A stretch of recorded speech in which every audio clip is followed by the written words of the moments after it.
Raiders. What's up, Raider Nation? Raider Nation Voices. We are live. Raiders JD here. Raiders first down. Skipper. 401_Raider_Jeff. Bringing you a nice Saturday night Raiders Voices tonight. Schedules don't win, but they absolutely shape seasons. Did the Raiders get a fair shake, or did the NFL hand them just a gauntlet to punish them? What do you say, Jeff? I say we start the show. I'm ready. Raider Nation, we are live. Right now! Call in, speak your mind, no filters, no fear. This is where real takes collide. It's showtime!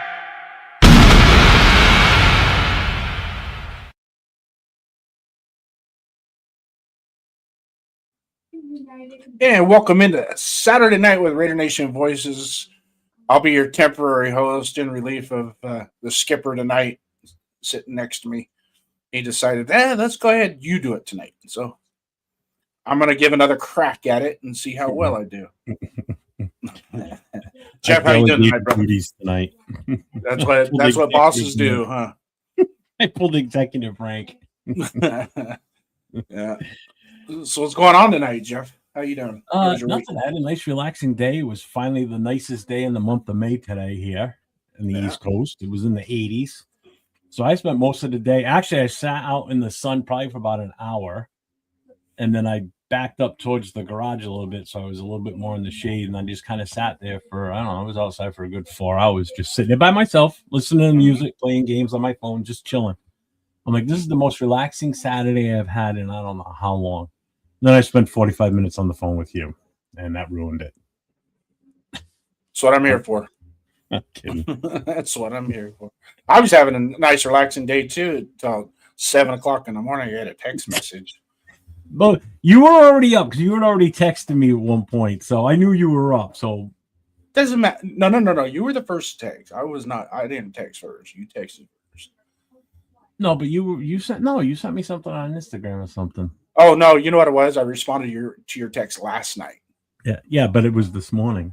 Yeah, you responded. It doesn't matter. You still text so me. You sent me that, so that told me that you were. I'm not asking for excuses. I'm just stating the fact. That's all. I'm not making excuses. I'm speaking facts. Well, hey, let's. You want to give a shout out to those that are in the chat with us, joining us tonight? Absolutely. Let's go. Who we got here tonight? Let's see. Roll the drums. Boom. PNW Mark is in the house. Raider Ryan's in the house. And thank you, Raider Ryan, for purchasing one of the Coast to Coast hats last night. Yeah. I appreciate you, my brother. Yep. Kenneth is in the house, my Texans fan friend that calls me on Friday nights. Thank you, brother, for being here tonight. Salute from Houston. Yep. Jack Gustav is here. What's going on? This bonehead is here. Yep. Bringing up this bonehead. No, brother Yaya. I thought he was going to hit my name. Sorry, brother Yaya. I thought he was going to hit my name. Yeah, right. I apologize. I'm sitting there. I was like, this bonehead. And you pull up brother Yaya, and he goes, "Man, that guy just called me." No, well, I thought he was pulling my name up. Gotcha. See? When you guys aren't around, this is how he talks behind the scenes about you guys. So remember that. So remember who your true friend is. No. Stop. The people in the chat mean more to me than you. Wow. And you're just the boss. Anyway, who's next? Okay. JP Raider is here. What's up, my guy? JP, Six Rings is here. The real crooks are the hotels near stadiums. Oh, yes. Yeah. Near the hotels near stadiums and near events like the draft. Holy crap. Yeah, that's a good point. While you got that up, I was doing a little research on going to a game, right? Mm-hmm. And I found a hotel that's near the stadium off the strip, right? Court by Marriott, right? More than what it would stay at Mandalay Bay. For the night. Yes. It's like $20 more a night to stay at Court by Marriott than it is to stay at Mandalay Bay. That's with resort fees. I'm like, are you kidding me? Yeah. So that's a little kind of, yeah. But the courtyard by Marriott is off of Turkey Street, which you go straight down. It's about maybe a quarter of a mile, and you You're walk telling right me into. street names like I've been there before. I've been to Vegas, but it was the Okay. old Vegas. Some of those streets probably weren't even there back then. So Right. that's how long So ago. this street goes like this, straight into the backside of the Allegiant Stadium where J Lot is, and where the turf Sure. side. Okay, this will make sense because you know the stadium somewhat. All right, From where they Google Maps. roll the turf outside. Okay. It's on that side of the stadium. So you literally walk out the hotel on the street, you look, you see that side of the stadium. Go walk straight to the stadium. Okay. Make sense? Sure. Okay. I'm going to get a crayon out and draw you a map. Fuck you, Jason. I got one. That'll be the only one tonight for now. So what's on the agenda tonight, Jason? So you set the show up tonight. Well, we're going to close the week out with the release of the schedule, right? Okay. A lot of Raider Nation has been dissecting, diluting, pumping, whatever you want to do with the schedule. The schedule is the schedule. It is what it is, right? But we want to talk. I wanted to come on and talk. And shout out to some of our brethren that are down in Bakersfield right now for the Raiders summer kickoff. So if any of you guys are live right now watching us at that summer kickoff, shout out to you guys. Rep us the way you're supposed to be repping us. What's up, Toby? So let's get back to what we're going to talk about. We're going to talk about the schedule. And those of you in the chat, chime in on what you think about the schedule as well. We have a bunch of topics. We'll run through them. And then maybe we can get somebody in the chat come in. But here's the thing, Jeff. What's this show about? What do we do on this show? Calls. So if you don't want to push buttons with your thumbs on a virtual keyboard on a little screen of a phone, dial that number. It's right there at the bottom, 401-830-9189. Give us a call. Talk to Jeff. You'll talk to Jeff. I'll be able to hear you.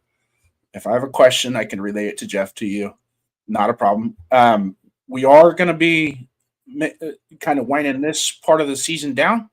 And then hopefully within a month or so, we could do where both of us can talk to the caller at the same time. So we're going to work on that dynamic. Instead of trying to screw it up, we're going to really pick it apart and see how we can do that. But anyways, overall schedule, Jeff, in the media assets, I put an overlay in of the schedule. I don't know if you want to tap into that. And so if anybody wants to take a gander at the schedule before we get to talking, I myself think this is for what we're doing in 2026, this is a good schedule. And I'll tell you why. Number one, we don't deserve any primetime games. I thought we would at least get a Sunday and a Thursday night game because they usually hand those out to anybody. It doesn't really – the previous – they try and predict that you're going to be a better team for those nights. I thought that they would do a divisional game was what I thought, like a Chiefs, Broncos, or Chargers. That's what I thought. I'm surprised we didn't get at least one divisional game. But other than that, I guess I'm okay with the – yeah.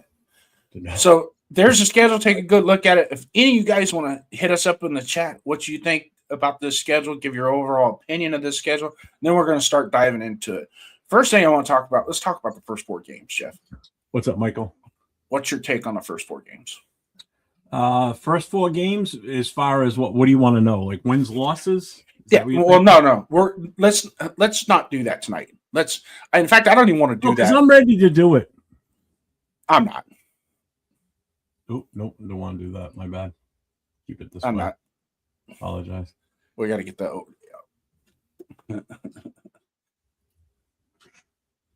over. So what do I think about the first 4 games? I took it down real quick so we could see each other. I don't have the date, everything committed to memory here. Hold on. There we go. I do have a different version that I can see easily too. So hold on. I know the first game is at home. A home opener is actually the first game of the season for us versus the Dolphins. My take on that game, Dolphins are in total disarray right now. Mm-hmm. all their wide receivers are pretty much gone. So No. there's that. Okay. Where did I put it? Here it is. So, I mean, it's a great way to open up the season. I mean, hopefully we should win that one. Dolphins, again, new coach, different quarterback now. Who knows who's playing wide receiver? The only sure thing you can guarantee is A-Chain being there because they just signed him to a huge contract extension. Mm-hmm. So you know they're going to showcase him, and he's obviously a legitimate threat down there. Mm-hmm. So that game, I can see that being a good game for us to really get us off to a good start.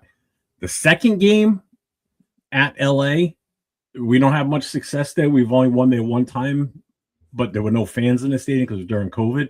Mm-hmm. So this will be the chance for us to go in there and beat them in their own stadium. But I don't see it. They're still the Chargers. You know, you're talking about a returning head coach already. You know, they got better during the draft. They got better in the offseason. You know, Khalil Mack is still there. So they're still going to be a ripe team that, you know, we're going to have issues with as usual. Next game is in New Orleans. I like that one because it's our first actual traveling longer distance away game. It's one of the trips that we take towards the East Coast of the country. Granted, I know it's not really East Coast, but it's still one of the further games we got to travel to. But they did us a favor with that game. Why do you say that? They kicked it up to the afternoon game. It's not. Yes, they did make it a 1 o'clock game, which I am surprised on that. Yeah. So it's a later start. Yeah. So that helps a little bit. That helps. You know, so our body clocks won't be as big of a factor going on you know, where we're waking up on a different time zone. Now it's going to be a little later. They can adjust to it a little bit better. Mm-hmm. So that's a good thing, right? Yeah, I mean, it's an early start for me because these are all based on Eastern time. Mm-hmm. Oh, no, they're not. No, they're not. Those are all Pacific times on this. Because that's a 4 o'clock game for me. Yeah. So these are Pacific times. That's right. All times Pacific I'm looking at. On yours? Yeah, because I'm looking at a different one. I'm looking at the one that I made up. Yeah. That's a tough matchup still because we don't know what New Orleans really is. Again, it's a returning head coach again, so it's not a rookie head coach in this case. Did they get better? I think they did. Mm-hmm. Again, it still remains to be seen. But again, we're the visiting team, so we have to travel out there. So that does have an effect. Mm-hmm. That's a toss-up. I'm giving that game a total toss-up on a win-loss on that one. I don't know where we stand with that one. Then the fourth game is back at home against Kansas City. Obviously, KC hasn't lost in Vegas. Oh, no, wait a minute. They did lose last year in Vegas. Last year the post preseason game week 18. It was it counts on the scoreboard as a regular season win, but that's like there were 4 different quarterbacks in that game. The thing with the Chiefs, and I think everybody's underestimating the specific player on this team, because I've heard a lot of people saying, "Oh, we're going to beat the Chiefs at home." I don't know about that because from what I'm reading and following up on Mahomes, he's scheduled to return for OTAs. Mm-hmm. He's scheduled to take on full practices. So it's looking like right now he's going to be ready by week 1. Yeah. I know everybody was happy that we got the Chiefs early because he's not going to be playing. Don't count him out playing from week 1 on. Again, there's been so many advances in medicine now with, knee surgeries, full ACL replacements. These guys are healing a lot faster than they used to. Okay. I know when I had my ACL repaired, I was out for almost 10 months because I did it twice. Mm-hmm. But again, therapy's different. The surgery's different. Everything's so different now. So and again, he's got the best medical facilities. He's got everything at his fingertips. I didn't have that, so the Chiefs game is going to be tough. And there's one factor that people keep forgetting because I have heard maybe one person mention this it might have been you actually that I've heard, other than me thinking about it. People forget who they have at running back now. They got the defending Super Bowl MVP running back on their team now with Kenneth Walker. He's no slouch if people forget. Okay, so that adds a whole new dimension to that team. He's the best running back they've and that's something they've been lacking. That's something they've been lacking the last couple 3 years is a solid running game. This is not going to be a cakewalk game. Don't forget that, folks. You know, the Chiefs defense is still going to be good. Their biggest question mark secondary. Might be, well, their secondary and maybe their offensive line, but they did address that. Yeah. You know, so again, by week 4 of the season, the Chiefs could be ready to start rolling. Yeah. You know, they've knocked the rust off. Mahomes is back in his form already by that. This would be, if Mahomes is as good as we all think he is, this could be his coming out game for the season and where they start to really step it up. Because don't forget, the Chiefs are still one of the better teams in the AFC, hands down. You know, just their coaching alone puts them in a different echelon from everybody else. One down year is not going to take them out of a championship. Oh, hell no. No. It's not. Then one down. I mean, I knew last year was going to happen just by the way things were going. I still think that they're going to – Kelsey's still going to – he could still make plays. Don't get me wrong. But what's his trajectory? Is it worse than last year coming down? Or does he step up and be a better player? But I'm looking at the first 4 games as kind of a good thing for Raider Nation and the team in and of itself, because 3 of those first 4 games are technically home games, right? So we got Miami at home. Yeah, I see what you're saying. Chargers, right? But don't forget, we travel well to New Orleans too as a group.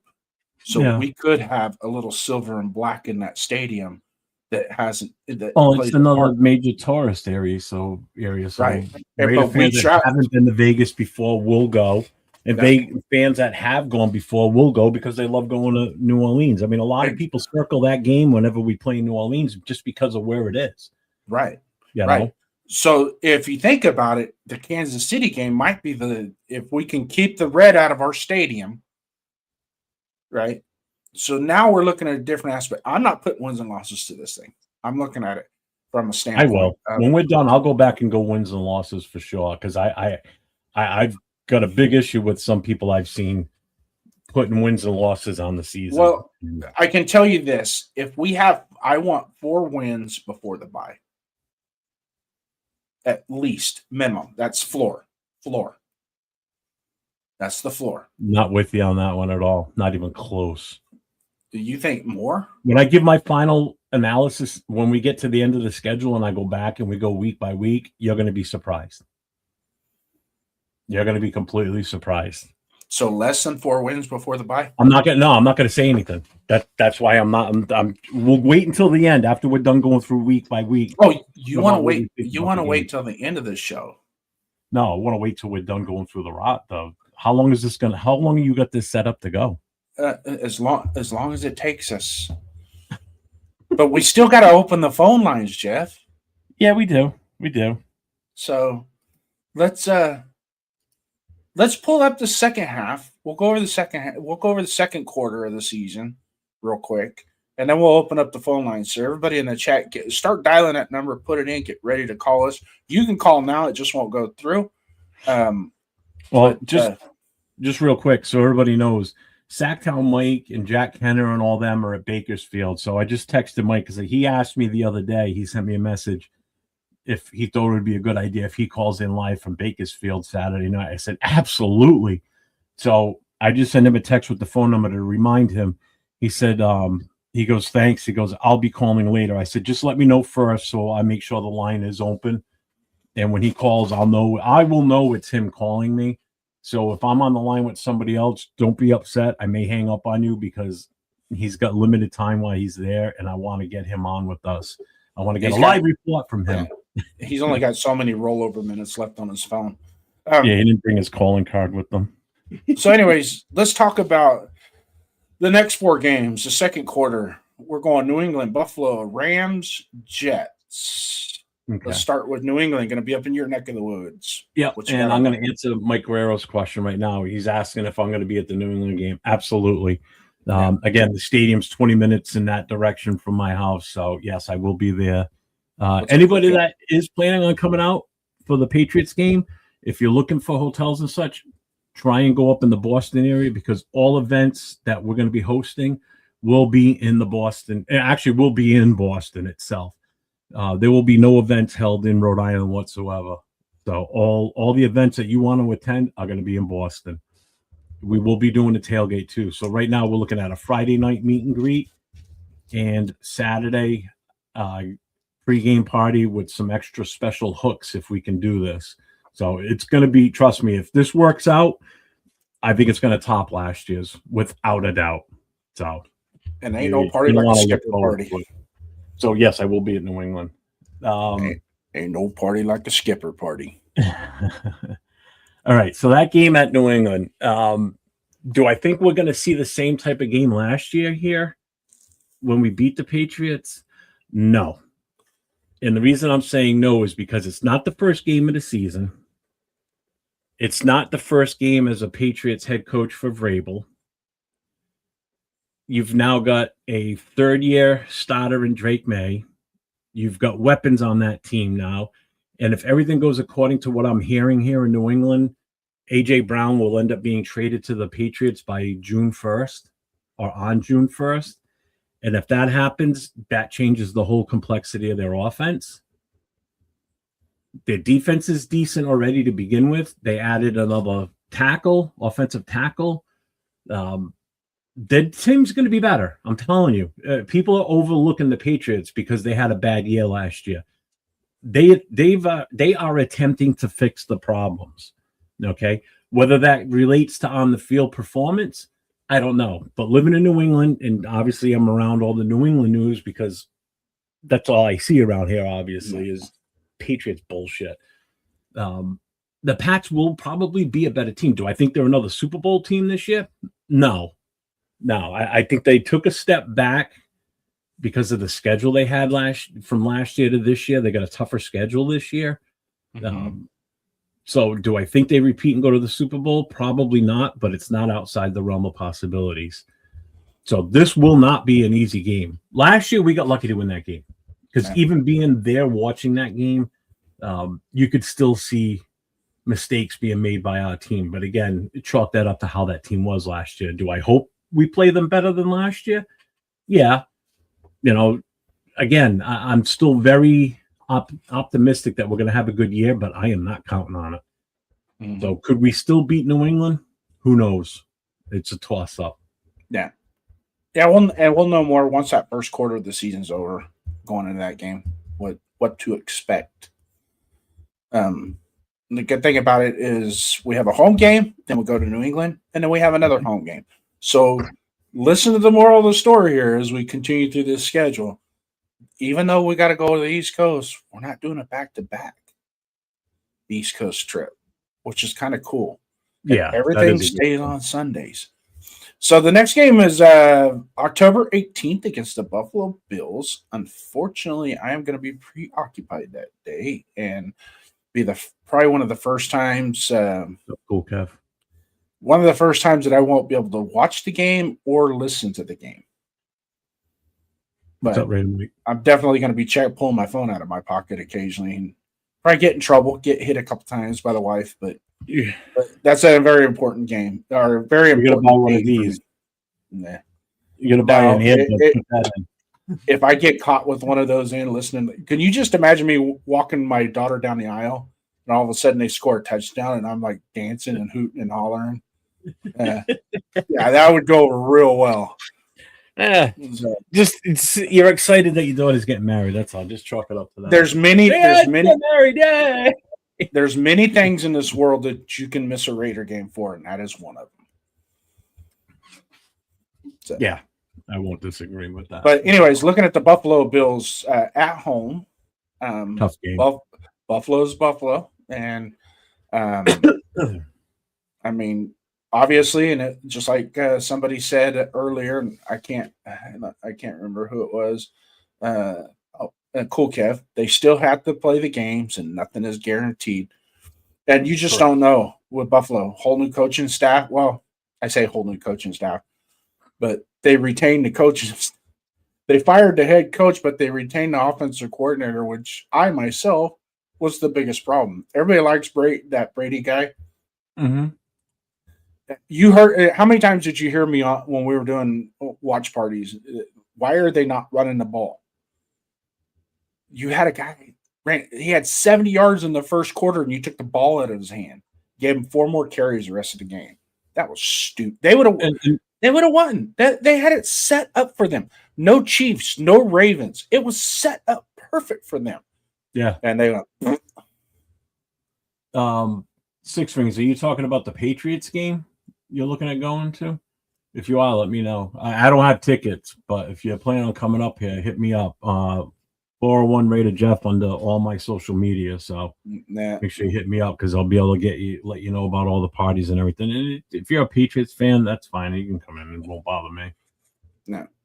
So the Buffalo game, let's not touch too much on the Buffalo game. Let's talk about the Rams game. Well, the one thing about the Buffalo game that everybody has to, and you've already mentioned it, obviously, is Cook. I mean, that kid is a hell of a running back. Mm-hmm. So that's yes, Josh Allen scares the shit out of me. They've got great tight ends. They've got a good defense. They got a great offensive line. Mm-hmm. This is going to be a tough matchup. This is one that is going to be an interesting game to watch for sure. And hang on, James Furpo's in the house, so we got to give him this. Got to give him a shout out. Raiders. Thanks, James. What's up, James Furpo? What's up, Daniel Barry? Just checking real quick with everybody that's popped in here.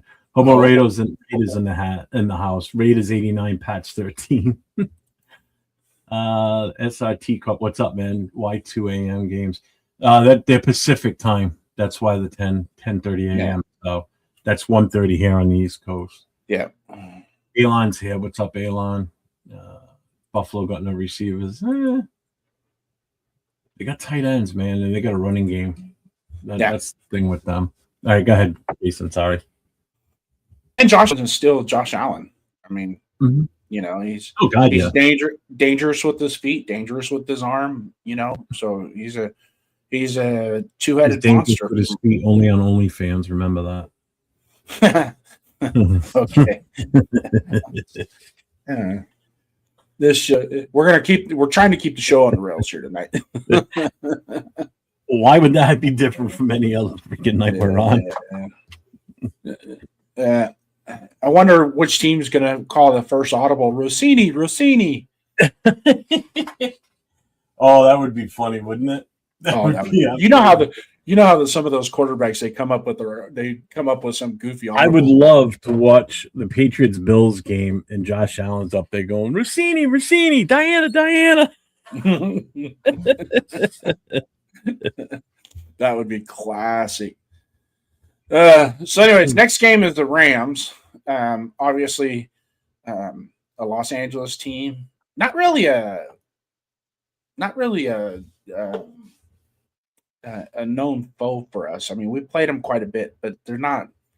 I don't really consider them a rival, even though they're in the state of California and they mirrored us everywhere.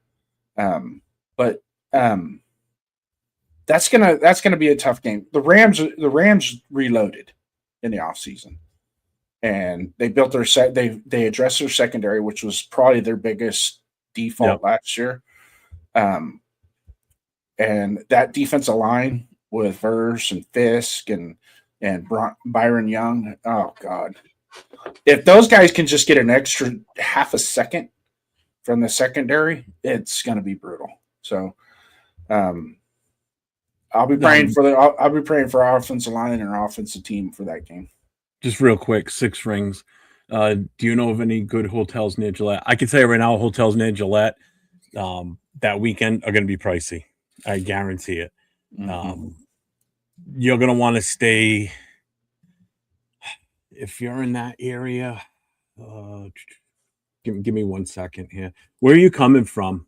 Because you said it's almost 9 o'clock where you are, so I'm thinking you got to be like Central Time somewhere. If you're looking for hotels and you're going to want to Uber in,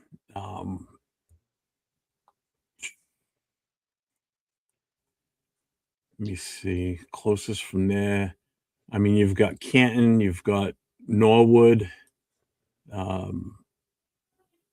What? Sharon, Mass. That's another one. I don't know if there's any in Rentham. Franklin, I think, has one, and they're pretty close to the stadium. I don't know of hotels around there, to be honest with you. That I don't know. I mean, I'm more familiar with Boston stuff. Oh, yeah.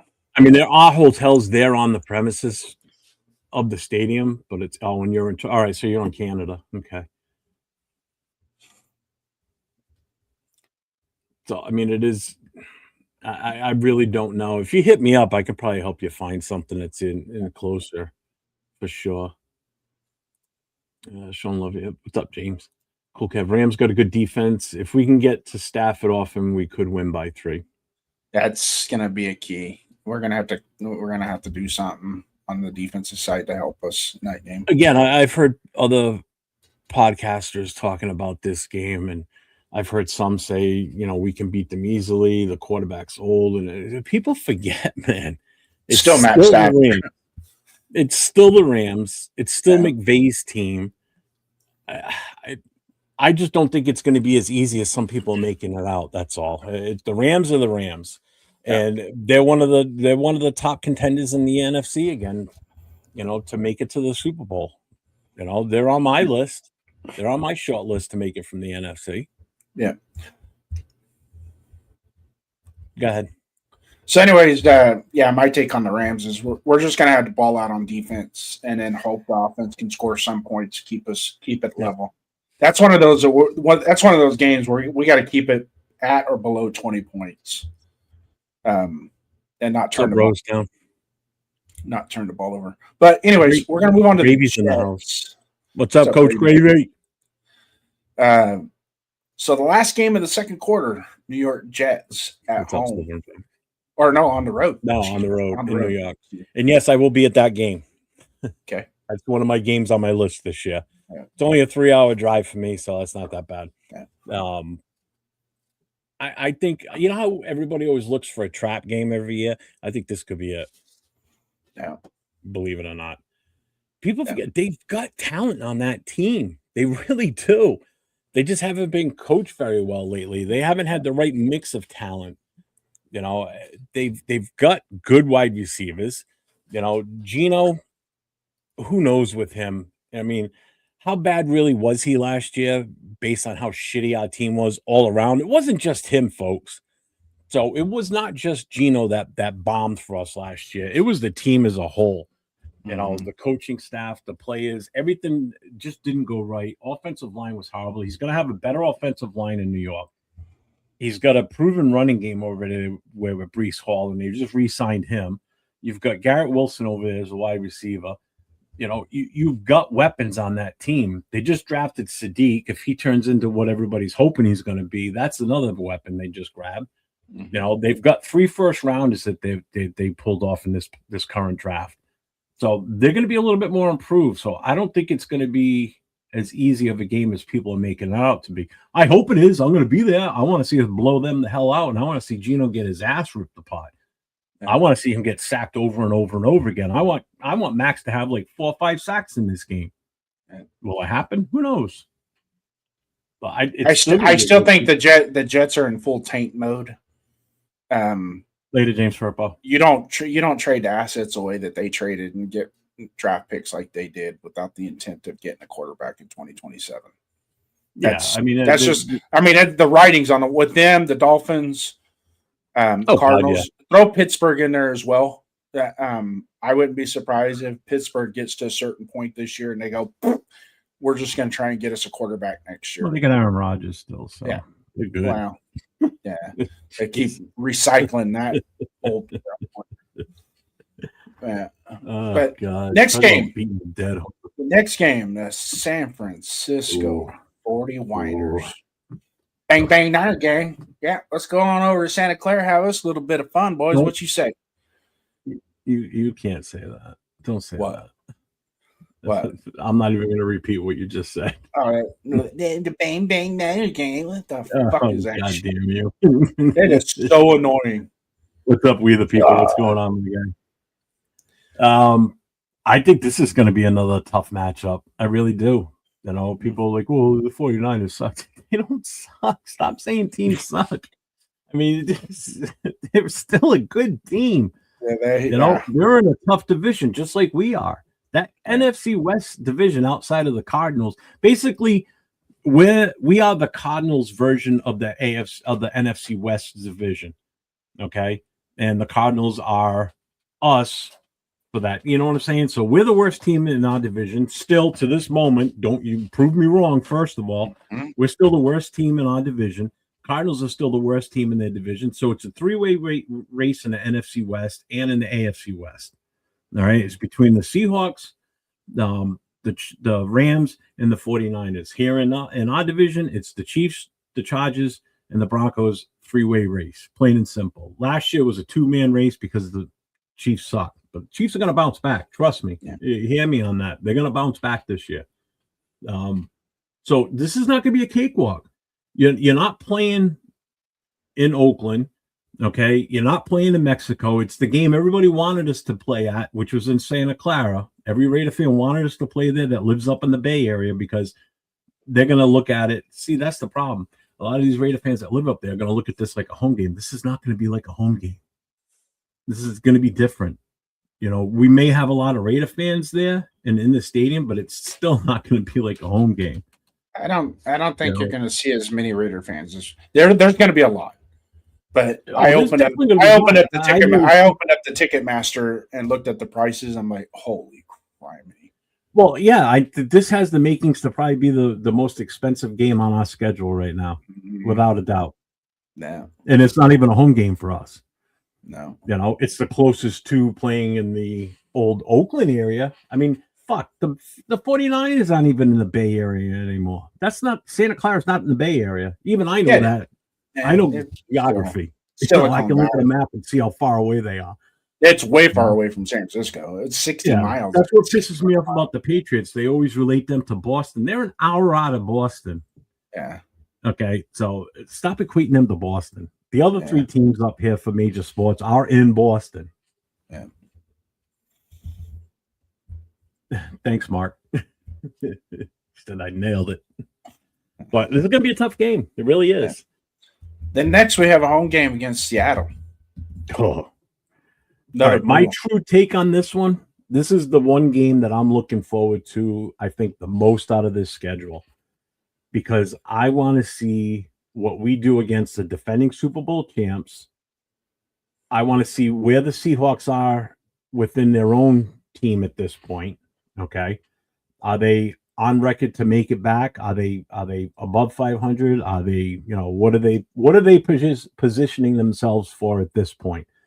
But I want to see Kubiak go up against his former team. Okay.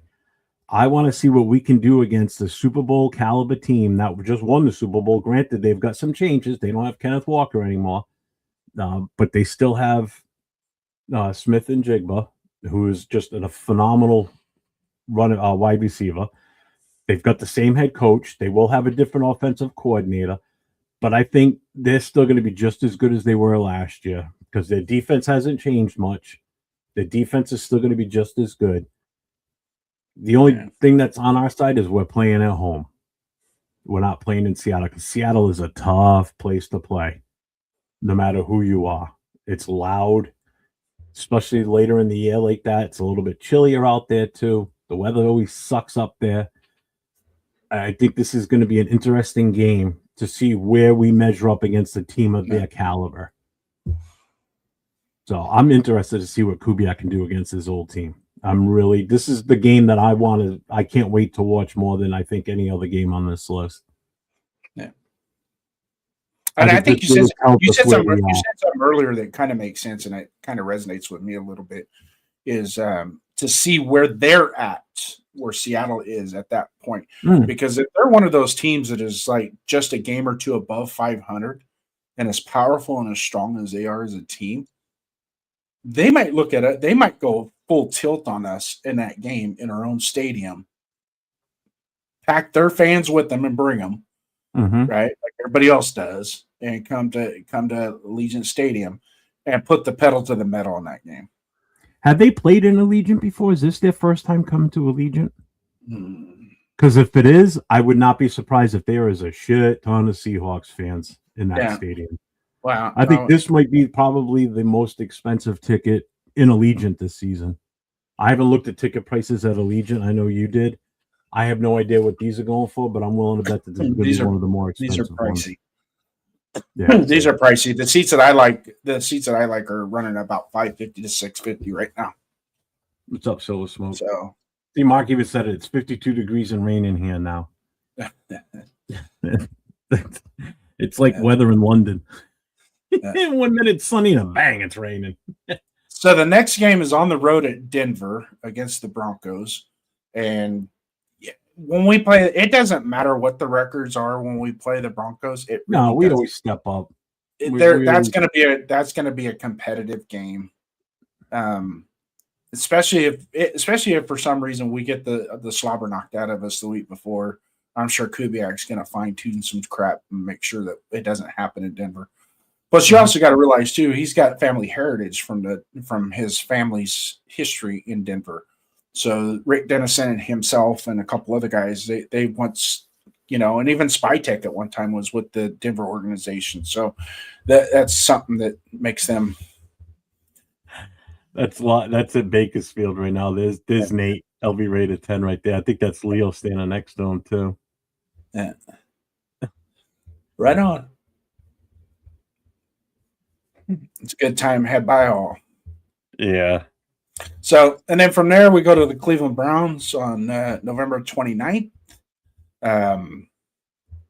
We saw what happened last year with the Cleveland Browns when we played them. I don't expect that kind of performance out of us in Cleveland against the Browns. The Browns are going to be improved. Oh, God, yeah. They're going to be improved. So that's another one of those that you don't overlook it by any means. So, and then we're into our bye, and this is the part that I want to get into, and the way this schedule is set up. The first 12 weeks are, obviously the gauntlet was preset before the schedule even came out. A lot of people are wondering how this schedule is put together. Believe it or not, these schedules are put together way in advance. The tweaking is done after the season's over to accommodate TV contracts and things like that. And I think that's what caused him to be 2 days late, a day or two late this year on releasing the schedule, because they still had some things to work out with Netflix as to what games they were going to be broadcasting. But once we roll into the bye, that's 12 games. Okay. We go 12. It's perfect for what we're doing in 2026. Is we're establishing some type of consistency in the organization with the football team. So it's going to be our games are all going to be Sundays. Okay. There's no night games, no Monday night games, no Thursday night games, none of that to tweak how we're doing. So every week is going to be the same. It's going to be the same practice schedule. It's going to be the same travel schedules. Mm-hmm. Okay. And if you notice our travel, when we go to the Jets and come back, obviously we'll go on the road to the next game, but we're only going to San Francisco. So that's what, an hour and 15-minute flight from Vegas. So that's not that big a deal when you start thinking about that's something we can do that on a Saturday. We're in the same time zone. So there's no body clock issues of waking up and going to bed at certain times. No. You're still so your practice schedule is still going to be the same.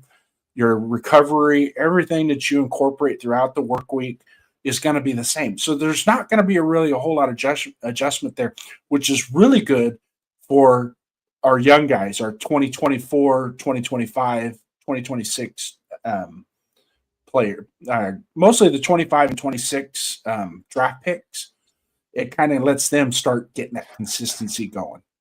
Okay, so and if they perform at a higher John, did level, you send the fifth? So if they perform at a higher level, which is what I'm expecting at a higher level, then what's the floor and what's the ceiling? I myself I'm looking at the 12-week mark, the benchmark, to tell us exactly where we're going to be. right? But usually, we've seen it the last 3 years. By week 3, we already know what the season's going to be like. You know what I mean? So it's like Oh, that's what this I'm year. right now. By week 3, we're gonna know what our season's looking like. Trust me. But by week 12, we'll get into that at the end of the schedule talk. By week 12, it'll give us a bigger and better barometer of what the expectations are going to be going forward. What's up, Right? Duncan? What's up, Duncan? Because now you're going to start seeing this is where the college kids are hitting their peak of their season is at week 12, right? So they're getting their adaptation and acclimating to the NFL grind is perfect. That's perfect for them to put that by at week 13 like that. So now they have, when they come back, they got 5 games, 3 at home, 2 on the road, right? Arizona is a short shoot, so that's not a big deal. And Kansas City is Kansas City. You got to go. You're going to have to learn how to play there anyway. So if you want to be on the Raiders, you got to learn how to play in Kansas City. So it's time to suck it up, Buttercup, and get to it. But those last 5 games, the Chargers, Broncos at home, the Titans are going to be better. Can I just go back to the Cleveland game real quick? Because I didn't really say anything about the Cleveland game. If Cleveland can figure out their quarterback issue, okay, if it's going to be Watson or it's going to be Shador, if they can figure out what they're doing there, along with the fact that they grabbed 2 wide receivers in the first round, 2 top wide receivers in the first round, Myles Garrett is still there. Their defense will be better. Cleveland they beat us last year, folks. Remember that. They beat us last year in Vegas. Okay, so don't forget that. So, again, this is not going to be another easy cakewalk. We're going to be playing them on November 29th in Cleveland. You're going to have lake effect weather possibly. So the weather could be a factor in that game. Okay. Myles Garrett is going to be a factor unless he's not playing for whatever ungodly reason. He's going to be a factor no matter what. Okay. It doesn't matter who you've got playing left tackle, right tackle, any one of the 5 positions on that front line. The guy is a beast. The guy is a true elite defensive edge rusher. He's number 1 in the league for a reason. He just broke the record last year for number of sacks. He's everything that we hoped Max would eventually become. If Max is half of what he is, then good God, look out. So he just had 20-something sacks last year. If Max has half of that, that's what, 13 sacks this season? We consider that a great year for Max. That's a high, man. Yeah, I mean, that would be one of his highest outputs. It'll be his second highest. He's had 14 basically for his entire career, he's had an average of 10 sacks a season. Yeah. Sorry, an average of 10 sacks a season for what's supposed to be an elite defensive end is not an elite defensive end. I'm sorry. But again, getting back to Myles Garrett, the guy is a different beast. Yeah. Look what he did to us last year. How many sacks did he have in that game? 5 by himself? Yeah. Right? He toyed with us. That was brutal. Our offensive line looked like a bunch of peewee football players out there. We put Shador in the Pro Bowl. Okay. Well, first of all, he did not get in because he was voted there. He got in because other players didn't play, and he got in by default. So to sit there, his performance against us was the only performance he had that was worth his shit. Granted, with what we've done in the secondary, is it going to be different this year? I hope so. I'm not going to sit here and say, "Oh, we're going to be better in the secondary." I hope we are. You like how I got you guys in the chat like how I got the skipper tuned up on that one. We put him in the Pro Bowl. If you really think about it, we did. See, and I agree with Duncan. Again, if they figure out don't forget they got Judkins, who didn't even play the full season because he was out at the beginning because of the suspension early on. Okay, contract dispute and everything. And when he came back, guess what? He didn't finish that far behind Genty. All right, he had a hell of a year last year. I wish I had picked him up in time in fantasy, but I didn't. I fucked that one up. I wanted him, but I got outbidded for him. They are going to be better, and he's one of the guys I wanted for us to draft instead of Genty last year. They do have or Henderson, or the 2 that I really wanted. Either one of them. And they do have Pittsburgh, Cincinnati, and Baltimore in their division. So yeah, and don't forget Cincinnati's team is on the ropes. The Steelers, God knows. That division is completely up for grabs. So they could easily sneak into the playoffs. Cleveland could really walk into something this season. So don't overestimate guys, a team like Cleveland. Seriously, No. even though I know they got a new head coach and everything, but don't underestimate them. Everybody's so quick to say Cleveland sucks. We're so used to Cleveland sucking. That's the thing. But they are getting better. They are bringing in talent. How it relates on the field, we'll have to wait. You know? Yeah. Yeah, we did give them that game. That was a horrible game. It's horrible. So, anyways, Yeah, I get that too, but yeah. Go ahead. Sorry. Continue. what's the first game you have circled on the thing? We could drop the schedule so people can see your face. I didn't mean to do that. I Uh, meant to do this. I clicked the wrong button. I like a better one I'm not seeing. I think the biggest one for me was the Seahawks game. That when I knew we were obviously everybody knew who we were playing. It was just a matter of where in the season and what time. So out of all the games, the Seahawks was the one I was most intrigued with because there's someone like some people are saying it's a revenge. How's it a revenge game? There's no ill will there between him and the Seahawks. He got offered the head coaching job and he left. There's no revenge game. This ain't no fucking revenge game. Anyway, I think that's going to be the biggest test for us, depending on how the Seahawks look at Week 10. You know, are they still on track? Like I said earlier, are they on track to have as good of a season as last year and be contending again for the Super Bowl, or are they hitting, that year after the Super Bowl slump like some teams go into? Yeah. If they're still rocking and rolling like last year, then that's definitely going to be a good telltale as far as how good we really are at that point. Is our record true to form? Yeah, the game I have circled is the Kansas City game, Week 4, and the reason why is that ass whooping we took last year when we played them that 31-0 game. Yeah, I'm not. The last game doesn't count. Forget that was. I'm not considering that even a count.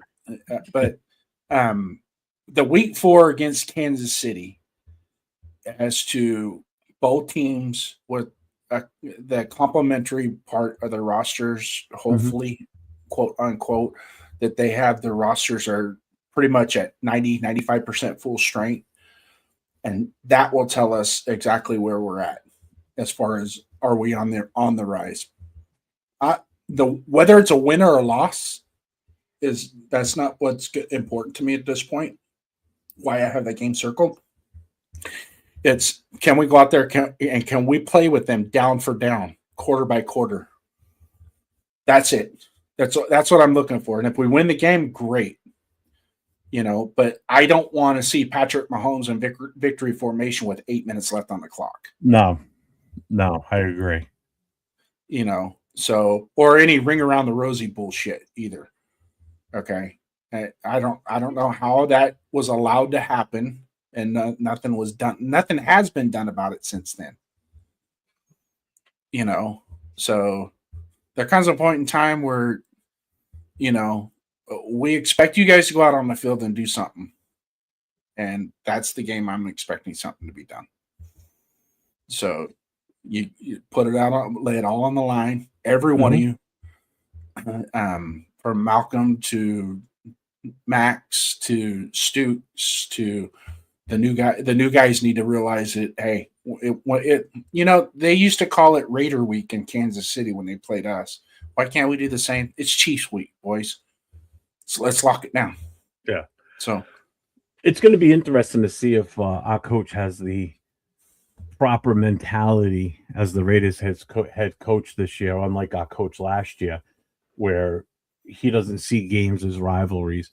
Motherfucker, we're playing against a team in our own division. Yes. That's a rivalry weekend, plain and simple, or rivalry week. If the game ends on Sunday against the Jets and next week is the Chiefs, guess what?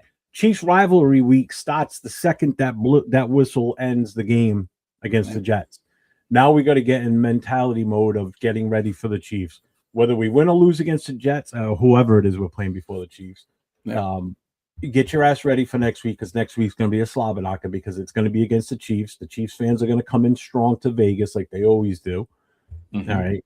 So, and then the same thing when whatever team we're playing the week before the Broncos, same shit. Same thing with the Chargers. They're rivalry games for a reason. You play these teams twice in a season. If you don't get up for those games, don't bother getting up for any other game during the season. Because I've said this, I don't know how many times, games in our own division mean more than any other team that we're playing this season. Yeah. Okay, as far as wins and losses. I don't care what we do in the rest of the NFL. If we can pull off being 500 in our own division, I'll take it. If those are the only 3 games we win this season, I'll take it. All right. I just don't want to be shut out.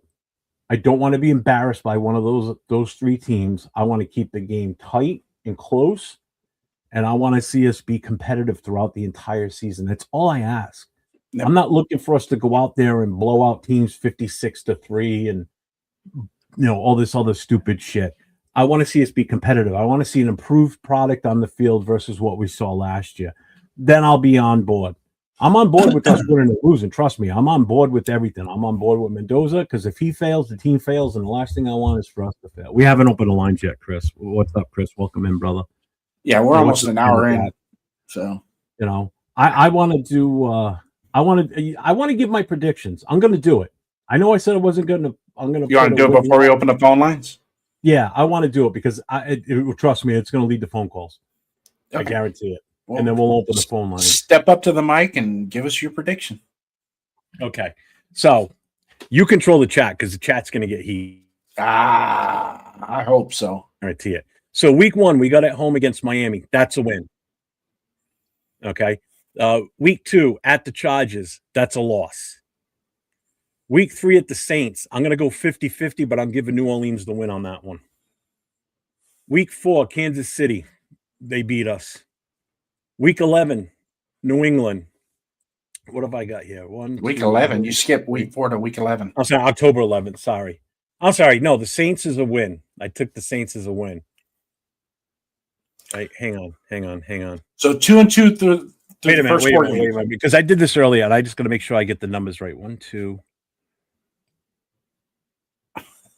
You should have it written down on your Okay. Hand. All right, here we go. All right, so Dolphins is a win, Chargers is a loss, Saints a loss, KC's a loss, the Patriots are going to be a loss, Buffalo is a loss, Rams are a loss, the Jets are a win, San Francisco we lose, Seattle we lose, Denver we lose, Cleveland we lose, Chargers we lose, Broncos we lose, Titans we win, Titans we win, Cardinals we win, Chiefs we lose. I'm telling you right now, if we're at best 4-13 this season, I'm telling you, 4-win season, 1 game better than last year. I'll take it. You improved already from last year. You beat the teams we should beat. Nah. We beat the teams we should beat. Tell me anything different, because right now, as far as I'm concerned, we're still a 3-14 team. We're the same team we were from last year until proven otherwise. Yes, we look great on paper. We got an awesome team on paper. Until we get on that field and start playing games and start seeing what we really have with this team in game situation. I'm not talking practice. I'm not talking mini camp. Like, oh, look how good he's throwing a spiral. He's playing catch with a guy. No QB. There's no pressure on the guy. No one's rushing him. There's no defender out there defending the wide receiver as he's trying to catch the ball. So he doesn't have to put the ball in a certain spot because the defenders cover him like a fucking blanket. There's no pass rush. There's no shoulder pads. There's no helmets. You're in shorts and a freaking red game jersey, okay? Minicamp doesn't mean shit. Sorry, all right? Training camp starts to mean some stuff. But again, like we've already talked about this before, I covered a show on exactly what happens with full contacts. During training camp, you're only allowed 14 contact practices, okay?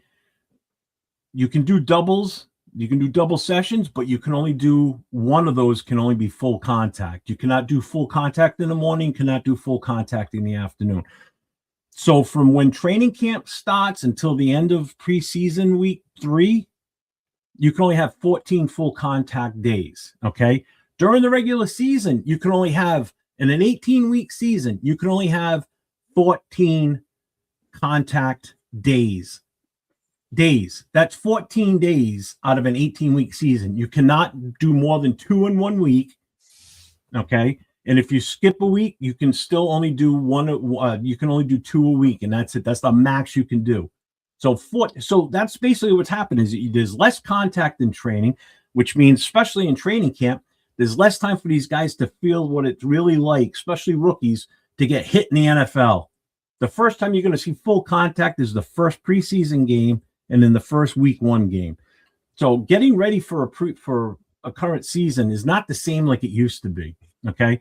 So Mendoza back there, or any other quarterback, or these rookie running backs or wide receivers that are coming in here, they're not going to know what it's like to really get the snot knocked out of them until an actual NFL game. Because other than that, you can't touch a red jersey. You can't do shit. There's nothing that changes anything. And it's like that. You're right. It's like that for everything. I'm just tired of everybody pushing that we're going to be this. We're going to win 10 games. Slow the fuck down, because everybody's putting everything at such a high expectation that when we suck, you're going to be screaming and crying that we're so bad. We're hard. Stop setting your expectations so high and be ready to just be a normal shitty team for this season and enjoy the ride. Everything's brand spanking new. You got a new head coach, new offensive coordinator, a first-time defensive coordinator, first-time head coach. You've got a rookie quarterback that we picked number 1 that some believe not it, and some believe he's the second coming of God knows what. Okay.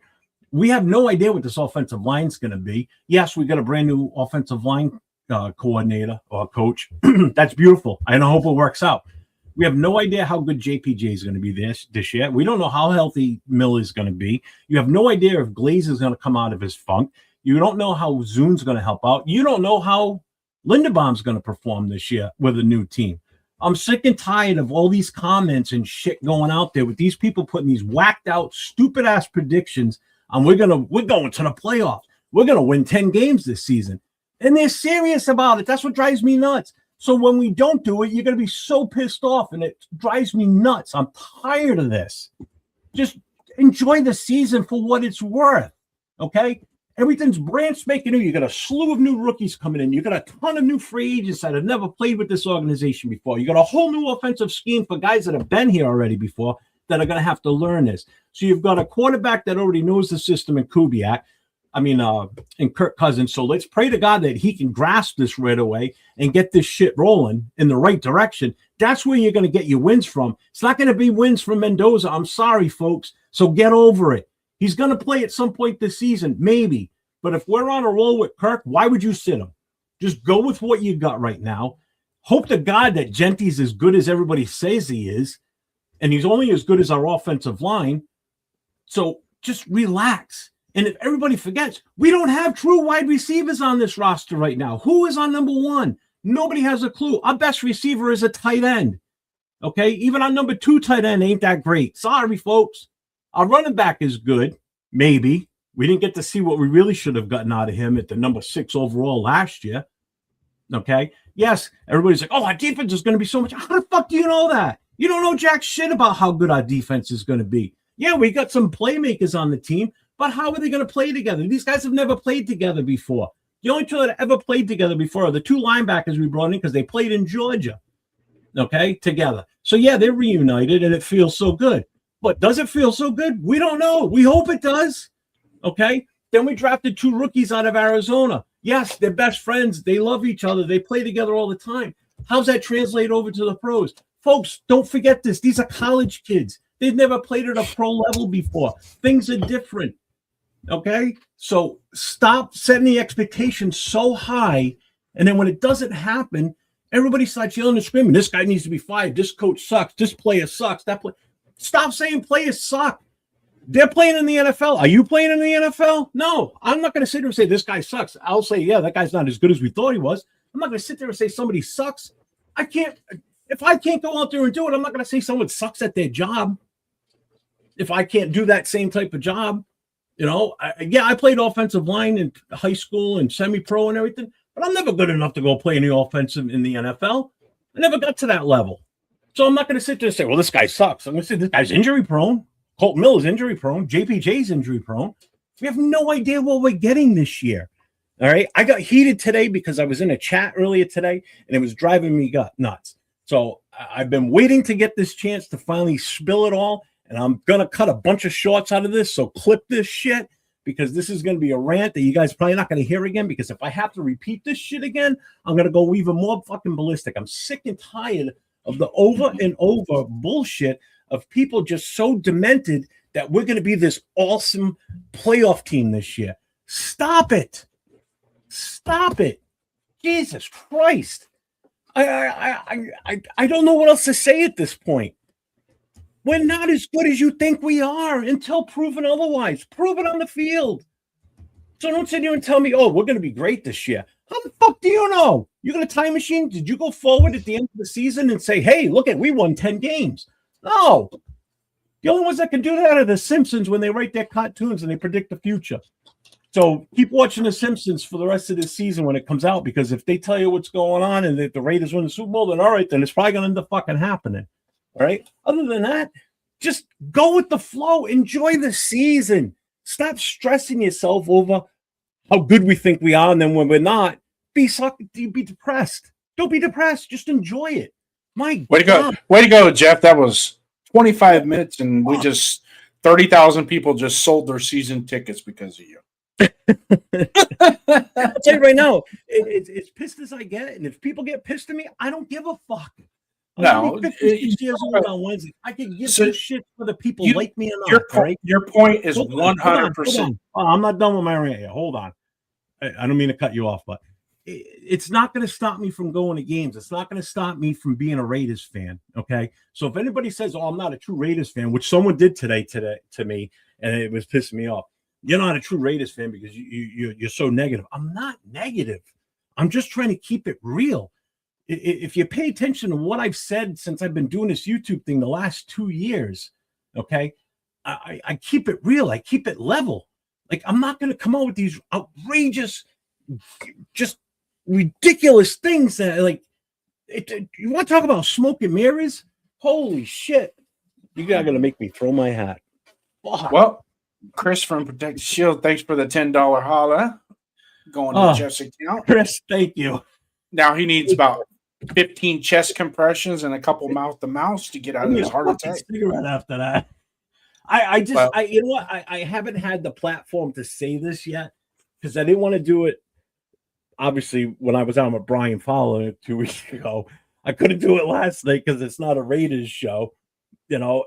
And Thursday night wasn't the night because we just were doing the schedule reveal. So I figured, you know what? Tonight's the perfect night. There's no one else on right now. Everybody's going to be watching us.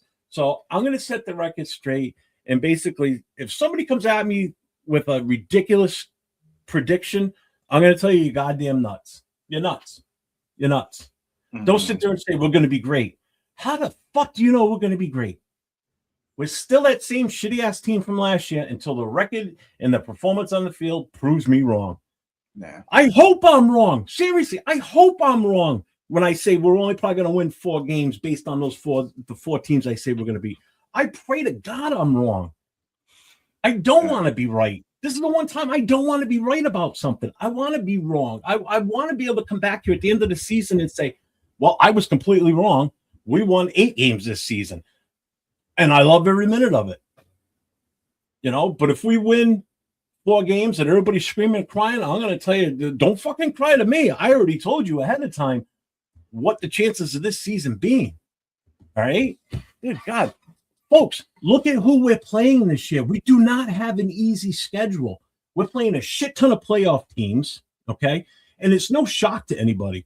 Anybody that's been sitting there saying, we got screwed by the NFL about who we're playing. We knew a year ago who we were playing already. We know who we're playing next year. Yeah, we look it up, find it. You can already see who we're playing next year outside of maybe a couple of games, depending on how our record finishes. Yeah, the 3 comp game. There's 3 comp games. So last year, this time, we already knew who we were playing this season. We just didn't know when we were playing and if we were playing international or playing prime time or no prime time games. That's the only difference. You already knew the teams we were playing. So when the Super Bowl ended, we already knew we were playing both those teams again this season. Like even last year when when the Patriots scheduled, and I just saw the date was June, the first game of the season. I'm like, fuck, we got these guys back to back next. We got them this year, and I got to plan another one for 2026.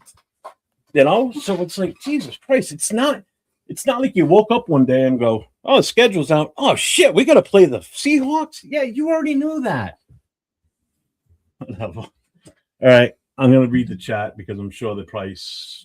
Crucify him. Yeah, Chris Chris brought you in a $10 super chat here. I saw that. Thanks, Chris. I appreciate you, brother. Yeah, seriously. I think that was a Sermon on the Mount right there. I don't think any Sunday preacher could have taken it that far. Yeah, see, Chris, and that's exactly what happened to me too. People tell me, "Oh, you're being negative." I'm not being negative. Again, I'm trying to just set the expectations down here somewhere. So when there are fans out there celebrate.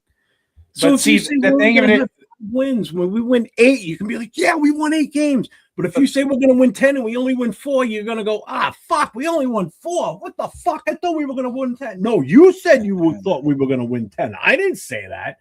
You did. So get mad at yourself. Don't get mad at the team and everybody else around you. Get mad at yourself for predicting yourself to win that many games. You set the expectations too high.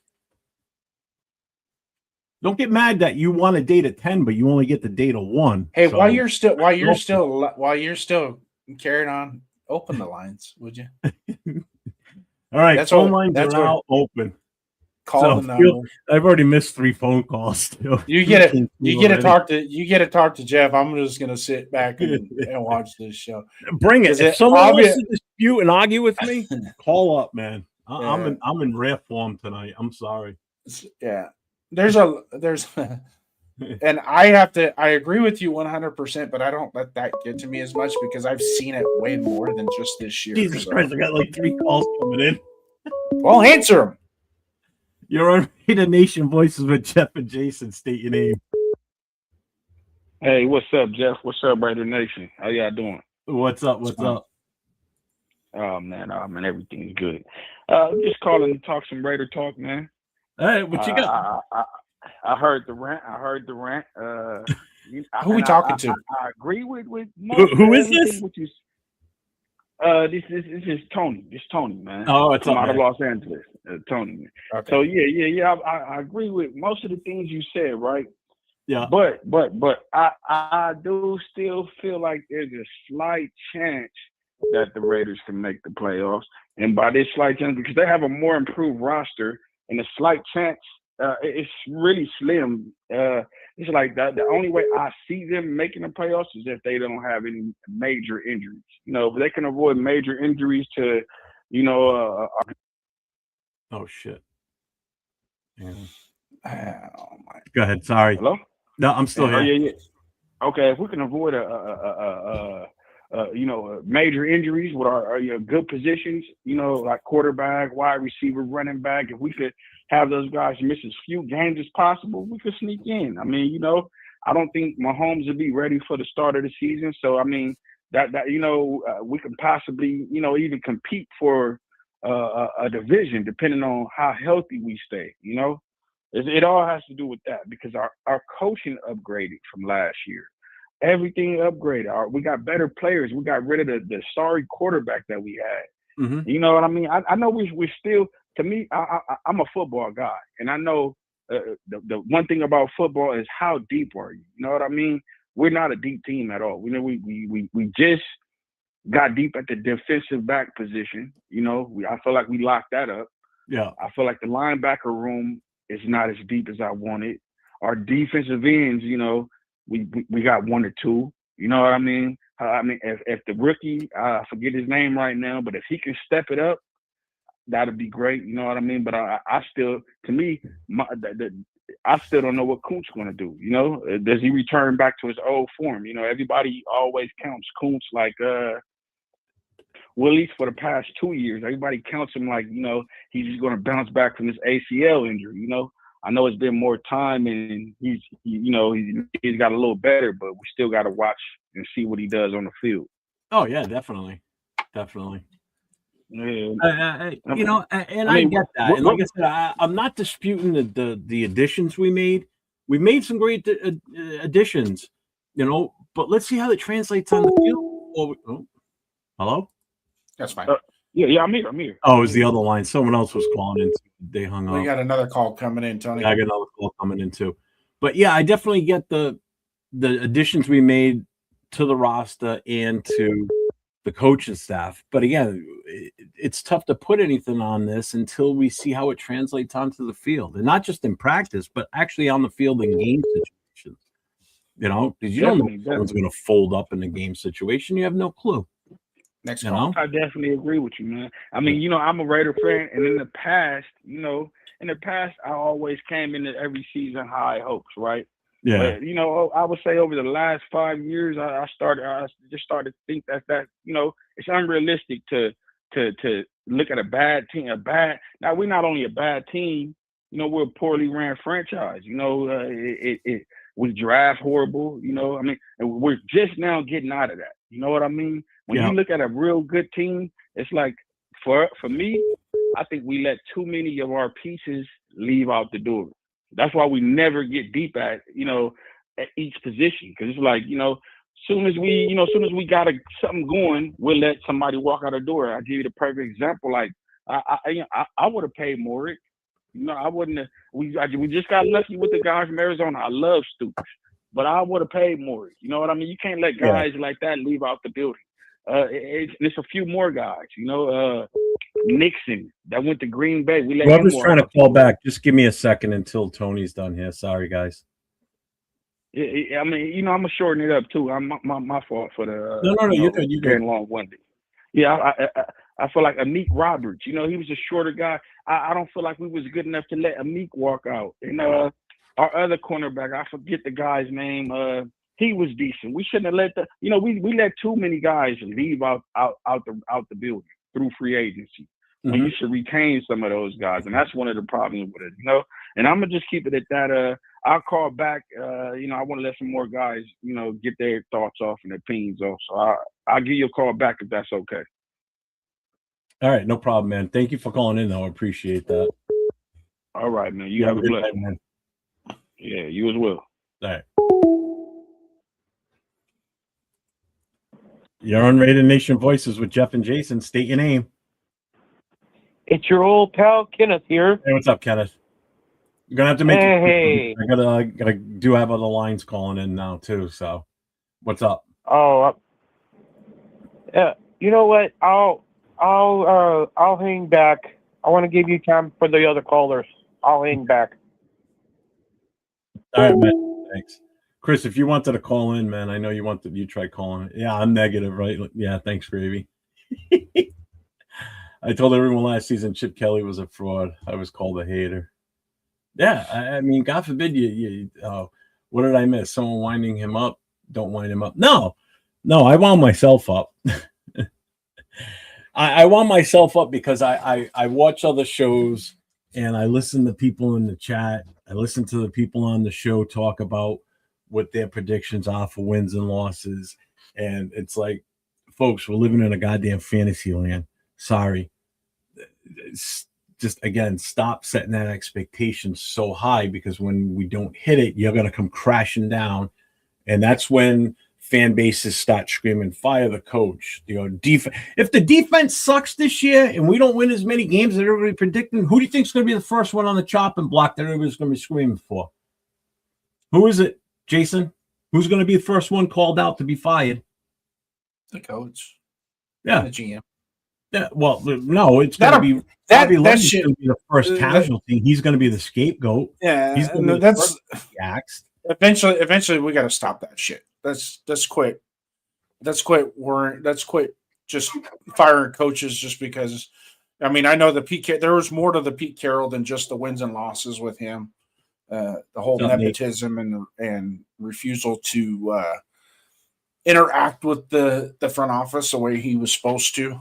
I think that played a lot, and like Chris and everybody else said it with Pete Carroll, and I was one of the guys. I'm glad they got him when they did, because we were at a point we needed somebody, because our target coach was not coming here. You know, I love how so as soon as they started screaming, it's like did somebody put a message out there to come into the come into the show?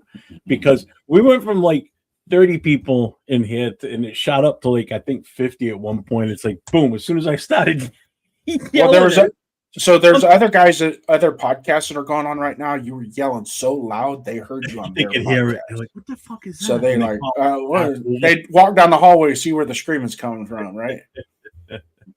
oh my god. One of the things is, and I've been a good student and sit here and listen to the instructor talk.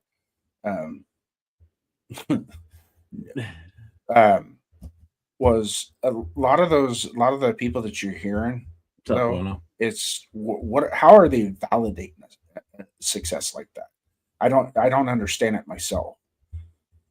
I mean, there's expectations and there's realistic expectations, and then there's fantasy expectations. And I'm not living in a fantasy world. I'm really not. Nah. This isn't going to be an overnight success. Like I said earlier, my expectation. I really truly think if we can be 4 wins at the bye, that gives us something to look forward to finish the season with. Mm-hmm. That you say I'm not predicting 4 wins. I didn't even see it. I'm just saying that's kind of like a floor level where I would like to see us.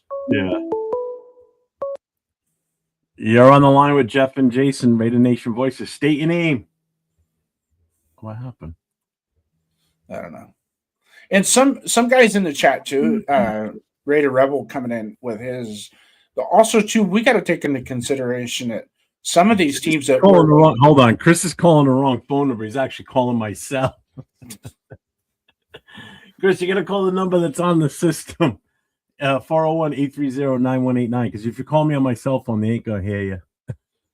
But there's going to be a couple teams in that first 12 weeks that they're going to be falling off a cliff too that were really successful last year too. So who are they going to be? We don't know. Yeah, we really don't know. I mean, it is San Francisco. I mean, is Kittle going to be ready to play? You know, type thing.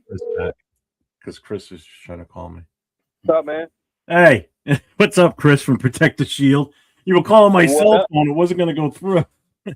Hold on, that's the number you got posted. 401-830-9189.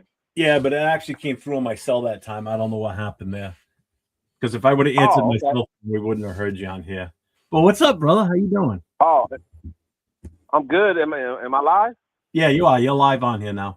As live as you're gonna get. Oh, what's up, man? Hey, yeah, I'm glad to. Oh, man, you was preaching that gospel earlier, man. But yeah, I'm glad to be on, man. And honestly, you know, I always respect your takes, and I'm glad that because usually I'm the usually I'm the hater of the community. So I was glad to see you came to the dark side with me, man. Yeah. Yeah. Well, you know what it is? Like I said, you know, it's I try and keep it level, you know, it says try and keep it real. It's like I'm just so tired of all these years of this false hope, you know, like I keep saying last year, I bit that apple. I was all on board, you know, and then once the first preseason game was done, I was done. I knew exactly right there at that point we were going to be done. Our offensive was going to be shit last year. Me too. You know, it was it. I at that point I was totally disappointed in how the season. I already said it. The Genty's not going to have as good of a year as we thought we were gonna. He was gonna because our offensive line is going to be crap all season. And then Pete comes out on Monday after that preseason game. Oh, it's going to be a process for our offensive line. Could take days, could take weeks, could take months. Fuck you. Exactly. This shit should be settled by the end of the last preseason game. So it comes week 1. You got your starting 5, and that's what you go with. Stop fucking with these guys and moving guys around on the offensive line. You ruined that offensive line play last year.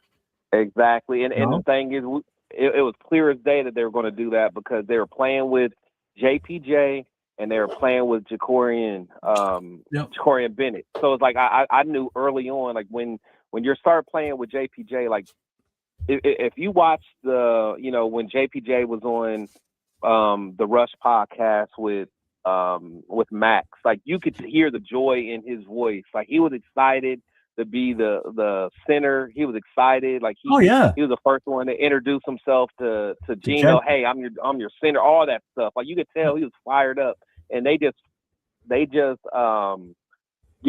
just started like dimming his flame, man. And you could tell it just started, taking a lot out of him. Because honestly, and I know I talk to 805 and Severe all the time. Like, and I'm gonna ask you, Jeff. Like, Yep.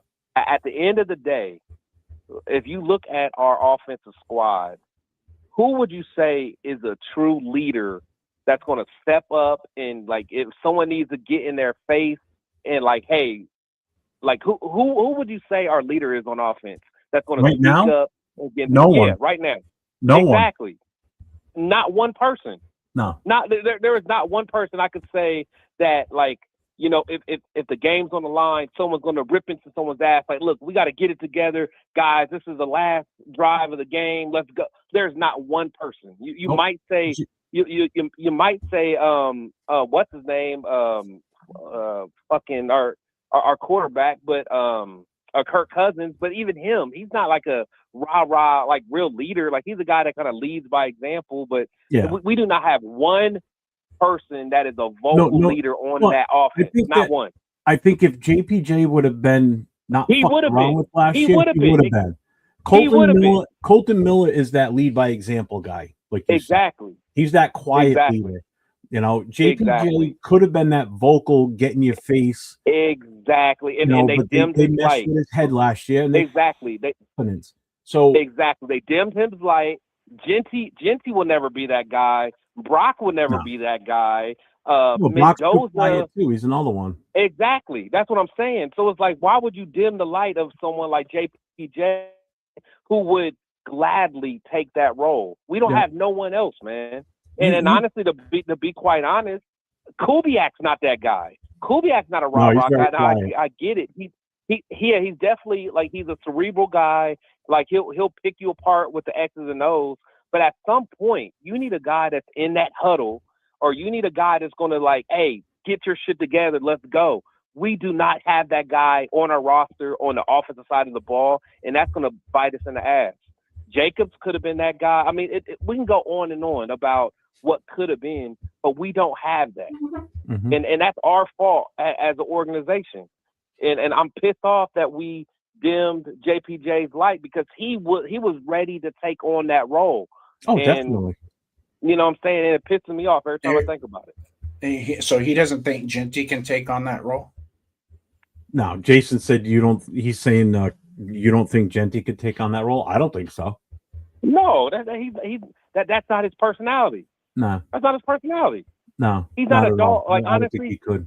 He don't have a dog personality in him. Now, granted, like, I'm not the biggest Genty fan, but I'm hoping that he can get it together on the field. But as far as, like, a leader type, nah, he's not that. Like someone like Jacobs. Jacobs was a guy that's gonna get in someone's ass, pause if needed. But he's gonna get the most out of them guys. Genty does not have that personality. Yeah, basically what you need somebody, because obviously Max is the leader on defense. He's the one everybody looks up to. He's the one that's vocal. It tends to be that he's the one that's vocal for the entire team. That's the problem. Exactly. And you can't have that. You need that vocal offensive leader and a vocal defensive leader. Basically, you got a problem, you go to that guy. It's up to him to settle it. Now, you would think that normally it would be the center. So, like, who knows what Linderbaum's going to be as far as being that leader on the line up front. Like, you go back to guys like Hudson and Donald Penn. Those guys were around back then. Yeah. Those guys would get in your face and grab you by Richie. the face mask and tell you to smarten the fuck up and control your block or whatever. You know what I'm saying? Even Richie was like that. And honestly, truth be told, I know a lot of people didn't necessarily like him. I liked Van Roten. Van Roten was like that too. Yeah, it's like that. Like, you need that type of stuff. You can't let those guys just walk out. Like, they may not necessarily be the blue chip athletes anymore, but when you lose leadership like that, like, it boggles my mind when I think that there is not one guy on our offensive team that I can say is a true leader when things start getting rough, that they're going to be like, get your shit together. Like, we literally are going to have to depend on Max Crosby to get the light of fire under our offense. So like I said, I don't think Clint Kubiak, I don't think he has that personality. I really don't. You know, like Rebel just put up, those games might not have went our way, but we can't say some of those games won't go our way this year with better coaching and better players. How do you know they're going to be better players for us? So that's the whole point. Yeah, they were better on another team. You don't know how they're going to be in our system. We have no clue. Nobody does. Even the coaches don't know until the metal meets the road. Nobody has a clue how good these guys are going to be for us. You don't know this. That's the whole point. A player that may be a superstar on another team goes somewhere else and he sucks, or he's a shitty player. It happens. That very well could happen with us. Linderbaum could come here and he could be one of the worst centers in the league this year. You don't know how they're going to be with our system, with a new quarterback, different running game, different guys on the side of you between guards and tackles. You know, you have no clue how good we're going to be or how bad we're going to be. So stop just putting these stupid expectations. You're going to get me wound up again. Stop putting these stupid expectations on, not you, on this roster and how we're going to be this year. You can't sit here and tell me, oh, we're going to be better this year. How do you know this? You don't. Nobody does.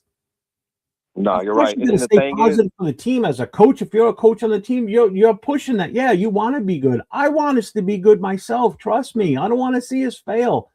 But I'm ready for it if it happens. It don't matter to me if we're good or bad this year. I just want to see improvement overall. I want to see everybody stay healthy. I don't want to see stupid injuries. You know, no celebration, dumbass injuries like freaking Wilkins did. You know, don't screw the team over because you want to jump for joy and chest bump somebody and then you land wrong and you tweak your foot or your knee. You know, for sure. It's for sure. And that drives me nuts. Don't do backflips in the end zone after you score a touchdown. Act like a professional. Hand the ball to the ref and walk the hell off the field. No, for sure. And I think at the end of the day, it's like, and I love. God, I'm gonna have some good clips off of this show. Oh, for sure. And I love our fan base, but it drives me wild because it's like you cannot be objective with our fan base because you're considered a hater. But the thing is, you know, like Jeff, in the last 24 years, how many playoff games have we won? In the last how many years? Exactly. It lasts 24 years. 0. Let's see. So 24 years, none. Yeah, yeah, exactly. So the fact that you're going to call me a hater because I'm not jumping for joy about the optimism, like, no. The thing is, optimism needs to be earned, and we have not done anything to earn it. Mm-hmm. Nothing. And the thing is, and that's why, like I said, I love our fan base, but they just want to, you know, be paper champions. Like, yeah, we had a good draft. Yeah, we had a good, you know, free agency. And then they just want to crown these guys. And I'm like, honestly, we won 3 games last year. If we can win 6 games this year, it's not me being a hater. It's like, hey, I think that 100% win total from last year is a good progression. If we can win 6 games this year, that is an absolute. Oh God, yeah. Like oh my God. And the thing is, not like in a salute to Tony that was on earlier, but for him to say that he really thinks we have an opportunity to go to the playoffs just makes me think, like, what are you guys looking at? Yeah, what would make you possibly think we're a playoff team? Obviously, people. I think those are the people that have time machines. Is what I think it is, Chris. Those are the guys that have time machines and went to the end of the season and saw that, hey, we made the playoffs. All right, let's get back to May 16th now. Right. I don't know what is it they're looking at different than I'm looking at or you're looking at. You know, that makes you believe that we're gonna win that many games. Especially when you look at our schedule, we got some tough ass games this year against some really good teams. There's no cakewalks this year. Seriously. And the thing is, and just like you said, it's like the schedule just came out. The schedule only let us know when we play certain teams. Yep. The schedule is out. The opponents that we're playing is out for the next two years. Next year we play the NFC North, and then the year after that we play the NFC South. So we already know the future opponents, and then depending on where we land in our division, will dictate who we play in the other divisions. Mhm. But we already know 80% of who we're going to play over the next 2 years. So it doesn't matter when we play. It's the thing. Next year is going to be a tall task as well because we're playing, Denver, we're playing Miami or Minnesota, we're playing, so we know who we're going to play. The thing is, we got to get more talent on our shelf. Until we get more talent on the shelf, it's not going to matter. And it's not going to happen overnight. No. It's not going to happen under one draft class. It's going to be and us as a fan base, we have to be patient. Unless we're patient, we're all going to be upset. And that's what it is. Yeah. I mean, after hey, 24 folks, years, patience is run thin. Yeah, exactly. Hey, folks, here's one thing you keep forgetting. We play the same 3 teams 6 times a season every year. And guess what? They're really good. The Broncos, Chargers, and Chiefs. That never changes. So right there is either a six wins for us or 6 losses for us because they're all good teams. They're all better than us. You can't tell me right now that we're better than any one of those teams in our division. Tell me right now that we're better than any one of those 3 teams. Someone in the chat, please say that we're better than one of those 3 teams because I don't see it. Do you? We got lucky against the Chiefs last year because they hobbled into that last game. They were playing second and third stringers. So don't get so excited about us winning that game. That's for damn sure. Okay? So if you think we're better than one of those 3 teams, then you're absolutely out of your ever-living mind because they are 3 extremely well-coached teams. Okay? You've got Super Bowl wins with multiple wins with the Walrus. You've got Sean Payton, who's won one. Harbaugh, yes, hasn't won a Super Bowl, but he's still a damn good coach. He's a winner. He's a winner. And they got great players on those 3 teams. We don't have that right now. Just their overall rosters from last year, whatever they added this past draft from free agency, they're still better than us. Even with what we added this year, they're still better than us, even before they had their additions. So I'm sorry. Our shot of winning the division is very far right now. So winning the division, Jeff. That's insane. I don't think we're going to win a game in the division, Jeff. I don't think so either. I'd like to see us win at least one. I'd like to me too. Me too. I would absolutely love it. Like if we can catch somebody sleeping, then absolutely. But like if I am a betting man, I would not put no money on us winning in the division. Hey, Raider Paul, you know what? Hold on a second. Raider Paul, you can go fuck yourself. I'm sorry. But he's saying to you, Chris, there are other teams you can root for, man. You don't like Genty and Mendoza, bro. That's our future. Yeah, it's our future, but we have an opinion. Chris has an opinion. Jason has an opinion. The thing is, I'm not worried about. Hey, Raider Paul's my guy. He's my guy. He know how I feel. Me and him go at it all the time. But the thing is, Raider Paul also thought we were going to win 15 games last year. So I'm not worried about what the hell he got to say at all. Because my thing is, Raider Paul talks all that shit. He ain't going to put no money on what the daggone record will be this year. Because I'll put, and everybody can hear it, I'll put $500 that the Raiders don't win more than 6 games. And I guarantee he won't put the money up. If he wants to, then we can have a mutual person. We both send the money to them. And then at the end of the season, whoever wins, the money can go to. So if Raider Paul want to talk all that talk, put the money behind it. And if anyone else wants that bet, let's do it.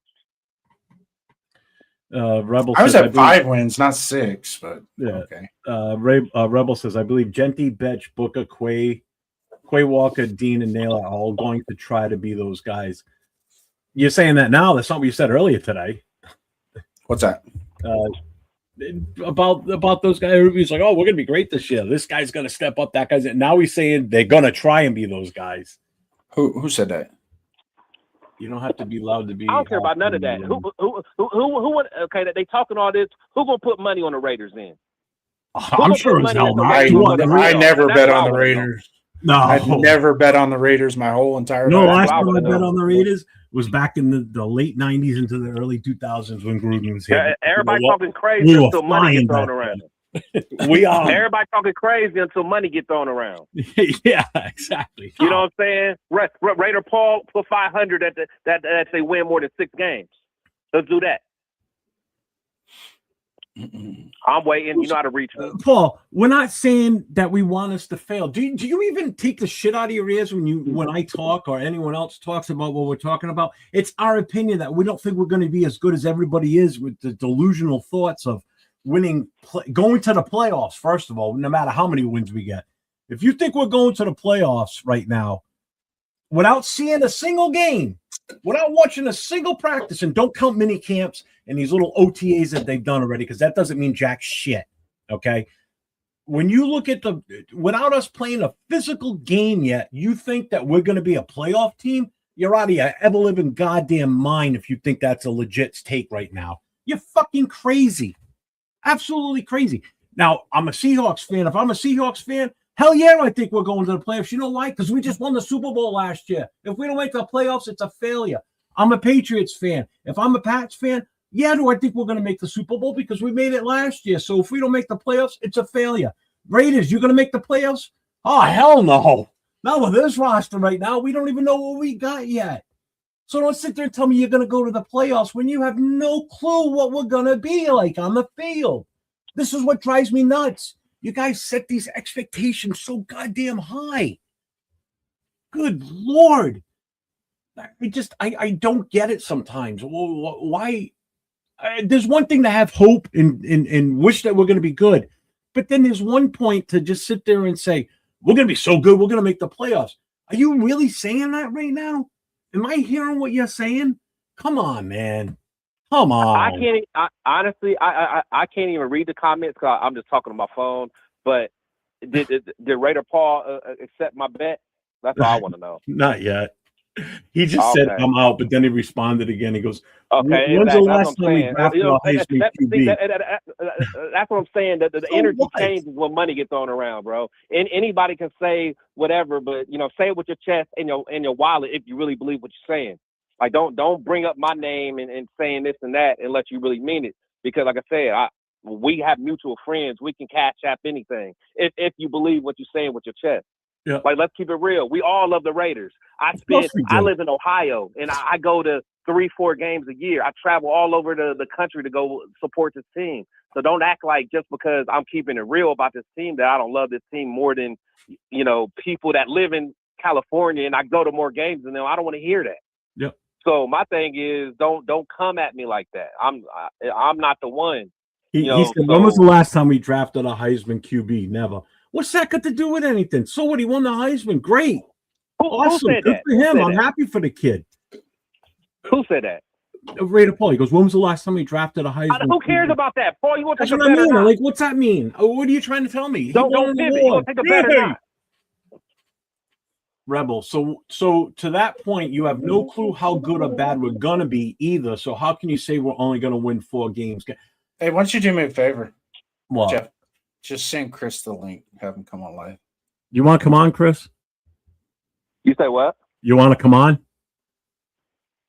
Oh, come on the show? Yeah. Let me pour a drink, man. Are you sure you want me on? Because tonight. Hell yeah! Hey, are you kidding me? All right, man. I'll send it to you in IG. All right, give me a second, man. Give me a second. Let me pour it up, man. All right.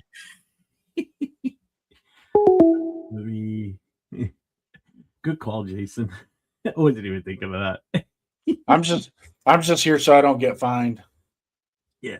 And how can I sit there and say that we're going to win only 4 games? Because until proven otherwise, we're still the same team from last year, regardless of who we added on paper.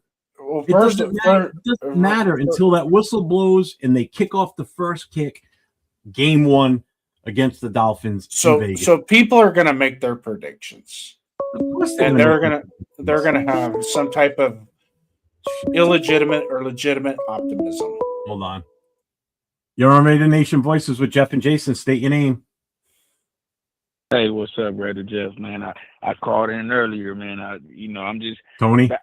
It's just Tony. If it's okay, I just wanted to argue back on why I think we can. There's a few pointers that I left out, that was kind of important and why I see it as, we can make the playoffs.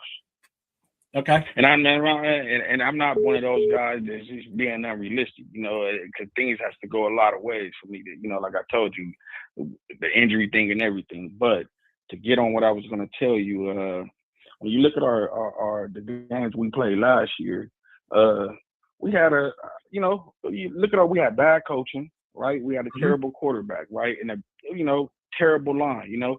I feel like I'm not gonna say we fixed our line all the way, but we patched it up. When you add the center that we just got, Pro Bowl center, he's gonna patch things up. That helps a lot. You know what I mean?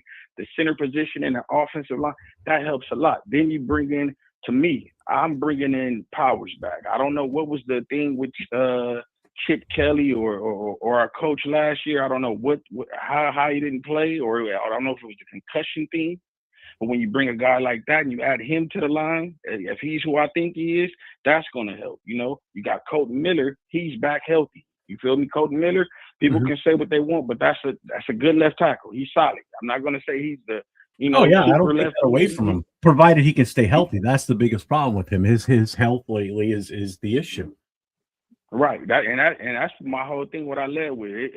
For us to make the playoffs, health is going to go a long way, But back to these things, the little things that I was saying that we fixed, like the O-line. I feel like we patched it up. It's not the best. It's not going to be top 5, but I think we could be top 15 on offense, And one more thing, I would say the quarterback position, that was an upgrade. I think Kirk Cousins is an upgrade from Geno. I mean, he's a big upgrade to me at that too. Yeah, especially from the shoulders up.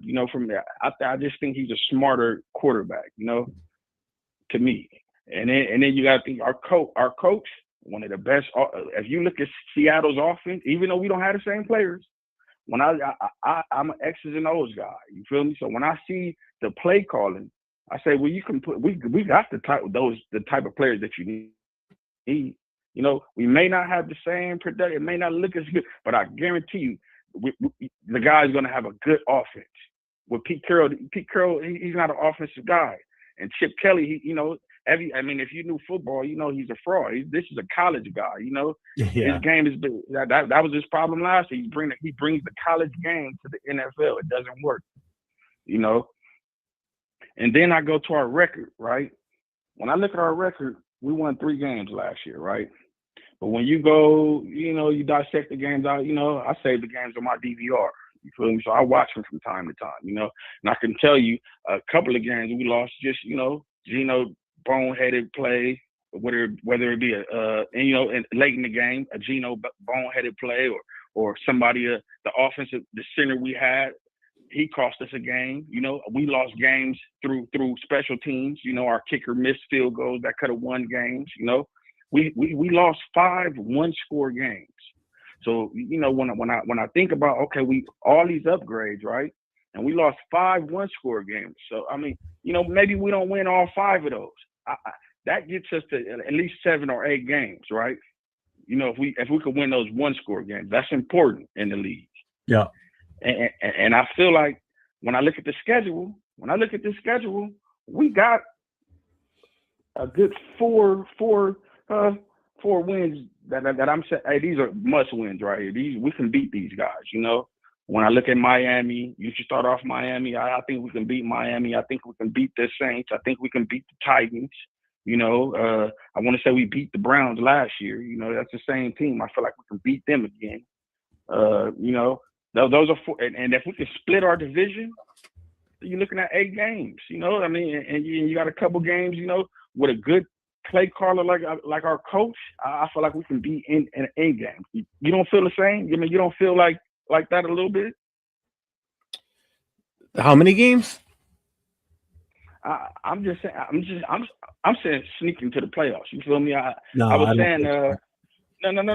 But I'm just saying. Look, if you want, we got 4. We got 4 must wins. I said we got 4 must wins. I'm not saying you shouldn't.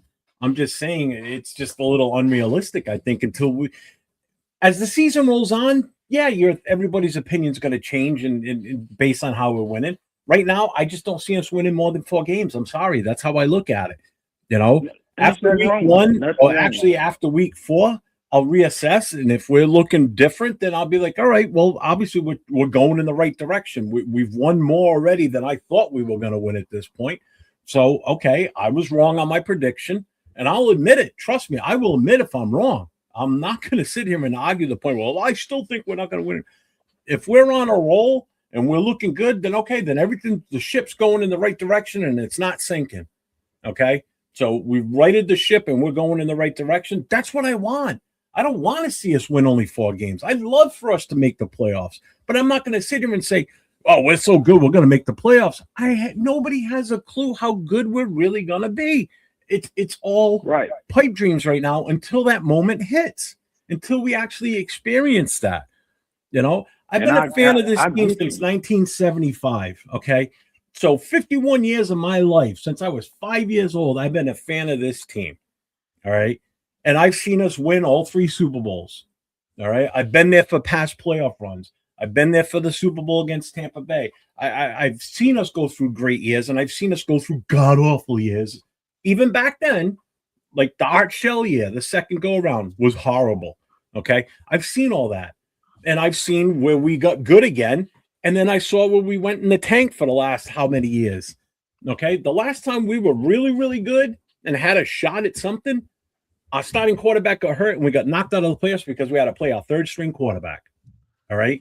So prior to that, we were kind of on a roll and we were trending upwards. And then it all came crashing back down again. And then when we finally had a playoff team again, the new head coach that took over dismantled that playoff team. So this rocky-ass roller coaster that's going up and down and throwing us around without any type of restraints, I'm bruised and I'm battered, and I'm tired of having this false hope and saying that, yeah, we're going to win X amount of games when I look at the schedule. I want us to win those games, but I'm not going to come out and stand here and say, or sit here and say that we're going to make the playoffs this year. That's ludicrous. I'm sorry. I just don't see it. We are still no better until proven otherwise than last year's team. Plain and simple. That's how I look at it. You want to argue the point? Fine, I'll argue it with anybody. I don't care. Right. And hey, I'm a Raider fan too. Been a Raider fan my whole life, so we know it's hard, right? You know what I mean? Hell I'm yeah. a little younger than you, so I I don't go back as much, but I've been watching this team for the last 20 years, man. I haven't switched up none. So, but when I look at being a Raider fan, I know when we Raidering. I know, and that's what I like to call it when we having good seasons. I know this feels like we Raidering right now. You feel me? You got a little bit of consistency going on with Spytek being the GM for the last 2 years. You know what I mean? We do have a new coach, but he has a great resume. Like, I think, and you're you sound like you know the game. Clint, not only is he a good quarterback, he a good offensive coordinator, he comes from a football family. Like, I don't know if it's his dad or his grandfather, took them to the Super Bowl. It was his dad. But here's the thing. Yeah. Remember this. One of the greatest offenses. No, and I'm not disputing that. Absolutely. You're 100% right. But guess what? He's a first-time head coach. We have no idea how that's going to go for him. And if past history, and again, if you don't remember your past, you're going to repeat it in the future if you don't remember your past. I said this earlier too. Here's the thing. Right. He's a first-time head coach, okay? He's responsible for everything that goes on in that field. We have no idea how this is going to go for him. You don't, all right? Look at Josh McDaniels, great offensive coordinator when he was with the Patriots on his first stint. Left to go to the Broncos. Everybody thought the Broncos were going to be the shit. They were horrible. He got fired halfway through his second season. Okay, goes back to New England, brings them back again. Then he gets hired by us, which I hated the move from the get-go. And what happened to him? Fired halfway through the next his second season. So offensive coordinators don't automatically, boom, shoot off. Yes, it happens. Could it happen with him? Absolutely. He's got the pedigree. I don't doubt it. But again, you can't sit here and say he's going to win us 5 Super Bowls as our head coach. We don't fucking know. Nobody has a clue until the season starts and we actually assess what we're seeing. And that's why I keep pushing just wait and see and then reassess once the season starts and see where we are. There's so many games this season that are going to tell us how good we really are or how bad we really are. There's no cakewalk games. There really isn't. This is the NFL. These are professional teams.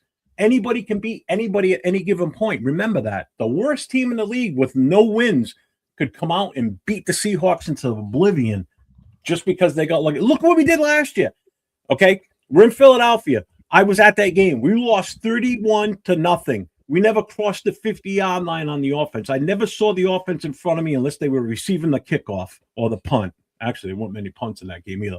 And then a couple of weeks later, they go to Houston, and we almost beat the Houston Texans, the number 1 ranked defense in the league. So anything can happen. I get it. But Jesus. And Paul, you're a regular Nostradamus. So Nostradamus.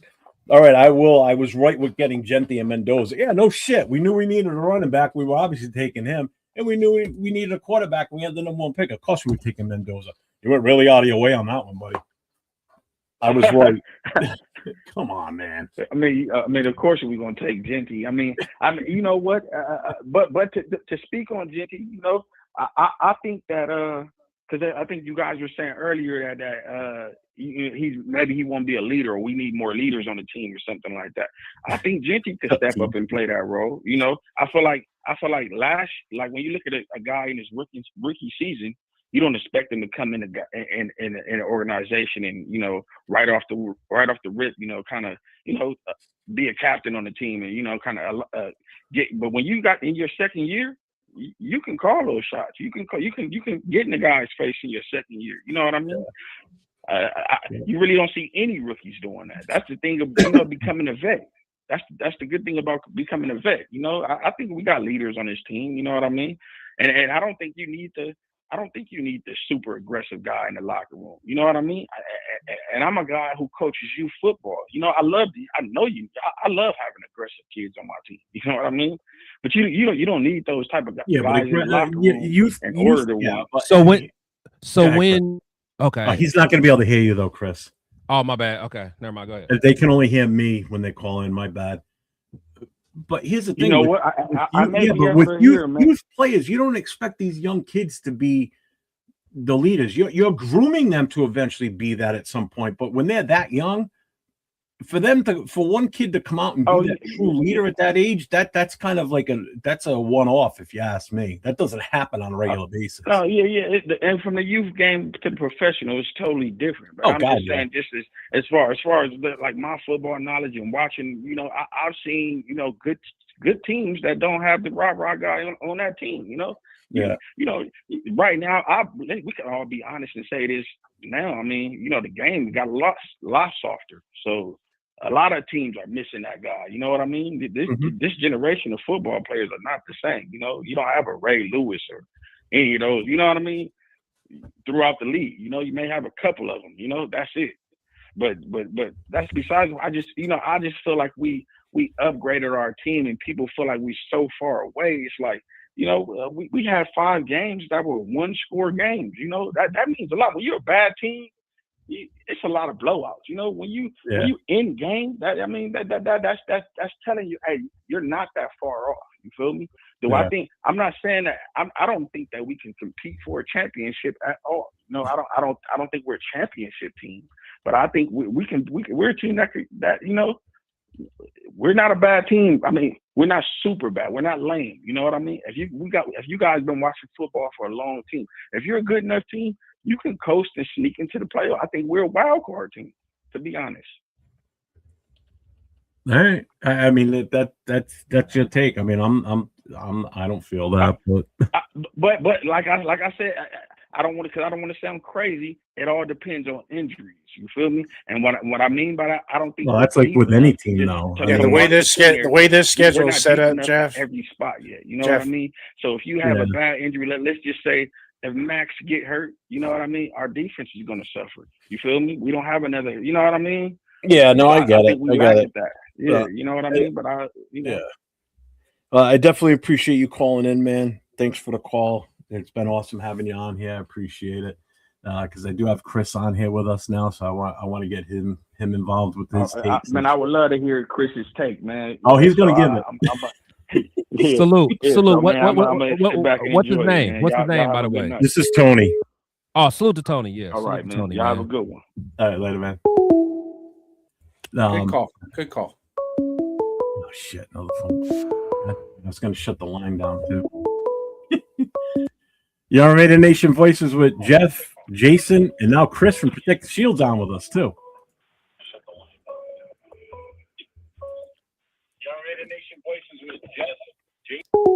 All right, all I heard was an echo. So That's just real quick, I want to bring this up from John Leon. What kind of fan puts money on the Raiders to have a bad season? Cali fans are built different than New York Raider fans.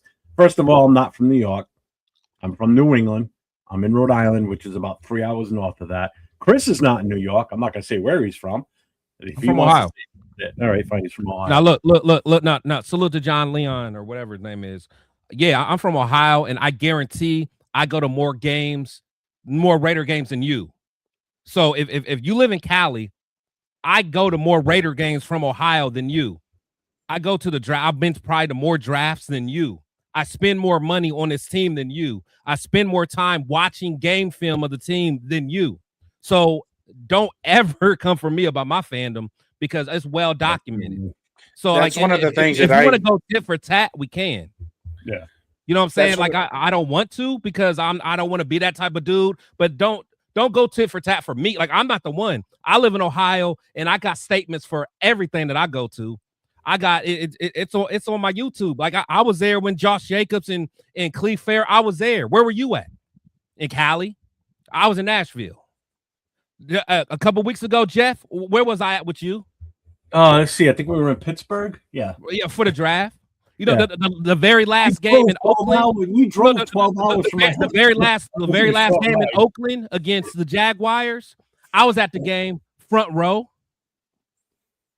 So like, don't you know what I'm saying? That they kill me with this about the Cali fans, and I don't want to hear none about. And honestly, I love all of our fans, but you know these Cali fans get on my nerves with all this talking about they the best fan. Okay, if y'all was so good, then why did they have to tarp off a lot of seats in Oakland? Because locally they had to black out the games because you couldn't even sell out the daggone games. Don't come with me, man. Don't come at me, bro. Like you guys can say all you want to say and act like Oakland's all. No, you guys couldn't even sell them out. So they'll stop it, bro. Stop it. I'm not the one, man. I'm not. Man, the this is a gold night tonight. Holy crap! Some great shorts coming out of this one. Lame as fuck, man. So Raider Paul, when was the last time we had a QB? I'm gonna sit back and wait. Derek Carr. Tell me he wasn't good. So we're just going to throw away his 9 years here with us? I mean, he had good seasons. He's one of the better statistical quarterbacks we ever had. Oh.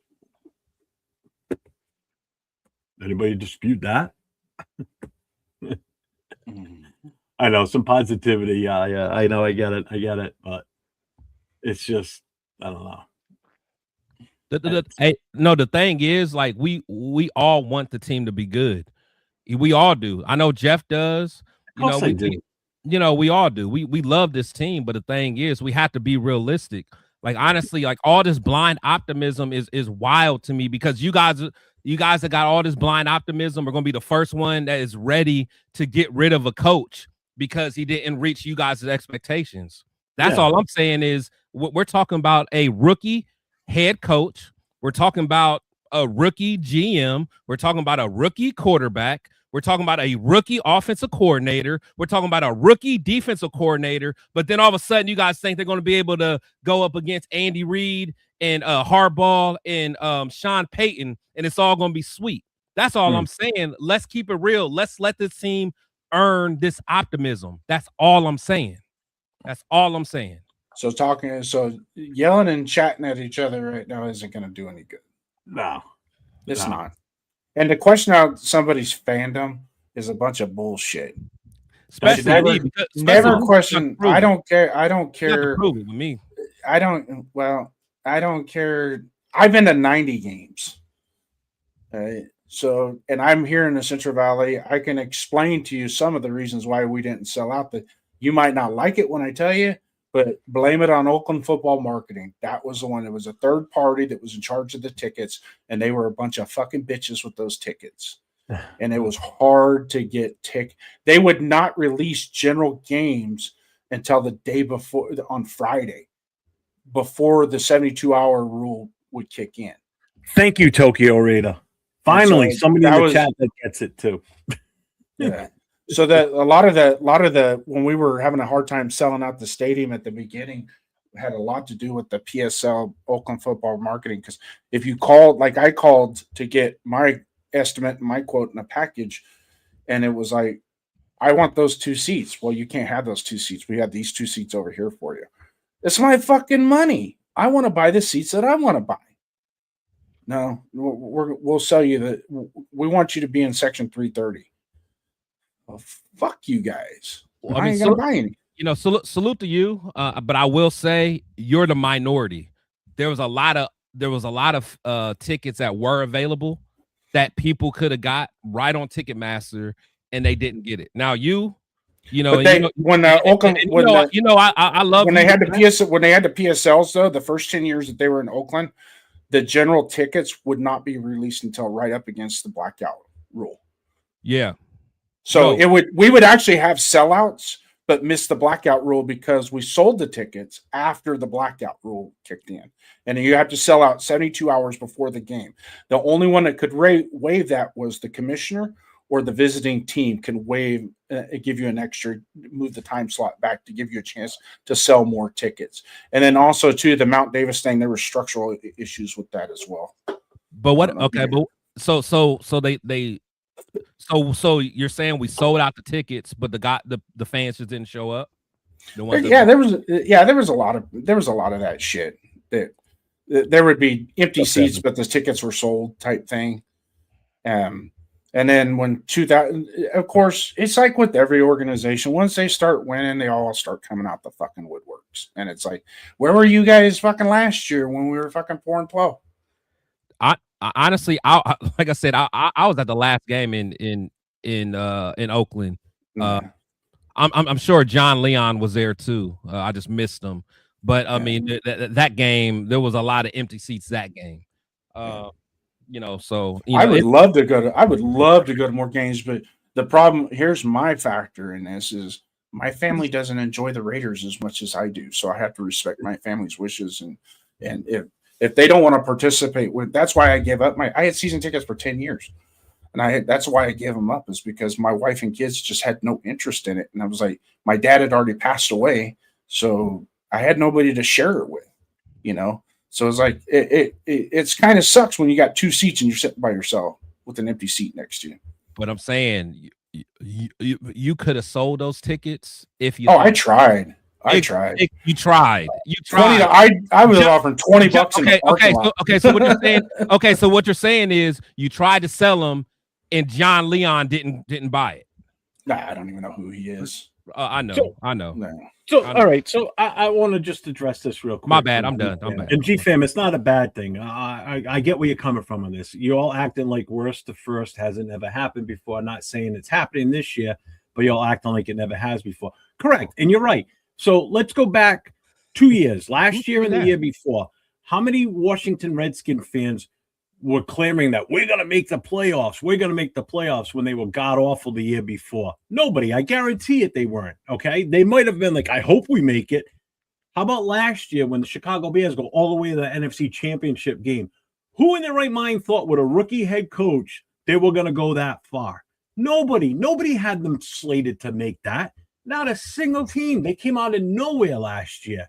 All right. I guarantee Bears fans, as delusional as they can be sometimes, because they're still living off the 85 Super Bowl, I guarantee they're still saying, you know, oh, we're going to probably make the playoffs. But who's going to sit there and say, oh, we're going to make the AFC Championship, NFC Championship? Absolutely nobody. Go ahead, Chris. What are the Commanders of the football team? They call them the Redskins. I don't give a shit. Just call them the Redskins. Yeah, the Redskins and the Bears. They both drafted a generational talent. That's the difference. That's the difference. A guy that, you know, they both drafted a generational talent, and they made it work. And then from the same draft too, just back-to-back years. If you think about it. For sure. And that, 1 year, Jaden Daniels had it, and the second year was Caleb. And that's the difference. And the thing is, like, I like, you know, I'm thinking that Mendoza, you know, can be a good game manager and be able to make it work, you know, because cerebral, you know, and he has great work ethic. And I think he's eventually going to be a good quarterback.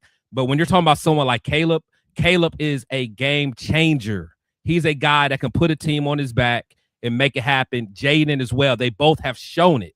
They showed it in college, and they've already shown it in NFL. So that's the difference. When you have a game changer, that's different. When he plays within the confines of his ability, he's a game changer. But when he starts to play out, who is Caleb? Caleb. I mean, but there are times Caleb Williams will try too much and cost his team the game.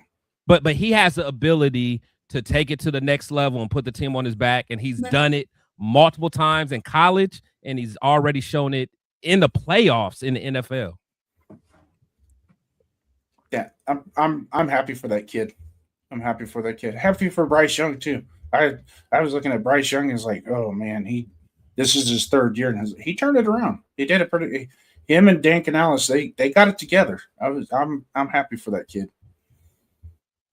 Playing a lot better. Hey, John Leon, take care, man. Good to see you. Glad you came through. Later, John. Sorry you're out. Kevin, that's awesome, man. You was out after 2 years in the hospital. Raider games too. You wasn't there. 5 total heart surgeries for little Raider. He's finally going to get to go to his first game this year. He's going to take little Raider to Chiefs at the Raiders. That's awesome, man. Good for him. Salute. That little man's been through a lot, so good for him. Fucking Rose down. If no one has a Raiders tramp stamp, I don't want to hear it. Let's see. Coach says, Chris, you're a way better fan than me because there ain't no way I'd pay to see this dog shit team play with the past exactly. No, I play like back when Jamarcus was a quarterback. Like that was back before I really had money. I saw him play in New York against the Giants. What I'm saying. That's 47, we got our ass whooped. That's what I'm saying. That was back before I had money, man. Like, luckily now I'm okay, but I spent a lot of money on the Jamarcus days, especially when Terrell Pryor was there because I always liked Pryor. That, man. So that's what I'm saying. Like, these fans can miss me with all that. You can say whatever you want about the Raiders, but once you start testing my fandom, like just because I don't live in Cali, I'm less of a fan. We can, we can have a measurement contest all you want, man. I'm with it. So you don't root for the 49ers, then, right? I did shut the phone. You don't root for the 49ers, though, right? No, I don't root for the 49ers, but I don't hate the Niners like y'all do. I don't. Though. See, I'm a football purist, and I can sit down with any fan of any team and talk football with them. So I'm not. That's not me. I don't. Because I do get. But when you throw it in my face, I will fucking smack the living shit out of you and tell you fucking. That's how it should be. That's how it should be. And I get it all the time because, like, for some reason, these people that live, within an hour from the stadium question me, and I go to more games and spend more time and spend more resources on this team than them, and they got the nerve to talk about me. So whatever. Yeah. I get that all the time. People ask me, "Oh, you mustn't like the 49ers." No, it doesn't faze me. That was a joke, Jeff. I wasn't serious. No. But seriously, though, no. No, it's real. It really happened. It's real. Well, yeah, and I know. I'll tell them I don't have the hatred for the 49ers like people that live in Cali. Me too. Like, I hatred the team, and I don't even hate some of the teams that are on. That's division. because of where we live. I hate the Steelers. When I go to the grocery store, I hate the Steelers. When I go to the grocery store and I'm surrounded by 300 fucking people wearing a goddamn 49er jersey, and I'm like, well, again, you all fucking. It makes sense. I get that. For me, their radio broadcast and. For me, I hate the Patriots more than any other team in the NFL. Plain and simple. I hate them more than our 3 rivals. That's how bad I despise the Patriots. Yeah, it's the same. Yeah, you had the same. I wasn't happy as a pig in shit when they got blown out in the Super Bowl and got beat up like a little sweat pile. That was beautiful. That was a great game for me. I loved every minute of it. I wish I was still working because those are the days I used to love going into work the next day because I'd be like, how'd that game go last night? That's funny about 49er fans though. They don't buy their swag. Yeah, what's up, Severe? Severe's in the chat. Boy, Severe in the building. What's up, Severe? I don't think I can articulate in a way anyone would understand, but this rebuild just feels different. I have faith. I do too. I got faith in them, but I'm not going to sit here and say that we're going to the playoffs like some people. I just can't see that because I'm not. I'm trying to keep it real. I don't want to be realistic and say, "Whoa, we're going to make the playoffs this year." we're going to be a wild card. Okay. If we do, great. If we don't, I'm okay. But everybody that keeps saying when it doesn't happen, what's you're going to take then? Your take's going to be, well, Mendoza should have been playing. Here comes number one. Kirk Cousins shouldn't have been playing at all.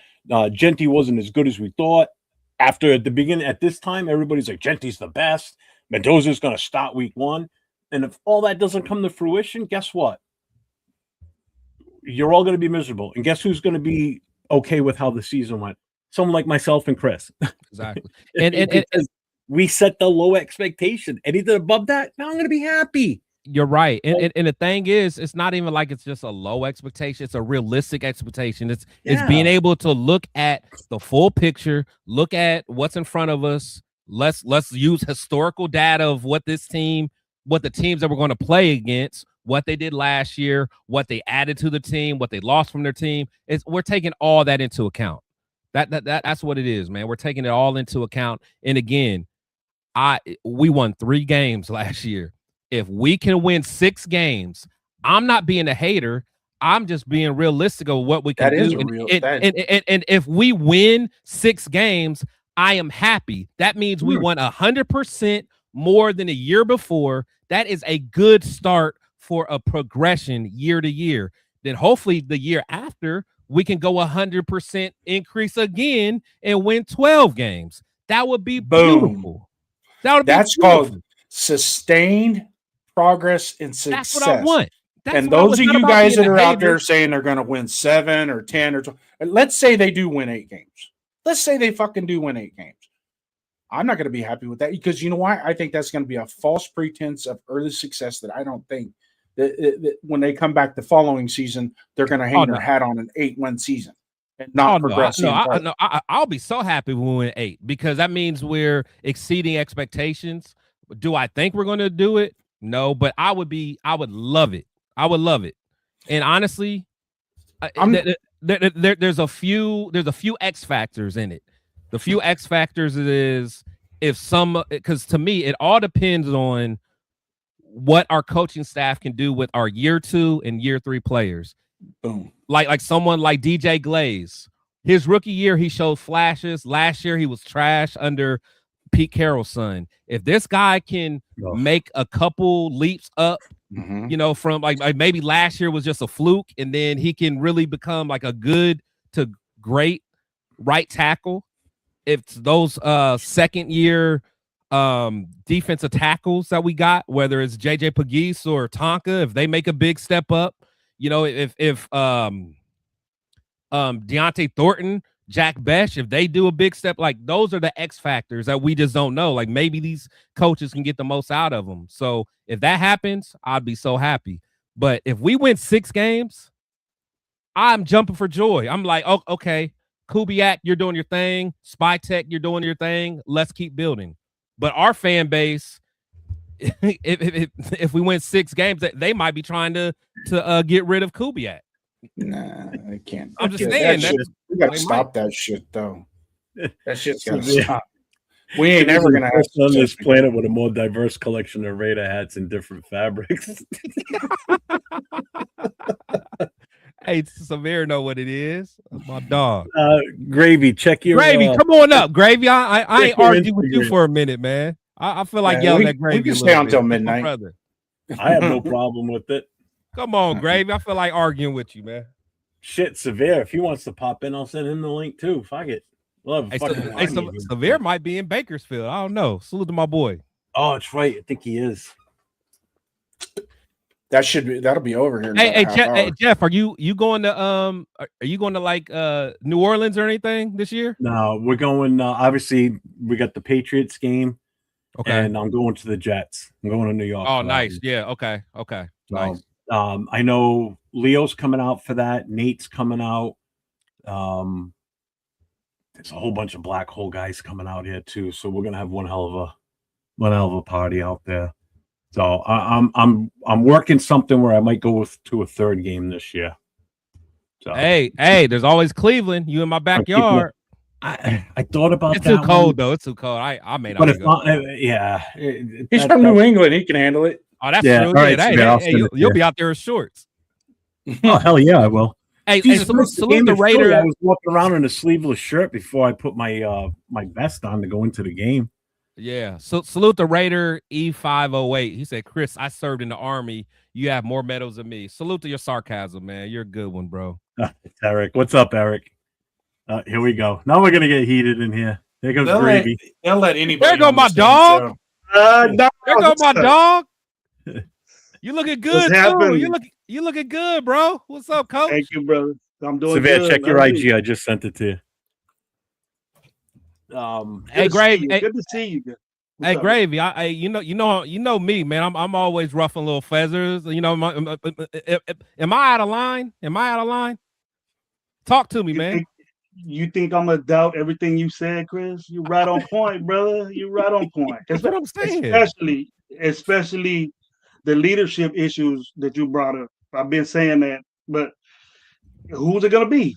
Who's it gonna be? And you're definitely right with the fans over there doing that, you know. But Jeff had a good conversation on the live that we was watching today. We were in the chat, and we have a group chat.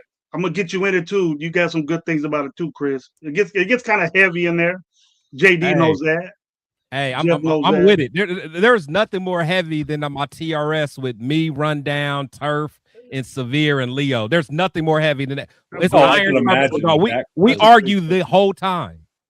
I wouldn't doubt it any other. I wouldn't not watch when you guys are on, bro. That's a great show. You guys got a good thing going. As Jeff and JD on this show, I love it, man. Yeah, I try to call it's in. a fire show. We have fun. We have fun on this one. Tonight's just been a different style show. Oh, now it's a lot of fun with Gravy. Shit. Oh, great Gravy in the building. Game now, over. Hey, man, it's over now. You know, I was where Paul at. Where's Paul at? No, he's Paul talks so wild, but then when money We start just- getting thrown around, he Homer Simpson Paul- in the bushes, bro. It ain't money to show up, bro. He's You telling working on me, his new Gravy, predictions. you know, He's Gravy, working on his new yeah. predictions. So you better be at Bakersfield. You better be at this game. Where you at, bro? Where you at? Yeah, right. he had tickets to go to the Dallas Monday night game last year, but because we weren't winning, he didn't go. That's what I'm saying. That's what like that's what I'm saying. Like I'm not arguing with people. Like We were ass last year, and I spent money to go to Philly. And I woke up that Sunday morning with a goddamn blizzard in Philly. We set up the tailgate in the goddamn snow. Couldn't even see the stadium, and we were the next parking lot over. It was snowing so goddamn hard that morning. So, you want to talk about dedication for your team? Goddamn. That's what I'm saying. That's why I'm not arguing with them. No question about set up a tailgate in California or Vegas. That's easy shit, baby, because it's nice and warm. Here, New England last year, freaking rain. The parking lot turned to mud. People's sneakers got ruined. It was brutal. You know? You're not wrong. You're not wrong, Chris. I'll tell you that for damn sure. You're not wrong. We always disagree and think differently. We think differently, but look, they want to take it as negativity. We're just concerned on the things that we see different. And the thing is that all four of us, we know ball, probably more than the audience, and that's why we have shows. If you're so worried about what we say and what we integrate on shows, get your show. Get your own show and be Get Mr. your own Good show and give your own take, man. Because hey, Gravy. See that's the thing I love about it because wait. We still want people to come to our show though. Yeah. Come to their show. But the thing is, it's like I'm gonna be right back. I'm dying for a cigarette. It's been 2 hours. Do your thing. But the thing is that is like when we give our takes, it's on the internet and it's there forever. So therefore we can't back out from what I say. So like when I'm wrong, I step up to it and I admit it. Because like and the one that I always say is I was one of the few people that was excited that we hired Josh McDaniels because I was like, we got an X and O's guy. He's going to learn from his mistakes. I was wrong. It didn't work out, but I'm okay with saying that. I don't hide from my take. You know what I'm saying? Let's still get burnt with it. I'm surprised people don't do it now. Well, I'm not on a lot now, Chris, but he said that in the long run, we're going to be calling McDaniels a genius because he is a genius. You know, as far as offensively and as a quarterback, I thought he would bring that type shit to the Raiders. It was so exciting when we got him. That offense, it was the offense. The reason why I was so excited about getting the EP offense. The only team that did it, and he brought that to what we had. Right. I mean, and it showed. Carr and Devontae had the best seasons. When he was there. And how could you contradict that? If he was an asshole and not a player's coach, that's them. That wasn't me. That wasn't us saying it. But watch this, Gravy. Watch this. Watch this. And again, this is my takes be so outer space of people. So you're right. Carr had Devontae had one of his best seasons. Jacobs led the league in rushing under him. But then also you think about, remember the players surveys when I think it was year 2, the player surveys. Do you remember what the players said about McDaniels? You may not remember, but like he got graded low. But you know why he got graded low? Because he was too hard on the players. Oh, because that's what you had. You had the tight end. You had Mike saying, Big Mike saying that he didn't want to come to practice. Right. I think it was involved with that. I think that had something to do with it. Right. You got to ball out, bro. That's coaching. Exactly. You got to ball out. Exactly. So you got salute the Raiders E5. Your mom sucks too. But anyway, so you got players, you got guys that you got someone that came from a winning organization, and all he's trying to do is set a bar for guys to work hard. Yeah, if you're gonna rip into your ass, so be it. We have won 0 playoff games in the last 24 years. And if this coach is being, mean to you, like how soft can you be? Like how soft can you be? That's the way football is now, Chris. That's what I'm saying. It's crazy. It's crazy. It's like, and people like me and you say things like that, like fuck that, forget that. That's not the way you roll. Who's our leader? Who's tough? Hey, real quick.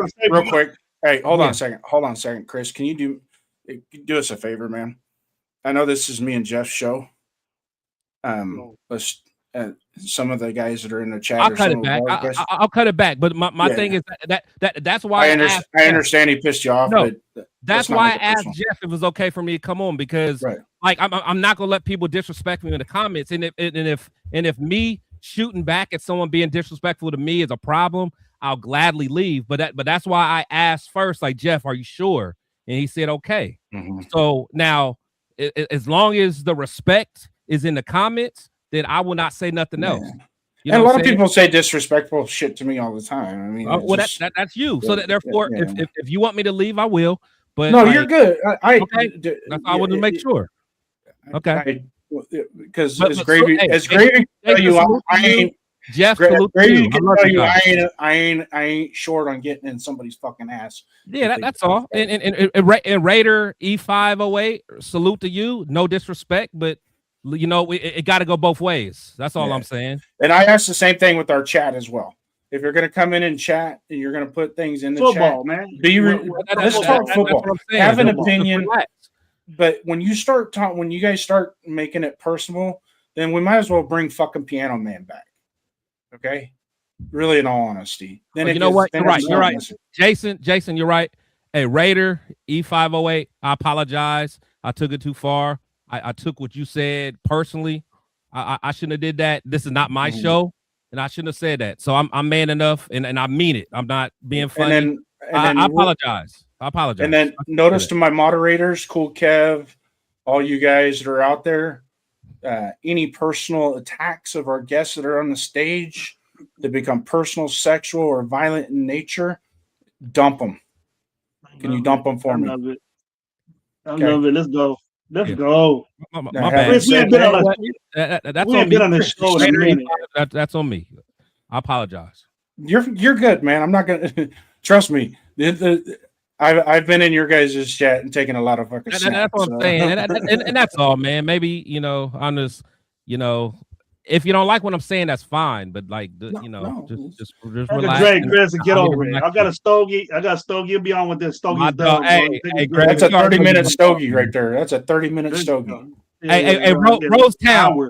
You see how the show went crazy once Gravy got up here. He was supposed to be spreading positivity. Oh, Gravy might be way too negative for me. Way too negative for me. I don't know what's going on. I'm gonna talk. If we really get to talking, I'm chilling, man. My bad. It's gonna get it to the highest level. Grip of views because my bad. I'm chilling. Jason.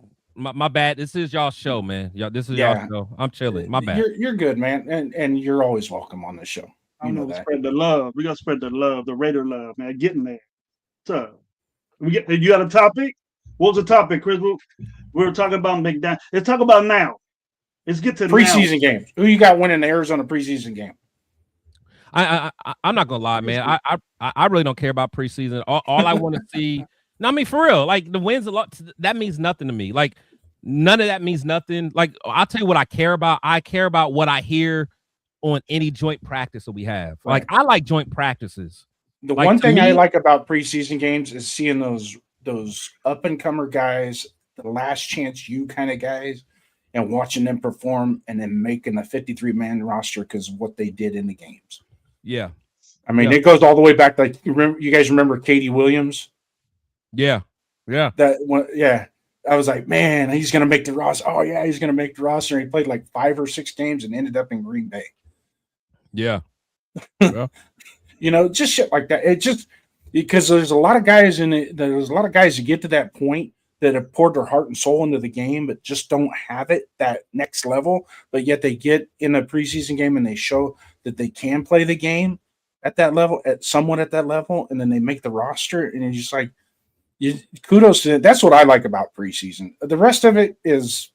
No, me too. Like I remember. I understand why you say that. You say that, but then when Palomar gets his chance, it goes in there. Now he sucks. What's up with that? Well, Palomar was the guy that earned. I'm tired of this bullshit that Palomar sucks now because we got this 27-year-old fucking safety, whatever he did. He's 27 years old right now, something like that. He grown ass man playing against college. Dude, you better be good. Who you talking about, Stokes? Who you talking about, Stokes? Yeah, Stokes. Yeah. Man. He better be good. He's the fucking 26 years old or something like that. Grown ass man. Like 6 years in college. How dare? What you're saying is his development is. He should be developed. He should be. 6 years in college. 6 years in college. Come on. What you think about that? What you think about that, Chris? Do the audacity and the dumbness of Raider fans saying, well, if he didn't get picked in the first round, they rated him real close to Caleb Downs. Bullshit. Get the fuck on my face with that. Caleb Downs went to school 3 years. He was a junior in college. He's a first round pick. Don't compare this dude to Caleb Downs. JD, you know that. He played 2 years at Alabama, 2 years at Ohio State. Caleb Downs is different, bro. Caleb Downs played 3 years in college, bro. Look it up. Caleb Downs played 22, 21 years old. So I thought he played 24 and 25. Do not compare. Well, people were saying if he dropped down to the second round, but he was close. He don't have the this and that. All he is fast. That's all he is. And this homeboy that we got too, he ain't gonna do shit either because the Stokes is gonna whoop his ass. No, I honestly, and Jeff will tell you, I wasn't happy about the Stoops pick, specifically because of who was still on the board. Traded back. Yeah, got rid of Adam on the board, man. And honestly, and that's why I'm going to be upset. Oh, not okay. I'm not gonna be upset, but I don't want to hear no Raider fans like complain about, oh, Mendoza don't got no one to throw to. Mendoza don't got enough weapons. Spy Tech had a chance to get some weapons for his guy, man. Chris, I don't know what you're saying. I hear you guys, and I know Severa's with me. Who? What? How obviously can you be confident in this wide receiver core? That means something in football. You need dudes like that. Oh, y'all was fast. Straight line guys, that's it. When are we going to finally realize that Trey Tucker is what he is? That's it. For 4 years, he's done the same shit. That's it. We realistically, we definitely don't have a wide receiver one. I don't even know if we really have a wide receiver 2. We don't even have a 2. We have a bunch of 3s and 4s. That's it. That's it, bro. And how you gonna develop your quarterback? To me, I don't know what you think, Chris or JD. Motherfucker better a number 1 pick in the draft needs to play and start. He needs to play and start. If he doesn't, he'll be a joke of the NFL in my mind. Gravy. I always say, like, the first 3 picks. Look at Severe looking like the I see a Raider hat. Man. It looks like he's in Witness relocation program or something. Yeah, in Bakersfield. Severe's in Bakersfield. Huh? You in Bakersfield? Nah, man. I'm playing chaperone. This is what I forgot about my daughter. Her best friend's birthday. Can't hear you. Yeah, we can't hear you. Your mic's messed up. All right, I'm gonna take these headphones off. I'm Okay. again. But let me see the party, bro. Where the party at? Let me see all that coke over there. He's reconnecting. No, Gravy. No, I feel you. I always think that, like, the first and second round picks need to be starters. Now the third round picks usually, like, I'll say if they need like a little bit of development, but they need to at least make some type of impact.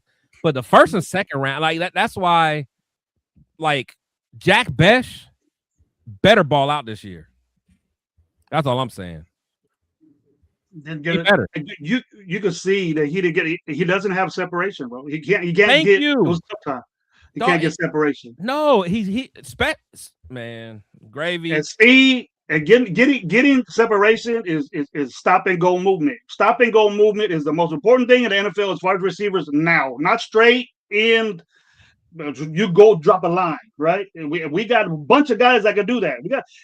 It doesn't matter if you run a 4.27 40, 4.29, 4.31. It don't matter. Yes, it does. It matters. It matters in a way, but if you can't stop and go exactly and a route, then you ain't worth this shit. And we got a bunch of those on our team. That's what exactly. I think. Remember what was the name? John Ross. He went to the Bengals. I mean, it's so many guys like that. You know what I'm saying? It's like you got the speed, but they can't separate. And honestly, and then on the flip side, they're like, oh, well, we got a good physical receiver like Jack Besh. Like, okay, if I got a physical, strong receiver like that, he better either be like overly strong, like an Anquan Bolden type guy or a Hines Ward type guy that get, like, if you try to press me, I'm getting some separation like that. Or you need to be a route technician. You need to be a route technician where it makes up for your speed. You can still, your angles, you know how to use your leverage and get open. Like, if you don't have the speed, you better have one or two of those skill sets. You better be like a Hines Ward or Anquan, or you better be able to route the hell out of somebody. And he has neither.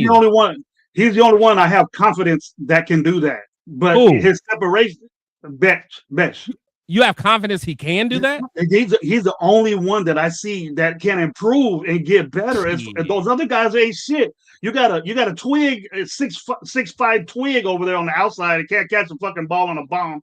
He's never got a 50-50 ball in the pros. The other guys I don't even give a shit about.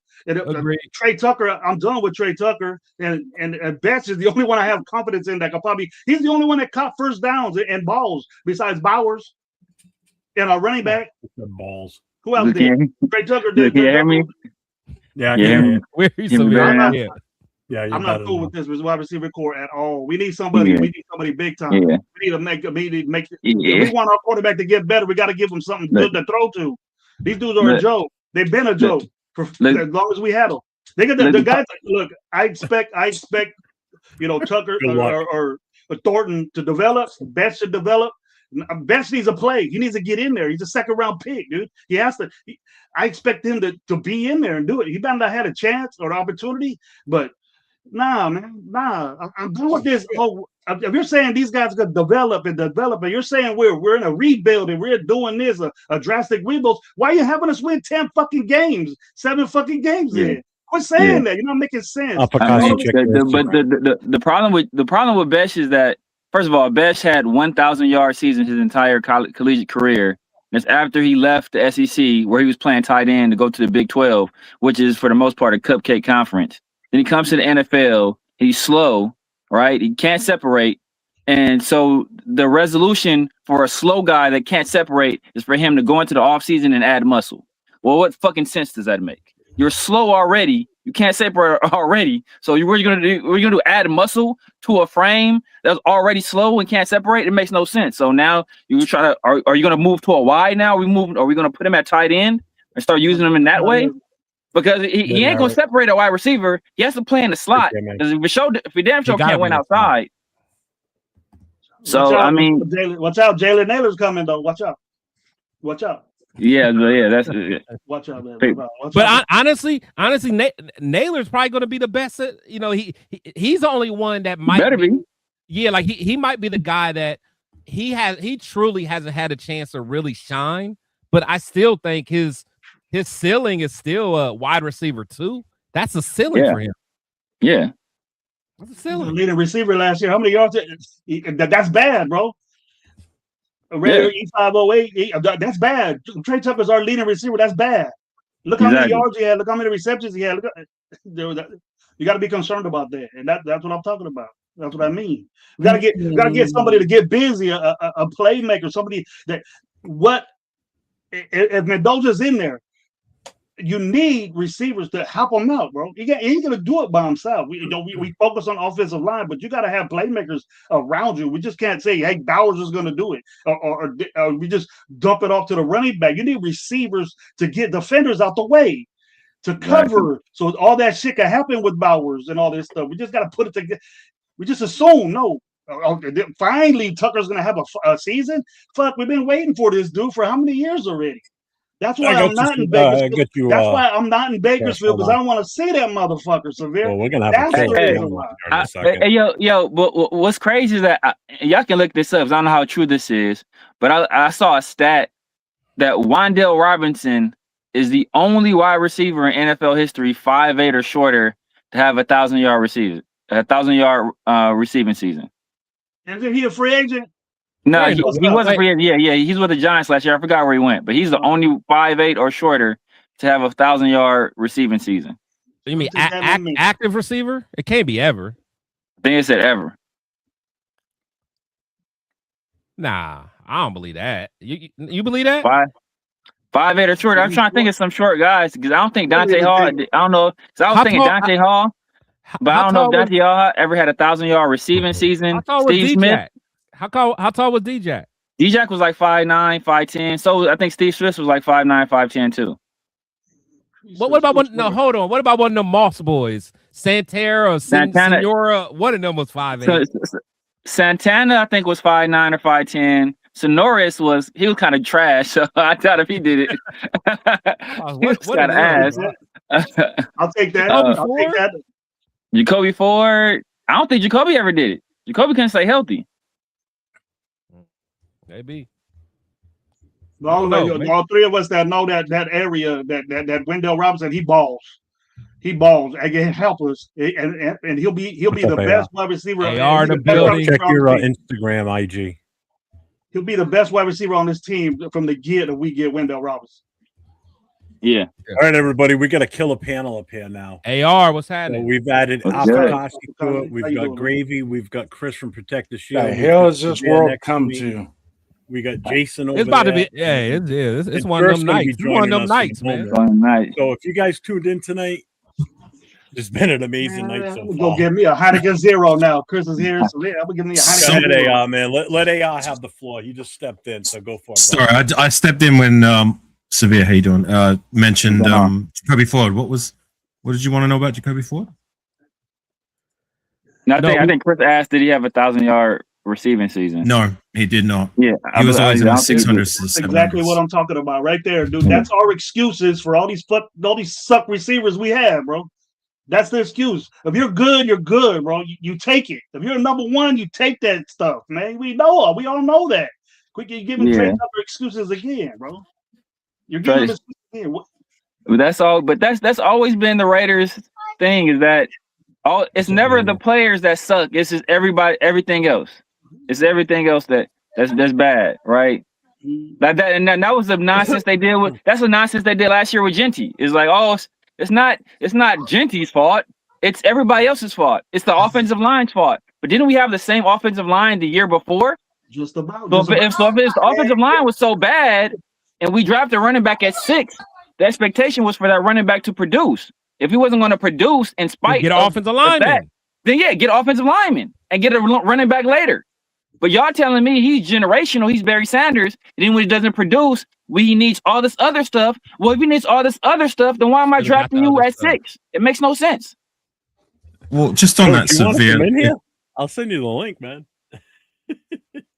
just on that specifically with Genty. I mean, I'm not saying he's generational. I never said that, but like for me, with his stat, with how many yards he got after the contact, and being that he was one of the leaders in that statistic, you know what I'm saying? Like for me, it does scream that like a lot of his struggles were to do with the offensive line being as bad as it was, or producing as bad as what they were. Because I don't believe on paper they should have been as bad. I believe a lot of that was a product of the coaching last year, but we're going to find that out because a lot of these guys we had last year are back this year, right? So, but the issue I have with that, Jeff, is that Bijan Robinson was drafted, 8th?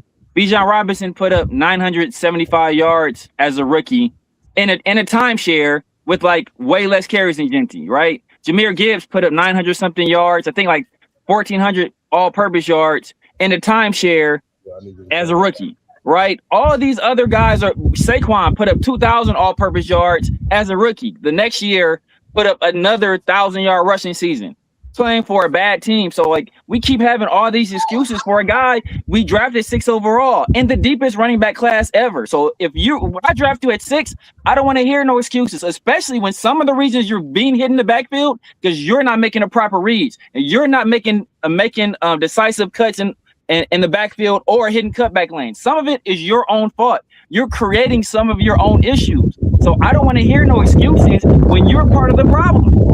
Did you see some of these feedback is really bad? Minimal, though, you gotta give him some credit. You gotta give him some credit. He thought that he did better with that shit that he had with the play calling. Sometimes he was just taken out of the game. And it wasn't because of what he was 7th in carries. I don't want to hear that nonsense either. He was 7th in carries. I don't want to hear it. He was 7th in carries, bro. He had more carries than most running backs in the NFL. Then more than like 80-something% of the running backs in the NFL, he had more carries. So I don't want to hear this nonsense about he didn't have opportunities. He was 7th in carries. 7th. What did you expect him to have? What did you expect him to get? Were you expecting if I draft the running back at 6 overall, I need 1,800 all-purpose yards. He should be. I need 1,800 all-purpose yards. He should be that. He should be. So Severe.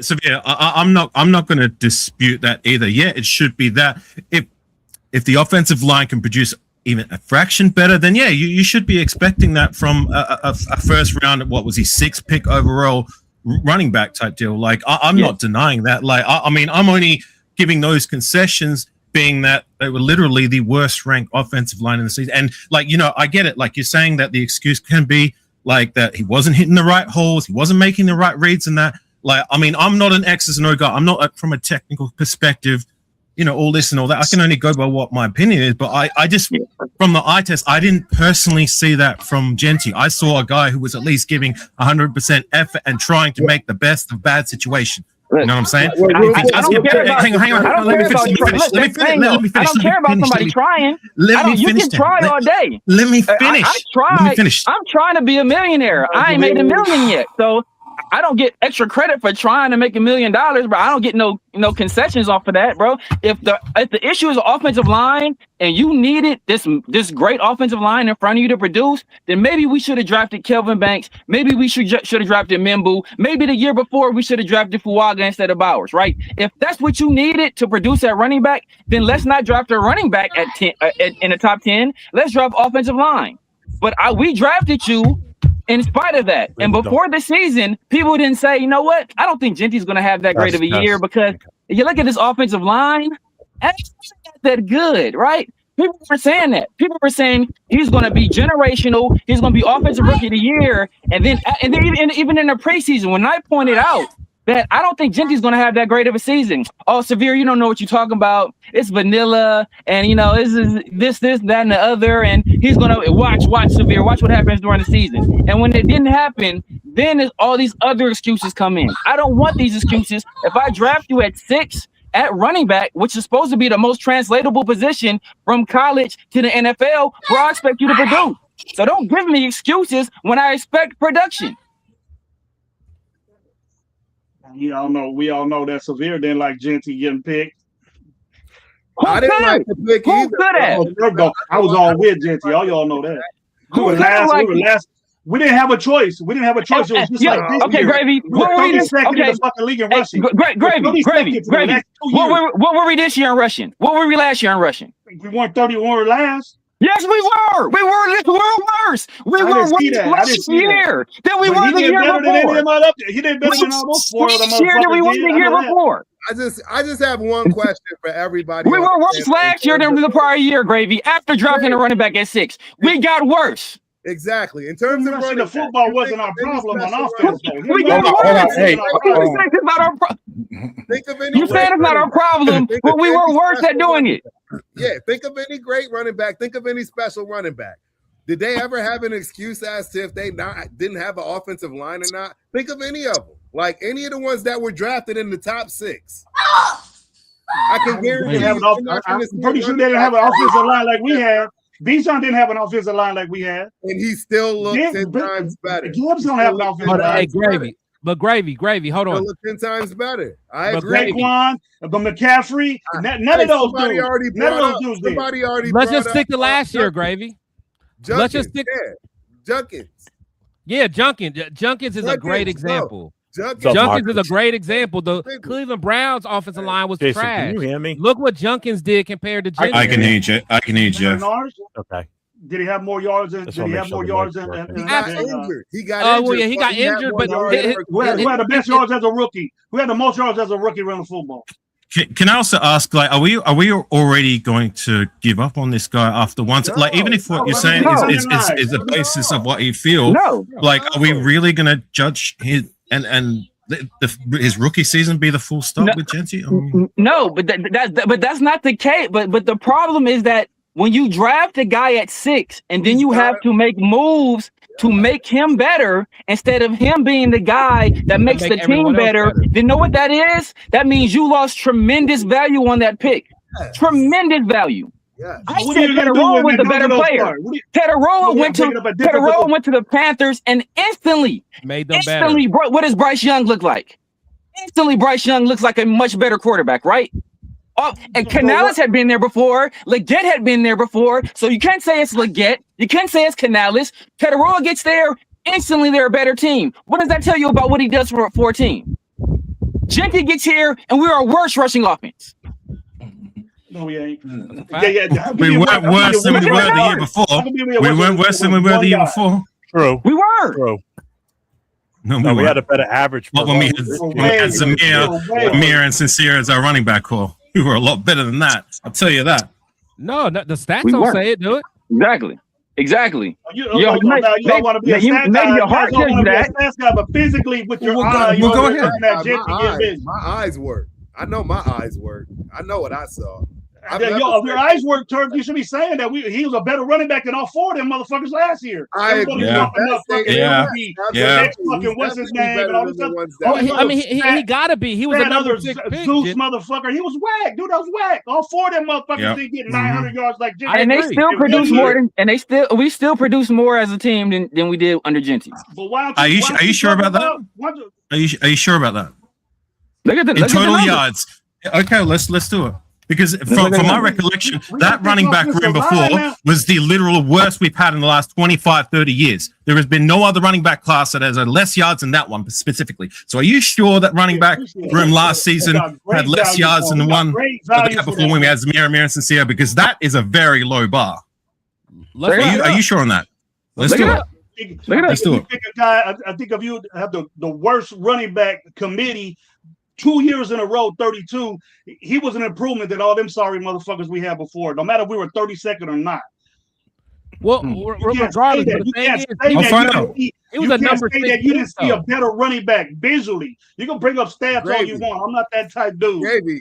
He's a number 6 pick, Gravy. He's a number 6 pick. He's just not a number 6. They're just saying right now, Bijan had 970 something yards in the first year. And look In how a many timeshare. yards per carry he had. In a timeshare. And he averaged 4.6 yards per carry. Now we're dwindling it down so much. You got to reach to say that. No, because that's He was in the time. He was in the time. That's how you rate running back. Bijan was in the time. Bijan, first of all, Bijan only played like 13 games or so. I think his first year, and he was in a timeshare with Tyler Algier. So he was in a timeshare, and he didn't play all every game, and he still had more yards than Genty. Jahmyr Gibbs started 3 games as a rookie, and still had more yards than Genty. What's good for you is I think both those running backs are better than Genty. So that wins your gripe, huh? What was the number? Hey, he said 2025 was better than 24. What was the numbers? I got the numbers here. I've got the numbers here if you need it. The relevant numbers. Give me the numbers. So I'll give you 2024 first, right? So in terms of attempts, they had 380, and they had 3.6 yards per carry attempt with 1,357 yards total. That was 2024. So 1,300. Okay. Yeah. So going to 2025, they had what was it? 369 attempts, 1,317 yards, and 3.6 yards per attempt. So in terms of total yards, they didn't rush as many, but they didn't rush as many times in 2025 as they did with 2024. So per capita, I mean, you could. So technically, you are right. They did have technically. You are right. They had less yards, okay, which is very unimpressive. But in terms of attempts, like it was less maybe attempts. 50s. But what was important? What were the yards per carry on both of those teams?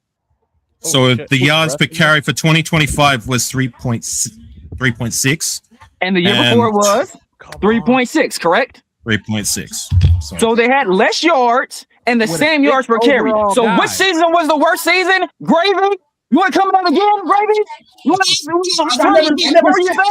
were you saying? I never said those dudes. Wasn't better. What you saying, Gravy? What are you saying? Like I said, we drafted a dude at 6 to do this. At 6, bro. Oh my God, it's over.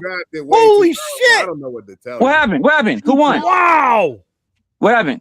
There was like 10 seconds in this match. Yeah. The fight already gone. Holy Jesus. Ronda got beat. Armbar or not? Oh, yeah. Armbar. Ronda got it with the armbar? Yeah, dude, 10 seconds, boom, over. Dang, bro. What an ice. What an ice down. All right, Ronda, I see you, Ronda. Let's go, Ronda. She's got like look. She's got hold on. Hey, look, man, look. She took it down fast. She took it down fast. Hey, look. I already know. Hey, look, y'all. Ronda can put me in the armbar any day. Ronda can put. Ronda, anytime she want to step in the octagon, tap me out. Hey, I'll wrestle with Serrano any day too. Beat your ass knocked out by her. Man, that was a hell of a match. Bro. He gonna ball out this year, bro. Only confidence I have in that dude is Genty. No, but I sincerely hope you're correct. Bright light on our team with that bullshit we seen last year, and you're talking shit on it. That's not right. The thing is, y'all talking shit about what happened the year before with Luke Getsy and fucking and the quarterbacks coach. Y'all was talking about those running backs. See how y'all move the goalposts. So the year before with Luke Getsy and the fucking quarterbacks coach taking over mid-season, we're supposed to produce in a running game with those guys. But last year with Chip Kelly, who everybody told me is the Super Bowl winning coach, and his son, who's super qualified because what he did at Arizona and what he did at Washington. Now all of a sudden we're making excuses. We didn't have those same excuses for those other running backs. But you guys, because you guys are working under the assumption that Genty is a good player. That's the assumption you're working under. So since you assume that he's supposed to do something that he's never done at the NFL level, you assume that he's good. That's the assumption you're making. Instead of saying, let's wait and see what he actually does in the pros. What's up, Rafa? So you just go by 1 year, that's it. So, Yeah, that's what I asked. All I'm saying is that all these plays y'all copping, y'all didn't cop none of these plays the year before for that running back tandem the year before. Y'all didn't cop none of those plays because you guys are working under the assumption that Genty is good when we don't know if he is or not. He was a good collegiate player, hell of a collegiate player, one of the best collegiate running backs ever. All right, I give him that. But what is he in the NFL? We don't know what he is. In the Mountain West. That's my point. That's my point. We're all in to give them chances. Let them roll. Let them development. Trust the process. I love when someone uses let them do this that. fucking line. I love it when someone uses this line. Are you fucking serious? Hey, Anyone who thinks Genty is bad he wasn't doesn't know fucking football. terrible, like you say. He's not terrible, bro. So I don't know football. So Bush Raider, what did you think about Pete Carroll before Pete Carroll took over? Well, where's your thoughts on that regime? Did you think that was going to be a good regime? Hey, and thing is that and know why? And know why Bijan doesn't have as many broken tackles as Ashton Genty does? Because Bijan makes people fucking miss. He doesn't need. He makes people fucking miss. He doesn't get hit unnecessarily. So that's why if you don't know how Bijan plays football, then you don't know football, Bush. You don't know football. Hey, Severe. Let me tell you, as my brother. Severe, let me tell you, brother. Don't.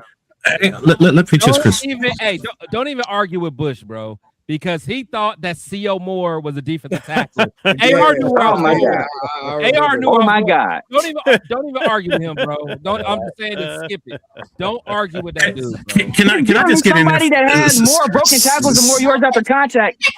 Severe. Bijan is a guy that's a shiftier back and a speed back and a guy who could literally play slot receiver in the NFL. That's how good he is as a receiver. Severe, can I just get in there just for a second? All right. Go ahead, bro. We obviously look. I can respect your takes. I don't agree with them. I've given you my takes. Although I will say this. All right. If by year 2 and year 3, it's still the same deal, then I'm going to agree with that. Like if you draft in the top 6 or in the first round specifically for a running back, and he's not producing numbers that are at least 4 point whatever, and somebody's wind is really bad in the background. It's severe. It's in a windstorm. Okay. But the expectation in time, hopefully sooner rather than later, is going to be at least 4.2 yards per carry as a first round draft running back. I'm right there with you. Okay. So there will come a time when he has to produce those numbers. So I will agree on that point.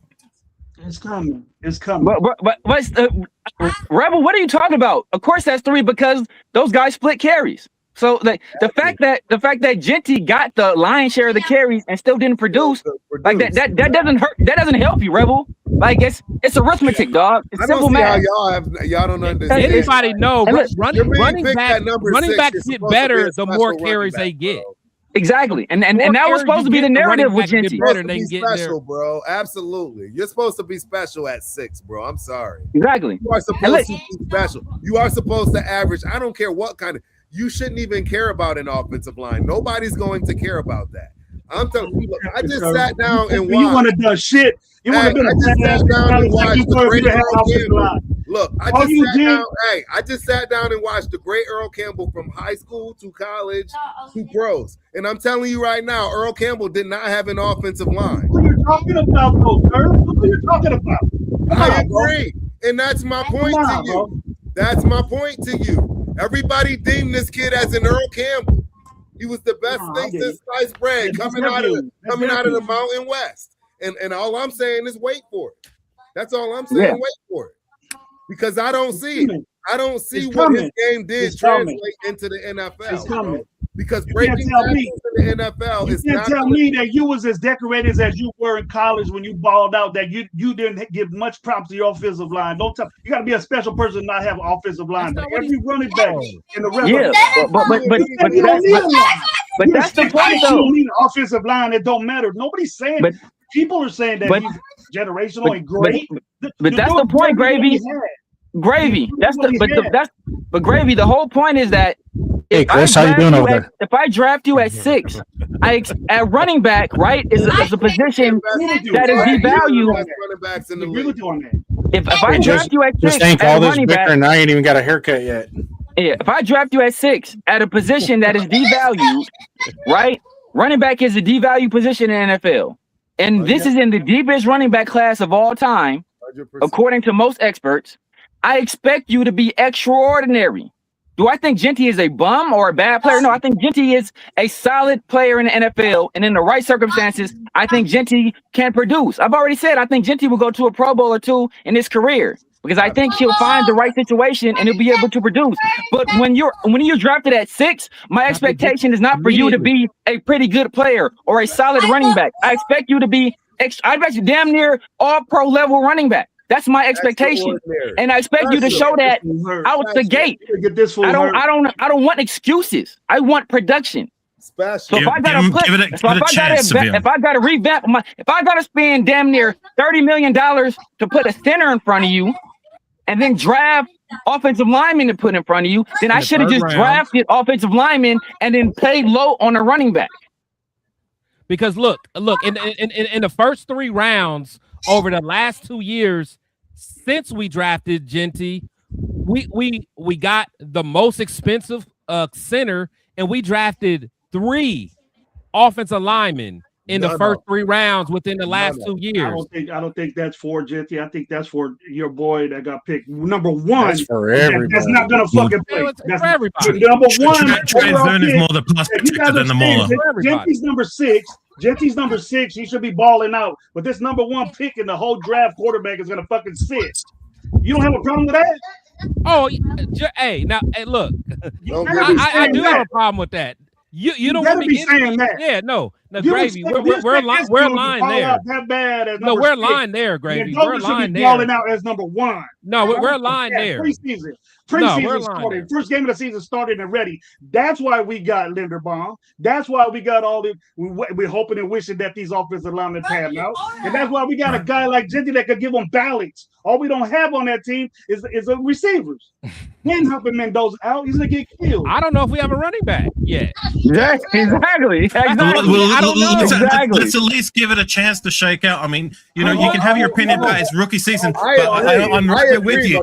There's going to be that expectation that he has to produce to what you said, to be to live up to his first round numbers, right? You got to give it a chance. Like, yes, you can be disappointed with the rookie season, but that can't be the full stop with Genty. I agree. No, like I said, I don't think he's a bum. I don't think he's trash. No, but he's already shown me he's not special.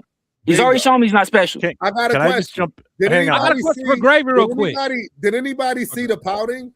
Has anybody saw his reactions? How did he all of a sudden starting to get his Michael Myers stance? Where did all this stuff come from? It all came because they gave it to him. He didn't earn none of that shit in no way, shape, or form. Yep. Gravy. Like the 2-year-old. Gravy. Hey, Gravy, real quick. Whatever pout like that, bro. Especially a running back, bro. That's not running back tendencies. Gravy, running backs don't pout, bro. I'm sorry. Leave that to the Rebel. Part of the reason he got hit behind the offensive line was his own fault, bro. What part of that don't you understand? Thanks, Frank. You can work on that. No, for sure. Nah, Turf, Who you're right. do you want then? You think Junkins and all these dudes would have did a better job? Yes. You think Junkins and Hampton? Yes, I do. Yeah, I do. 4.6 yards a quarter. I think they would have did about it. I think they would have did about as well as he did. And I think Junkins had a worse line. I think the Cleveland Browns had a worse line than we did. The line was bad. Not in the running, because we was last in running offensive line wise. And that's because we don't have a running back. And know what, Gravy? We were last the year before. So maybe instead of drafting a running back, we should have drafted offensive lineman then, right? Yes, we should have. I was with that. Okay then. So we're in agreement. So we're in agreement. We shouldn't have drafted Genty at 6. Thank you. I rest my case. I rest my case. You're in agreement. We shouldn't have drafted Genty at 6. I rest my case. I never said that. Put words in my mouth. But Gravy. He put up the same production as the guys the year before. He put up the same production as the guys the year before. And now we're saying because of the offensive linemen. So the guys the year before didn't have a bad offensive line? Because they had the same offensive line, didn't they? Four guys, Severe. 4 guys ran the football last year. Yeah? All together, didn't even have what Genty had. They had more than Genty. What? We had more, bro. We just went on our numbers. Jerry, averaged Jerry, yards. they They did. just went over the numbers, dog. They had more. The average the same. It was the same. They had more and Jen- average the Jen- same. Go ahead, And guess Chris. what? And guess what? None of those guys were drafted in the top 10. None of them. Not a single one. Not a single one. all those guys we had 2024, they were coming into their third, fourth, or whatever season. But besides, I think Dylan Lobby was the only guy who came in as a rookie, and even he was just a rotational guy. How many starts did Zamir White have over the length of his career at that point? Who fucking cares? He's whack. I think- Where's he at now? Where's he at now? I don't know, maybe 6, Don't 8 even games. try to Yeah, say- where's he at don't now? He's not even on a roster. say He's not even on a practice squad. He's not on practice squad based on what happened He's not even on a practice squad. He's not even on a team. Based on what happened the year prior. Based on what happened the year prior. Because he never did nothing. He was that him bad. and the other He's guys not did even- as much as what Genty team wants did. to give him a chance? Him and those other guys did as much as Genty did. The disrespect for Anthony Genty is Hey, weird. but Gravy, It's not but Gravy. disrespect. It's called constructive criticism. Hey, Gravy. Okay, now people can't take constructive criticism. That's really Hey, what it's called. Hey, All right, Gravy, hold on. hold Let on. Chris say something. Go ahead, Chris. Gravy, that's for you because I know you know we're all talking about the eye test, so we're not gonna go straight by just statistics. So if you take Cam Scatterboo, if you take Junkins, if you take Travion Henderson, if you let's just say those three, and then you put Genty in there just by the eye test, is there a great difference on what you saw of them on the field? And if so, where would you rank them for what you saw? Genty 1, Jenkins, then Scatterbo. Genty 1? Yeah, I disagree with that one. I'm sorry. Oh my God. Genty 1? Travion Henderson was second. All three of them played better. You didn't say Henderson. I would have said All He three did of say them Henderson. played better than Genty. He did say All three of Henderson. them. Oh, I didn't hear you then. I would say Henderson. Henderson. I would, in all honesty, I would go Henderson. Judkins would be number 2. Junkins played better than all of them. And he didn't even go Junkins. And we didn't even put Hampton in there. Nope. And Hampton was hurt. Yeah. The thing is, I want to put Hampton with less in games. because he didn't. But Junkins had to be number 1. Junkins had to be number 1 now anyway. Stevenson better than him now anyway. He ain't gonna play. Stevenson is better than who? Don't say Henderson. Oh, Henderson better than him anyway. Yeah. Oh yeah. Okay, but my thing is, out of all those three, especially Cam showed out the little time he played. Right. But my thing is, bro, that little motherfucker going. Same thing if he ever plays again. His injury so bad he ain't gonna play no more. No, you know what? No, I agree. I agree. I agree. I didn't want him. Him and Dart got hot at a good time, bro. Him and Dart. No. He reminded me of Peyton Hillis. I knew he was not going to have a long career just the way he plays. Peyton Hillis. But what I'm saying is, Peyton Hillis. No, he does. You remind me of Peyton Hillis, though. No, but the thing is. Special. No, okay, but regardless, the thing is, I just named 3 rookies. I think it's safe to say that those 3 rookies, eye test, like you always talk about the eye test, those 3 had a better eye test than Genty. If you think they look better than Genty the way he was running, then that's fine, Chris. You have your opinion, but I think Genty was an improvement to our running game than what we had last year, the year before that. I see that too. What, though? I liked what I seen from there. I see something coming, bro. I'm enticed and looking forward to what this dude could do. You all just saying that he's whack the first year. You didn't see no improvement. You're good now. You think that he has his overall vision? He has some problems with vision and his. We don't think, but that's the thing. I don't think he's whack. He's not. I don't think Genty is a. Yeah, exactly. I don't think Genty's a bum.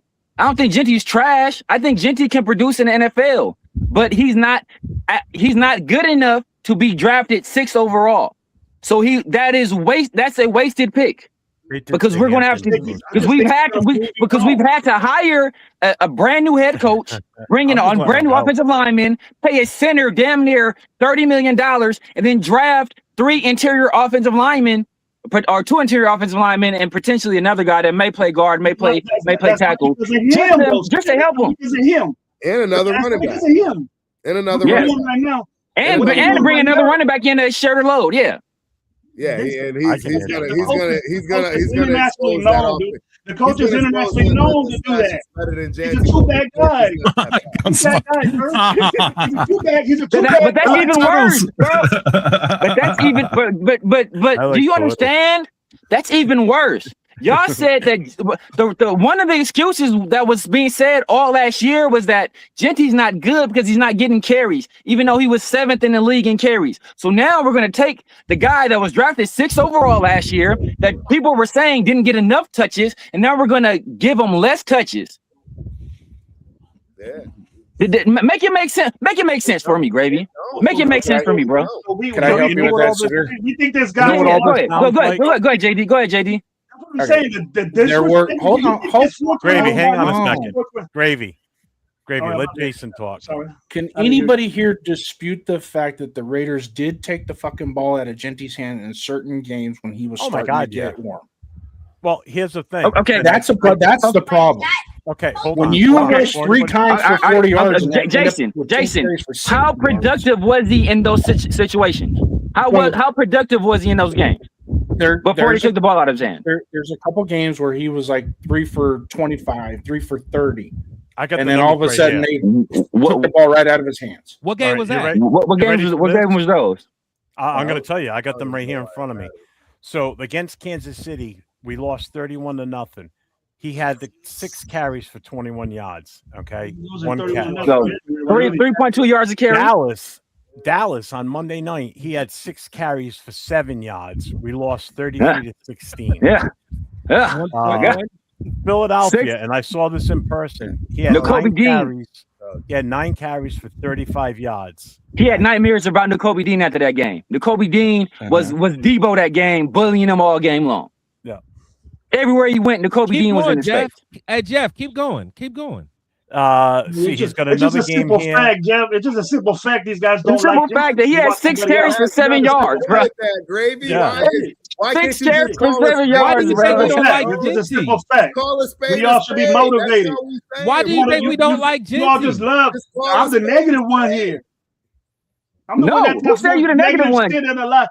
I can't believe you guys are saying this about your Raider running back. Whatever pick you want. I'm not negative, Jeff. McGravy. I'm not being negative. I'm just saying he shouldn't have been the 6th overall pick. At all. He shouldn't have been this. Hey, maybe he is. I don't know what he's doing right now. Maybe he's with whoever, and maybe he is coming. I don't know. That's his business. All I know I is just said that that it shouldn't be a hold full on, stop, hold on. Severe, and it sounds like you're giving it a full stop. Hold on. Let's give Jason the floor again because Jason made that comment. I want to know which game did we abandon the run when Genty was apparently cooking and we took the ball from him? The Denver Monday night game. Okay, give me the background behind that. There was he had well where we he had went one he had the one called back on the penalty. I give you that. Yeah, that's a wash. That's a wash. But you also got to take into consideration there was 2 power tosses that they ran that he got good yardage on. Which game was that? And then they just stopped. They stopped handing him the fucking ball. Okay. But at that point, what was his production? At that point, he was moving the sticks. No. At that point, what was his production? To throw a stat number, I don't have the stats in front of me. I'm just telling you from the eye test. Let's not go by feelings. Let's go by facts. There ain't no feeling. I'm telling you what I saw. And then also, Jason, what was the score at that point as well? Yeah, because the context. Because if we're not making headway in the running game and we get down by 17 points, are we supposed to just keep giving him the ball when he's not we're not producing enough? I can't pull up a separate tab on this. But hold on. I can answer these questions for you. What was the first question? That's what happens, Samir. The Broncos game. The Broncos game. How many yards did Genty have before we abandoned the run? Because what was the final score? Because which game are we looking at first? Which Broncos should be the road game. All right, hang on. If Genty was averaging like 6 or 7 yards per carry, and we were still in the game, then yeah, we should have kept feeding him. Road game. He was in that situation a bunch of times, though. Okay, it was a Thursday night game. Okay. The final score was 10-7 Denver. Okay. All right. In this game, he was 19 carries for 60 yards and 1 touchdown. 19 carries and we abandoned the ball. When do we abandon the run? Hold on. 3 carries, 3 catches for 3 yards. So the score was we got off to an early lead in the first quarter, 7-0. They tied it in the second quarter. And then the next score was in the third quarter. They got a field goal, and in the fourth quarter was 0-0. How many carries did you have in the second half? That's what I'm going to look at right now. See if I can pull that up. 10-7 games. I don't know. 19 carries is not abandoning the run. Not to me. No matter how you. Okay. No matter how you. All right, hold on. That's like 300 something carries over the length of a season, like 360 or something like that. I want to say something like that. So in the third quarter, here's every play in the third quarter. All right. So one series, we went 3 plays for 8 yards. Genty ran the ball for 5 yards on one play. Then he ran it for 3 yards. Gino threw an incomplete pass, and then we punted. Our next series, 1 play, 0 yards. Gino threw an interception. The next series in the third quarter, 3 plays, -6 yards. Genty up the middle for 3 yards. Gino Smith passing Smith intentional ground. From Geno Smith intentional ground. Barely hear Jeff. The feedback's pretty bad. Yeah. Who? Someone's wind, man. It's loud. Mute yourself real quick, bro. It's the wind, man. On the next play, 4-yard run for Mozart for 4 yards, and then we punted, and it was blocked. Okay. Look. We don't got no play for play. That's third quarter. Fourth quarter, we had 3 plays for -1 yard, 6 plays for 42 yards. We didn't score, and then 6 plays for 15 yards, missed field goal. Okay, so we had the ball a total of 4, 5, 6, 7 minutes in the fourth quarter. 7 minutes. He had 19 carries for 60 yards. And it was all in the first half. Yeah, so what's that? Well, that's less than 3 yards a carry? Yeah. So it's like over 3 yards a carry. Why would you continue giving him the ball? Yeah, about like 3.1 something like that. Yeah, like why would you? You know, like come on, guys. Like, come on.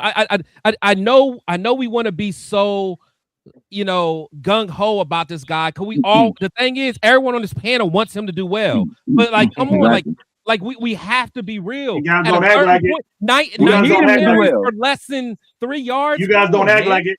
Speaking facts, Gravy, what do you think of the Mendoza pick?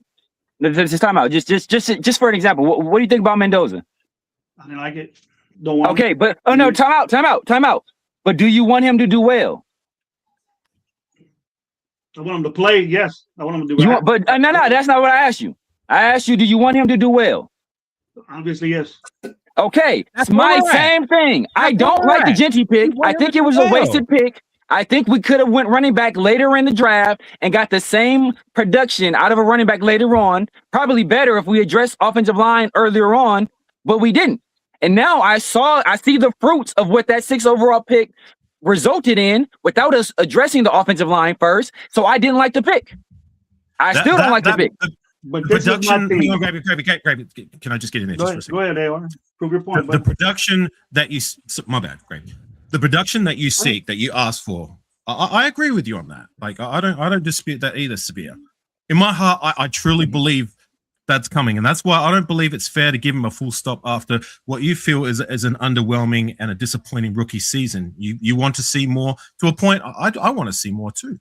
You know what I'm saying? But I do believe it's coming, and if it doesn't come by year 2 or year 3, I'm going to be right there with you with the criticism that you have that it's not living up to the expectation. That's fair, but the thing is, it's like so let me ask this. So let's say, because I hear we said Zamir is not on anybody's team right now, something like that. No, he's not. Right? You said Zamir's not on any team right now. So if in 3 years, if Genty's not on anybody's team, what will we say then? If he's not on anyone's team and it's because he doesn't deserve to be, then I'll be louder than I was in my criticism of Zamir. I'll be right there with you. I'll be louder than you. And for all these people in the chat, Can y'all look up how many yards we had after contact the year before? Because all of a sudden everybody's an analytics expert and they got all these advanced statistics and all this. What were the advanced statistics the year before, or were you guys looking at the yards after contact that year? Or it didn't matter, Severe. Or the yards before contact? Was anybody looking at all that stuff with those running backs, or did you just start doing that matter. because I can almost guarantee it wouldn't be the same. But no, that's not the point though. My point is no one that cared about that. Anybody look at those numbers? Did anybody look at those numbers, or did they just say these players are bad players?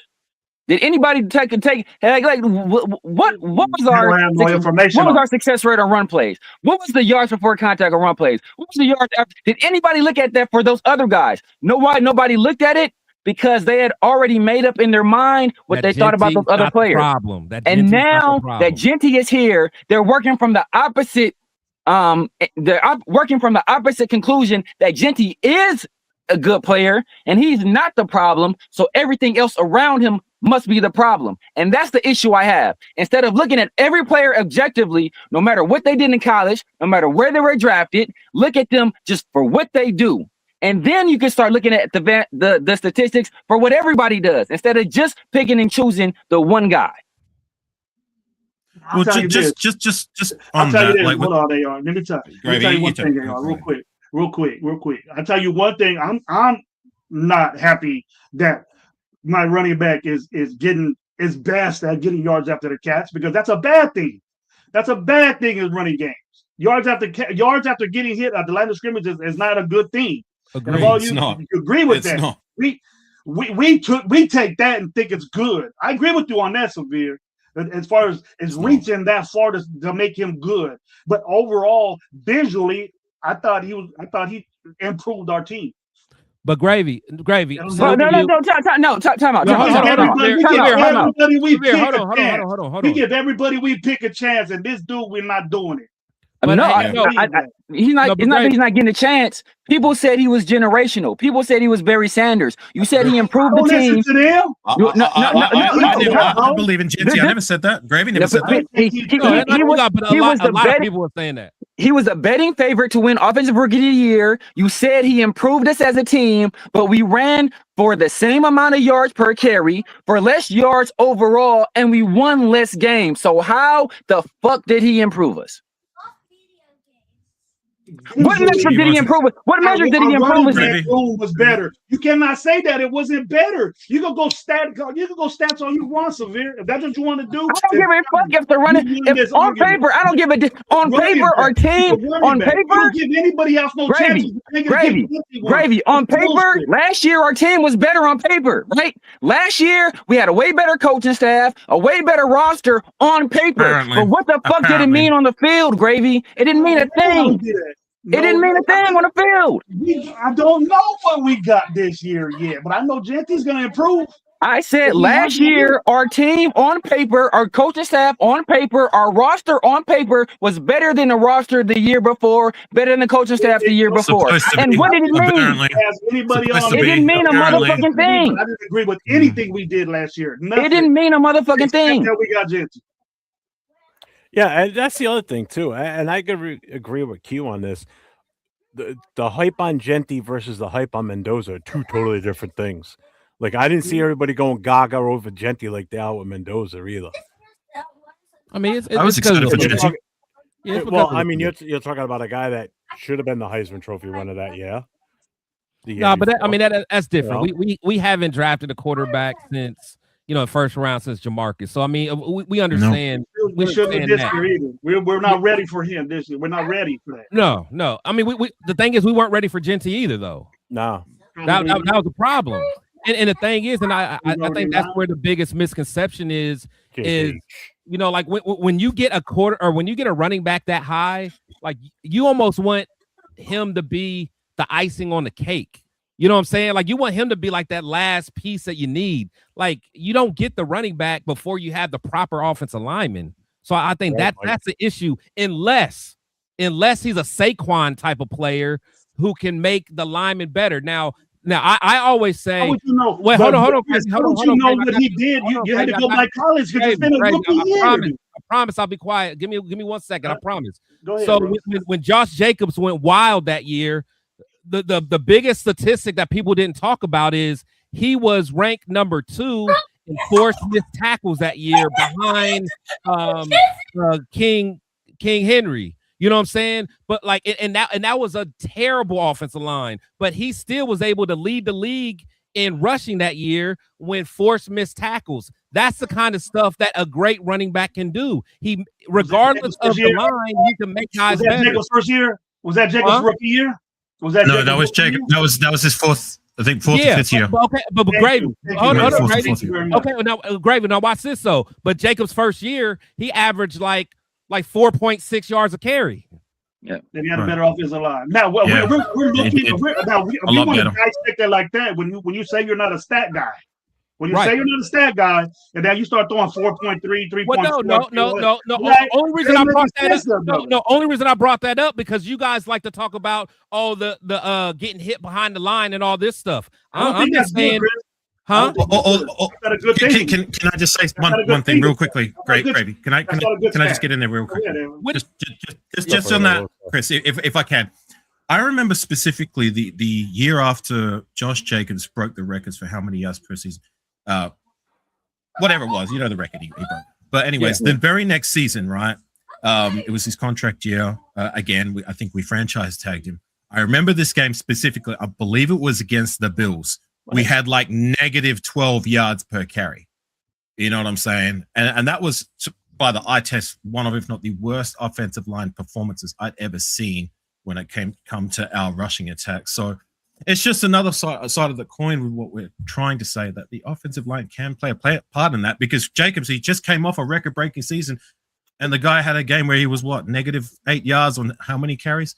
No, I agree, but hold on, but because we got to keep it all in context. But that he also held out and didn't show up until damn near preseason that year as well. Exactly. You know what I'm saying? So it was like at that point you got new linemen. The whole thing was off because me and Turf used to argue about that. Like, he and I love Jacobs. And the thing is, he wasn't there through mini camp, training camp. I think he came like right before the preseason or something. Remember, he came mad late. You know what I'm saying? So we just got to take the whole context. Jacobs wasn't the same Jacobs at that point. He looked a little. He was. I mean, the very next season, he was a Jacobs of old. No, but part of the reason why I did. But part of the reason why I didn't want to sign Jacobs is because I'm one of the few people, even after he left the league in rushing, because I said generally after running backs have a high number of carries or a very high usage, the very next year they're either hurt or they're much less productive. And I said that. You can look at it. They ran the shit out of him that year. Saquon, it happened with Saquon. It happened with David Johnson. It happened with Christian McCaffrey. It happened with DeMarco Murray. It happened time and time again. What the fuck are you supposed to do with them? He's a running back. But that's my point. That's my point is that's why you don't pay running backs. That's why you don't draft running backs high, because they generally, the only person I've seen be super consistent, and even Christian McCaffrey been hurt. Only player that's really kind of dodged that bullet is Derrick Henry. Is who? Derrick Henry. We did try going the route of, okay, to your point, you're saying we shouldn't draft running backs high. When we moved on from Jacobs, we moved on from him with running backs that weren't drafted high, with a fourth round guy in Samir, with a sixth round guy in Dylan Lobby, and some friggin' veterans who just weren't in. Don't work. That didn't work. That dude should have never been drafted, bro. And me and Severe disagree on here. Like to me, Jacob should have got re-signed. To me, Jacob should have got re-signed. I agree with that too. It was a mistake moving on from him to Zamir, Amir, and Sincere, and believing that they were going to be the end or be all wins. They certainly were not. If I would have known we were going to draft a running back at 6 overall, I would much rather have kept Jacob and paid him whatever he's getting paid in Green Bay than draft a running back at 6 overall. I would much rather prefer that. But I'm the person that I am wholly against using high-level resources on running backs. It's not a good investment for bad teams most of the time, because most of the time that bad team can't take advantage of the player's skill set. Then they leave that bad team to go to a team that is ready made for a running back, and then that running back helps them succeed. That's what generally happens. Christian McCaffrey, Saquon Barkley, the last two examples. Real quick, just to address Ardell's post here, Turf. What's the average lifespan for a running back in the NFL?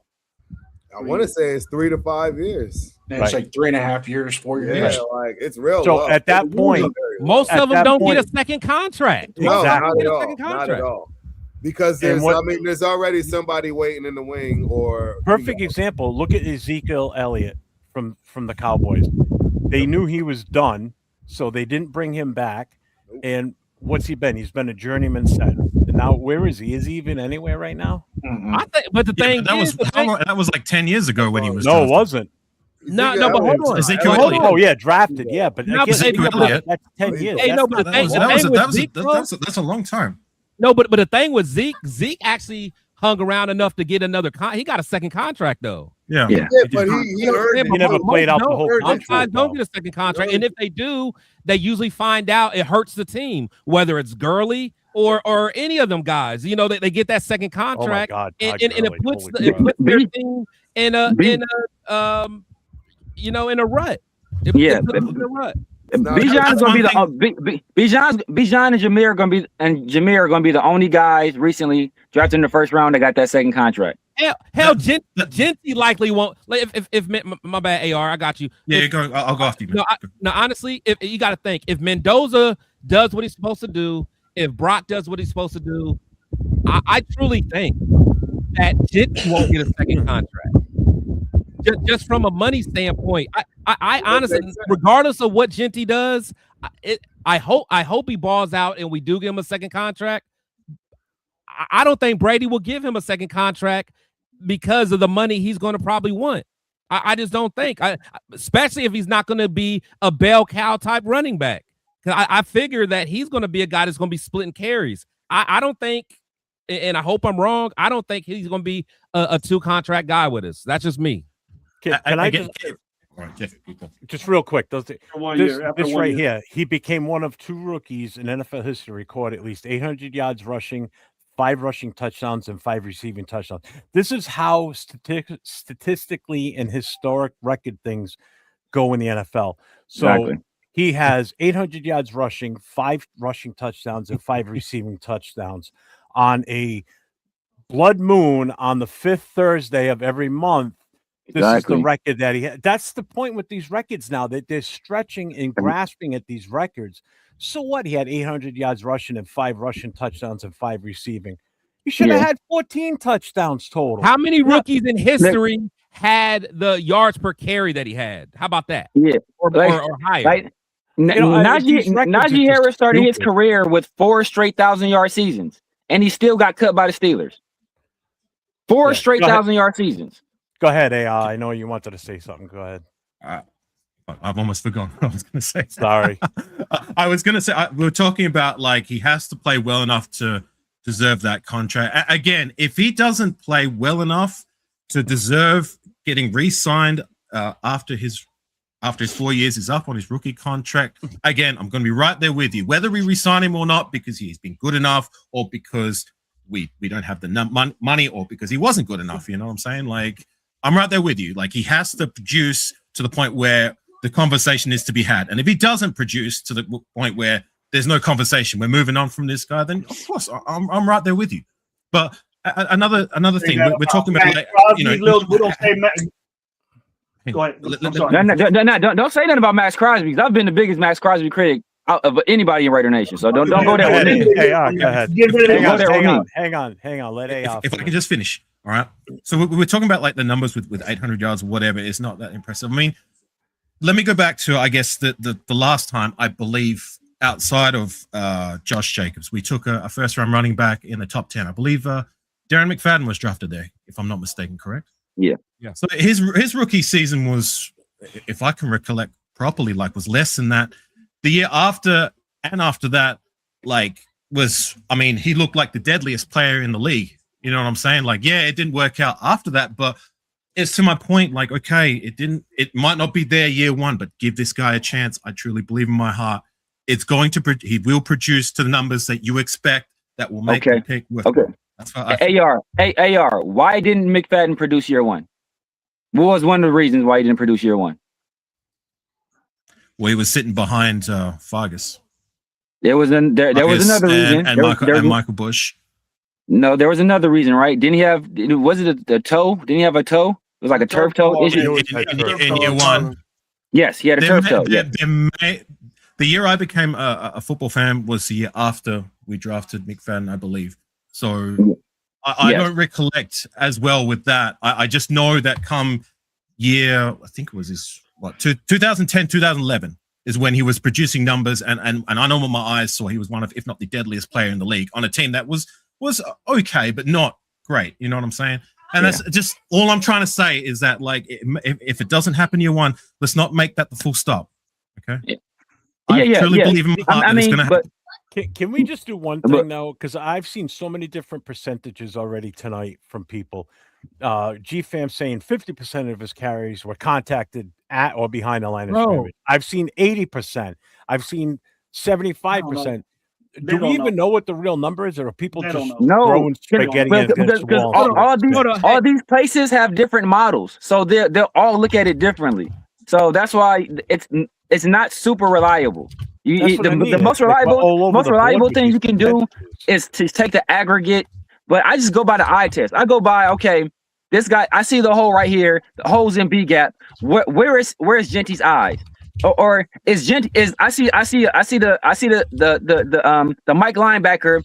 He's playing pickable with Genty. Is Genty smart enough to press the hole to get the linebacker to commit and then take the other lane? Is he doing stuff like that? Does Genty recognize the cutback lane on this particular run? Is he seeing that? Is he watching the floor of the defense and hitting the cutback lane? How often does he do that? He didn't do it often. I seen Genty run into the back of his effing guard more times than I can count. So it's like, but if another running back had done that, if another running back had done that, there would be no excuses. It would be, why is this guy has no vision? But if Genty does it, oh come on, it's offensive line play.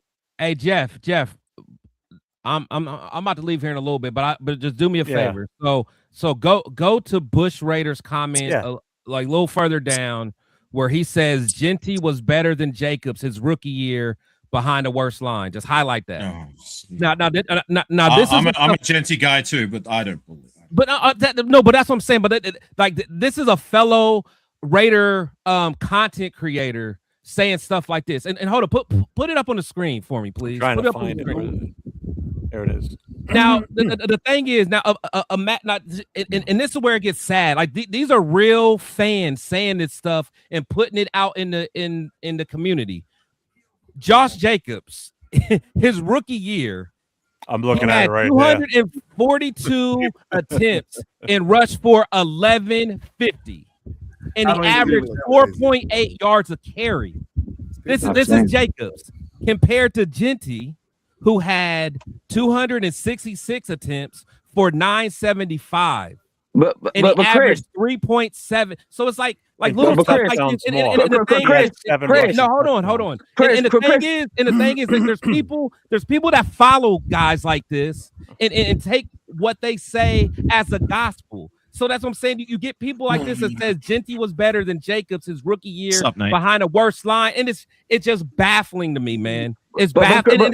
But Chris, but did he have over 800 yards and 5 receiving yards and 5? Did he have those things? Come on, that's what I'm saying. Genty has the record, Chris. He has the record. What was he hit 75% of the time, Chris? Come on, 75%, Chris. Me, man. 75%. My milk is only 2%. You know, like that. Bro, he hasn't done anything, Genty. I mean, that Jacobs. Only Raider fans make that. Only Raider fans will make that stat. I can answer this. I want to answer that stat. Blossom. I want to answer this question right here because I'm gonna. You're not gonna like the answer, Rebel. So what has he done in Green Bay since? Oh, let's see. 2024, 301 carries, 1,300 yards, and 15 touchdowns. Shouldn't have did that. 36 receiving yards. And played in the playoffs. 342 yards and a receiving touchdown. 2025, 235 yards rushing. Attempts. 923 yards, 13 touchdowns. 36 receptions, 282 yards, and a touchdown, and that was on 15 games. He did that in 15 games in 2025. He got a Pro Bowl in there too, doesn't he? How about all pro? Yeah. But all right, y'all, man. I done riled up the chat enough. Yeah, I done riled up the chat enough. Is there any other things you wanted to discuss, Jeff? We've been on the running back situation for a while. Yeah, we've been on running back situation a while. No, I'm just letting you guys know, and I'm just jumping in when I can. Jason and I are loving and look, and let me make it clear, because people will be like, those guys said Genty sucks. I do not think Genty sucks. I think Genty. Exactly. Nobody's saying that, but that's going to be the narrative, because unless we're glazing Genty and saying he's the best player in the world, you're going to say he sucks. I think Genty is a good player. At the very least, he's a solid NFL running back minimum. But I do not draft good running backs or solid running backs in the top 10. I only want amazing, exceptional, all-pro, Hall of Fame level running backs in the top 10. And if you're not that, then it is a wasted pick. Give it a chance. Those numbers will come. And if they don't come, I will be just as loud as you are. So time out. Because I don't want any moving of the goalposts later on. So when we say it is going to come, you know that. What are the results? What are the results that would say it's arrived for Afakasi? What are the results? So what would be, what's my expectation to your point, that for a first round top 10, and I don't want anything arbitrary or nebulous. I don't want any. We know he's a good player on a good. I'll answer that. I'll answer that. Okay. I'll answer you short and sweet. He needs to have multiple 1,000 yards rushing with at least 4.1, 4.2 yards per carry. That would be my minimum. And if he's healthy. Yeah, that's not good enough. But see, Afakasi. You asked me a question. I'm trying to give you my answer. No, but I'm saying Najee Harris has done that, so that's not good enough. Najee Harris did that his 4 first years in the league, so that's not good enough for you asked me a question. I just gave you my answer. No, that's fair. That's fair. No, that's his answer. That's his answer. But the thing is, we got different standards, man. We got different standards. Like I said, Najee Harris did that 4 straight years. You got to be better than that if you're 6th overall.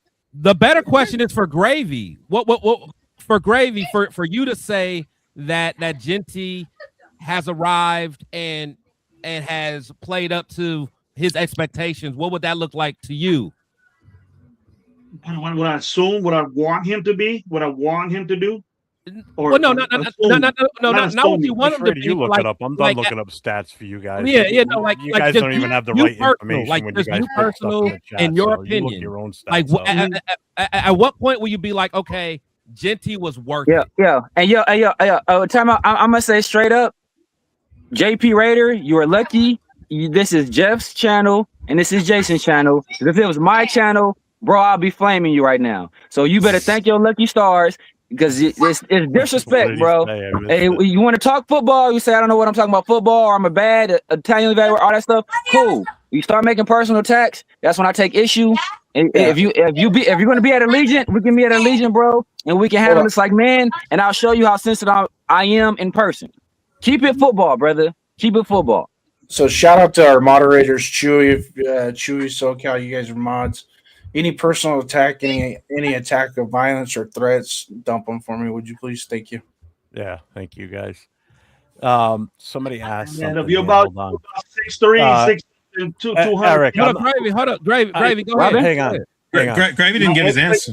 I know, but hang on real quick. I just need to explain one thing. My bad, Jeff. Anybody that's been trying to call, I shut the phone lines down a long time ago once we had this many on, because the problem is they can hear you when you call in, but you can't hear them.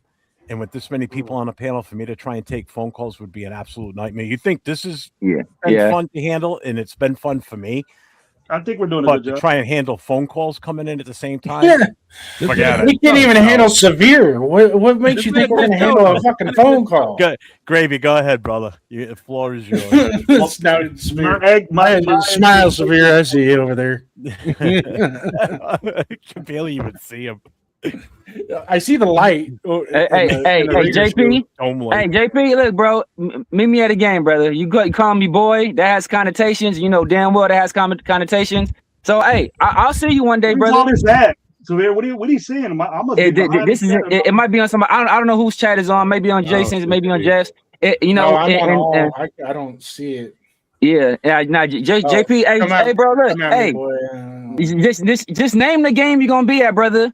Just name the game you're gonna be at. That's all I gotta say, man. I'm not gonna say too much more than that. Just let me know what game you'll be at. I'm a 6'4" black guy, 6'4", 215. We can meet in person. Train the Krav Maga. Train the Krav Maga. We can meet in person, bro. We can meet in person. Timed out. He got booted. I'll box with you, Severe. I ain't as good as you. I ain't as good as you, Avocado. I didn't see you on the bag, brother. I need to gain like 25 pounds of muscle before I get in the ring with you. Muscle don't you need like 40, 50 pounds of muscle right there. I know, man. I know AR pushing at least 300 right there. You benching 300 or something. I'll tell you what I'm pushing for. I'm pushing for Gravy's answer. I know. Quit dancing, Gravy. So Bear keep talking, and Jeff keep talking, and JD wants to get. I was just saying, go on, Gravy. It's not my show, bro. No, go for it, man. Hey, world, baby. You're on the dance floor. Dance. Yeah, Jason and I give you guys the forum. Go for it. I mean, this is. I know how to shake it up too. I can say it. Me and Jeff can sit here. I want to hear Gravy's answer all day. I want to hear Gravy's answer. Chris, man, I forgot what you asked me, bro. What would be? I got ADD. I don't remember either. What would make the Gente for next year? My expectation for Gente next year is to be better than he did this year by far. Come on, dog. Come on, man. More touches. 1,200 yards rushing would be great for me. Okay, I like that. That's better. Move this offense, score points. We need to start a running game. I think he shows the essentials to do that for us. Now we're talking about a guy. We give all these rookies, no matter what round they're picked in, all these extra. Oh, he's gonna develop. He's gonna groom. I'm not in development. I'm not into development because development happens right now. That happens right now. Game one, there is no more development with these dudes. That's it. Game plan, get ready to go during the game. All that shit is done. I know that. Turf knows that. You all probably know that. Yeah. I expect him to do nothing. And if he doesn't if he does it this year as that type pick, I'll start swaying your way. Nah, this dude ain't cool. It takes 1 year to do that for me, but he was at a very, very bad disadvantage last year. You might not agree with that, but most of the nation knows that he was in a bad, serious no-win situation last year. You guys say, I watch your shows. You got a wonderful show. You guys say that the offensive line did not do him no favors, and then yet you say that you say he's solid, you say he's good, but you can't predict the future on somebody. If we get stuff better for him, they need to help him out too. Just like our quarterback, just like our offensive line, just like everybody else, we need help with that. We need wide receivers that are big, not fast, to block this dude. We need that help, bro. So look, I'm gonna just put it to you like this, Gravy. You see how you talk about Gente? It's a lot of dudes that felt that way about Zeus too. And that's the problem. Y'all didn't give Zeus the same that you giving this guy because of the fact that you like this guy. And I'm just giving you the game as to why people are coming at you. And I, that's what I see. Because again, you got to give it on both sides. Zeus was trash from that respect. And I think Zeus averaged probably a 3-point something in terms of yards per carry. He was 2.8 before he had a decent game in his third season. Right, exactly. 2.8. Don't get me wrong. Terrible. I'm not vouching for him at all because I don't like Zeus either from that respect. But more fumbles than he had touchdowns. You gotta have the same smoke. That's all I'm trying to say because I'm not blowing different smoke. I'm with the dude. I didn't give up on the dude. I'm not giving up on the guy, dude. I'm not saying you should. All I'm saying is that who's in the top what Genty you do? I'm just trying to the guy they got from Arkansas. I'm just. You think this guy from Arkansas is going to do that? I was just trying to do what? Guys gonna do what? He's gonna beat out Genty. I heard Jeff say several times that he's gonna start over Genty. I heard Jeff say that. I don't know. I don't think he said he's gonna start over Genty. I think he said he's gonna outproduce Genty. I think he said he's gonna outproduce Genty. And those are two different things. All right. First of all, I did say the coach is a dual running back type guy. He's always done that. He's been in a position to do that. That's what Mike Shanahan did, bro. He had two running backs for the whole night. Ever since the wide zone concept with the offensive line coach Gibbs, him and Mike Shanahan developed the wide zone concept. He's always been a two-back guy. It's gonna happen, but this dude ain't even close to what Genty can do. Oh my God! You did homework on the guy, but you can't. I'm not looking at him like he's God given to the running back. You talking about Mike Shanahan? You talking about Mike Shanahan? You talking about Mike Shanahan, Denver? Under Gary Kubiak and all that. Okay, but the thing is, they never drafted a running back at 6. Never. What they do now? Exactly. You know what I'm saying? With this bell cow running back, they had a bell cow running back. Kubiak took that vibe of dual threat to make it different. Terrell Davis was undrafted, wasn't he? Or was he like a 7th round? He was 6th round. Or 6th round. Yeah, out of San Diego State. Georgia. I'm never gonna win that we picked them 6, Chris. I'm never gonna do that. And he can't convince you right now that that's all we're saying, Gravy.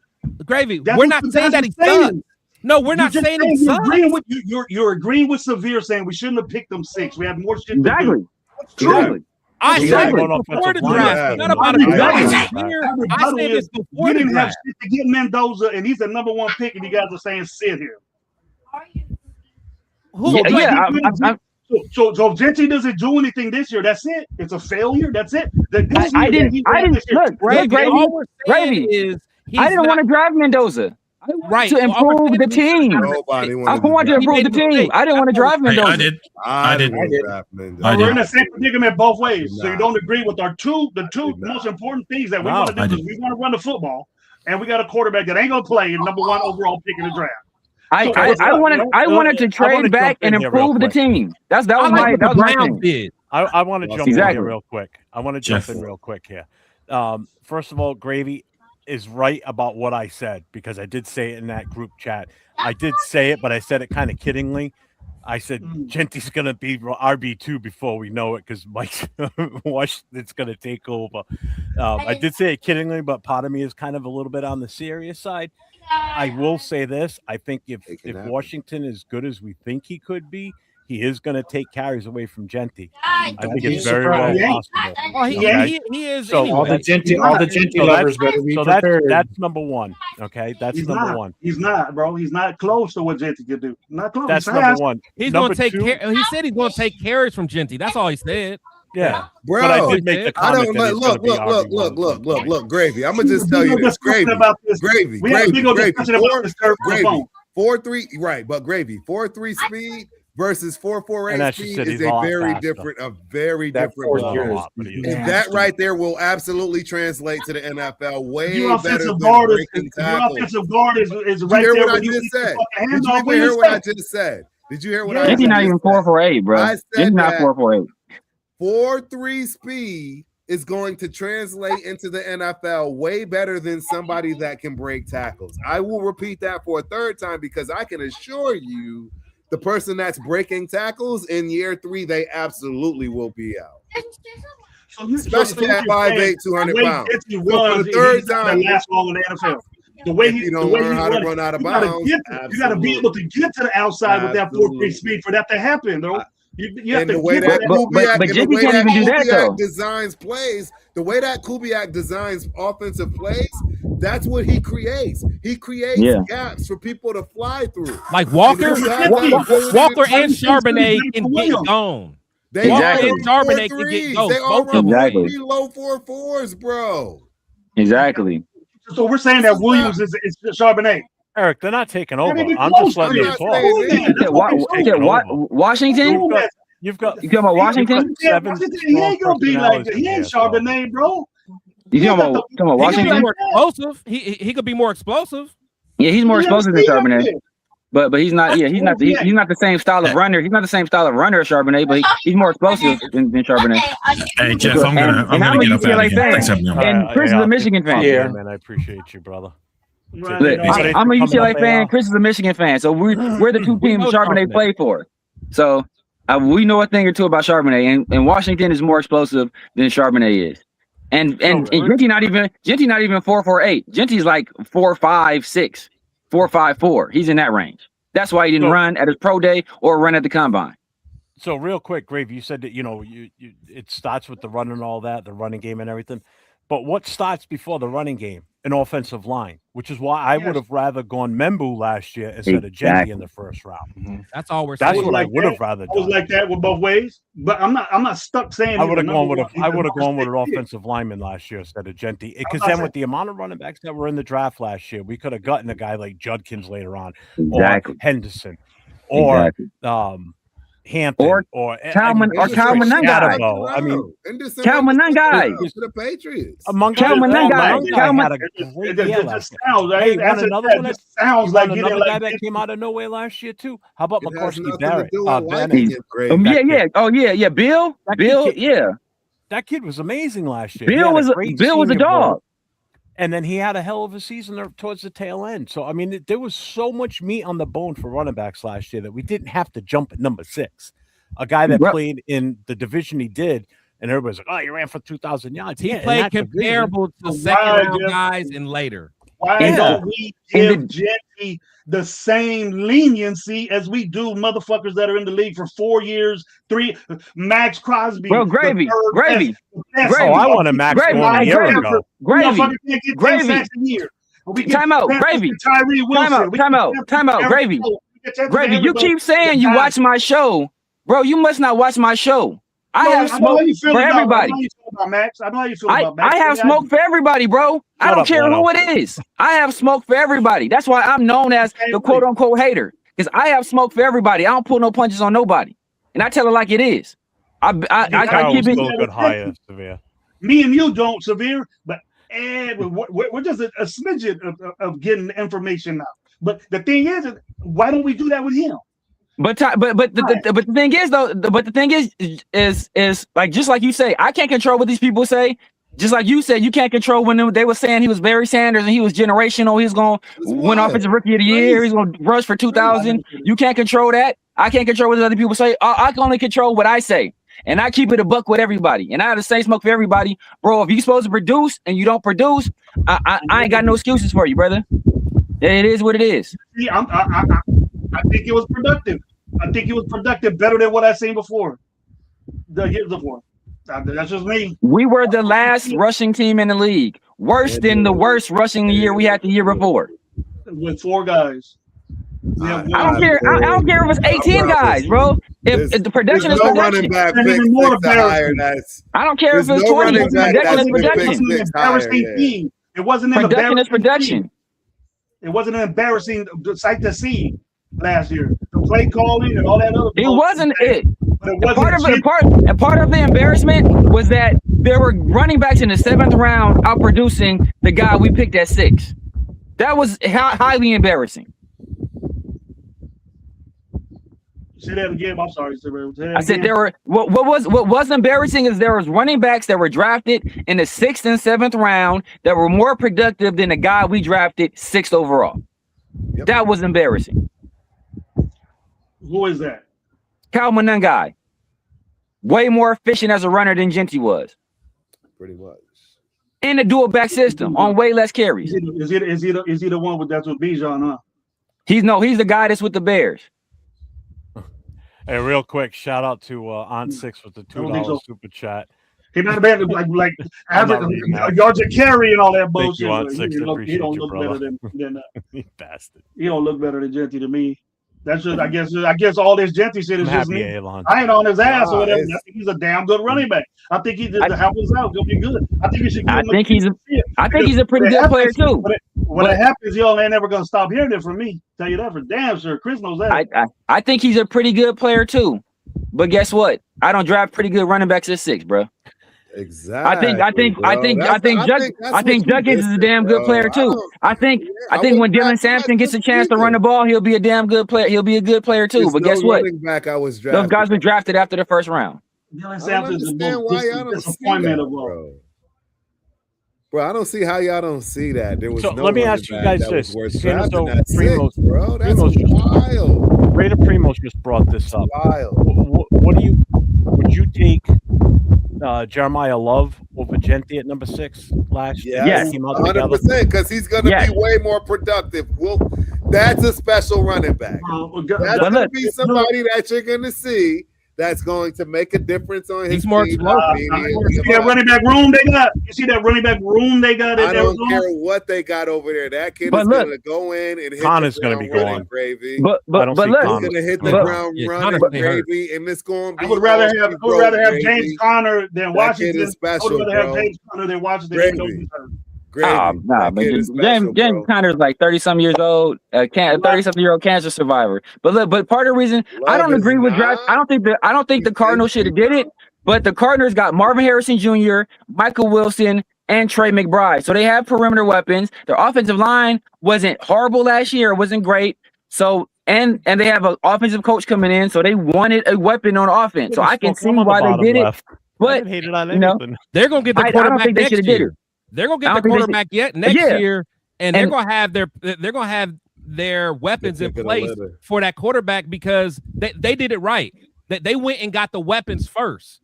They're gonna get the quarterback. The quarterback's gonna have an easier chance, an easier transition because he's walking into the situation with some weapons. I agree. So what you're saying, Jeff, is that Jeremiah Love is gonna have a better year than Gentry did. Did better in college. Because nobody but one guy did what I didn't say that. I just asked, would you take him over him? That's all I asked. I didn't have a take on it. Oh, what's the way I got? I didn't have a take on that. I just asked no college player besides the best ever has done what Gentry done in college. And if we go back to that, in college he did this, in college he did that. Well, why don't we say that about Gentry? I don't talk about college. That's severe still smoke. I'm like bottom left. That's and you tell me that anybody that did something to that balled out in college. Gibbs balled out in college. Dijon balled out in college. Henry balled out in college. I can name every team. They got one that balled out in college and was successful, but not the first year did they fucking ball out. Why don't we do that for Gentry? Why do we say we shouldn't have got it? We did. You guys could gripe and say it was at 6, but all those other guys that did badass shit in college, none of them did what Gentry did in college, and by the first year they weren't letting him down. They weren't saying he garbage. No, bro, I don't think. First Who off, said he was garbage? Gravy. Nobody Gravy, said you know he I was love you to garbage. death, bro. Gravy, you know I love you to death, man. You know I love you to death. He just be ad-libbing. Gravy, you know I love you to death, but nobody's calling him garbage. I don't know where you're hearing this from. Nobody's calling him garbage. Right. He's not mid. He's a damn good running back, dude. He's a damn good running back. He's borderline elite. You can call. See that's where he's outside. Me, that's where you lose me, Gravy. See, I was just getting ready to say I'm rocking with you, bro. But then now you start talking about elite. Like, come on, man. Just give him a shot, bro. We are, Gravy. We are. The thing. I'm Gravy. I would love to be able to come back at this time next year and say, hey, I was wrong. Gentry was a dog. Because hey, Gravy, I'm gonna tell you how real I am about it. Because I was at the draft when we had those 3 draft picks. I actually wasn't happy when we drafted Josh Jacobs because I was in part of the group that I was like, man, instead of getting Jacobs, I would have rather kept beast mode another year and use, there was a couple other guys that I wanted to keep. I was like, we don't necessarily need Jacobs, but then I was wrong. Jacobs ended up being a guy, and I absolutely hated that we did not re-sign him and get him another contract. So I have no problem saying that I'm wrong, but all I'm saying with Gentry is I think we miss a key opportunity of getting some other guys that can impact this team right away. Now, you look at teams like the Eagles, like they were able to get someone like Saquon because they already had everything else in place. Saquon was a cherry on top and made them better. That's all I'm saying. The Giants, when they got Saquon, they weren't ready to have a guy like that because they didn't have enough, weapons around him to really enhance him. But when he went to the Eagles, he was a cherry on top and he make it rock. Ball down for the coach. Listen, real quick, before the end of the 2024 NFL season, right? I think it was Daniel Jeremiah put out that letter about when teams are ready for a running back. If you ever watch that, or if you read that article, he talks specifically how teams drafting running backs before their team is ready for a running back. It's a waste. Cause you're wasting the years of that running back. Yeah. So when they get to their 5th year option, they're not renewed usually because they're failing because the team's not ready. It's not necessarily the running back. They're not ready. That's all we're saying. The team is not set. So what happened in New York? Yes, Saquon did have some really good years in New York, but they were not built for him. Okay, they were not built to have a sustained playoff run. The Eagles built their team. The only missing piece was a running back, and they brought Saquon in. He rushes for 2,000 yards. They go to the Super Bowl and they win it. Okay, they were ready for a running back. That was their missing piece of the puzzle. And I know they had running backs prior to him, but they weren't. When did you think this was going to happen, Jeff? When did you think this was going to happen? When are we going to be ready? We got to go to a position. We need a left guard. So let's maybe I'm not arguing with you over this. I'm just saying that instead of going for that running back last year, if we would have gone for an offensive lineman, yes, I know the team was in shambles last year, but that would have put us one step ahead of the game this year because we would have already had that top offensive lineman with this current roster, with this current set of coaches that would have righted the ship with the bad play of the offensive line is what we're hoping for this year. Again, we still don't know that till the season starts. So as of right now, the way I look at it, our offensive line, hold on. As of right now, our offensive line is still just as bad as last year until they prove me otherwise. So right now, our offensive line is not good. It's not. You cannot sit here and say we're good now at offensive line. We've got Linderbaum. We have no idea how good or how bad they're going to be. Okay, this was all part of my rant that I did 3 hours ago. That Chris was witness to. We still don't have guards. We don't have any guards. No. We still don't know about our right tackles. We still, we're going to lose Miller in week 8. We got high picks in there. We got 3rd round pick, 2nd round pick with JPJ's hurting ass. We think JPJ can't do no wrong. You know what I mean? All right. Is he even gonna be on the team anymore? Trade his ass. I like JPJ. I like JPJ. I'm gonna be highly upset. Why? Huh? You say why? We're adding another person to the panel. So Raider Primo's here with us now. What's up, Primo? What is good, man? I'm hearing the debate and I love it. I was like, I can't. I gotta leave the chat. I gotta leave the chat. Why is JPJ considered? I don't want to put words in your mouth, but I'm assuming since we think he's the top-notch lineman on our team, elite guard. See, there you go, gravy. There you go. Bring it. You on the offensive line, you gotta be elite. Am I wrong that everybody thinks this guy's the God gift to guards? I don't. Nobody said that. Am I wrong, Jeff? No, you guys don't say that. But what you hear around our all I can go by is what I say, bro. I don't know. Hey, like I said, you saw what Bush Raider said. Bush Raider, clear as day, in New Times Roman font, said that Genty had a better rookie year than Josh Jacobs. So it's like people can say anything. So I'm just talking about what I say.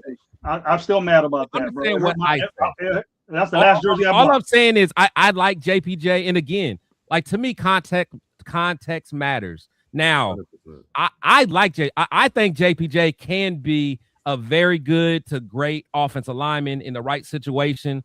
Last year, it was very bad under the coaching. Some could be his fault. Some could be the coaching's fault. I don't want to give up on him. Just like I don't want to give up on no Genty.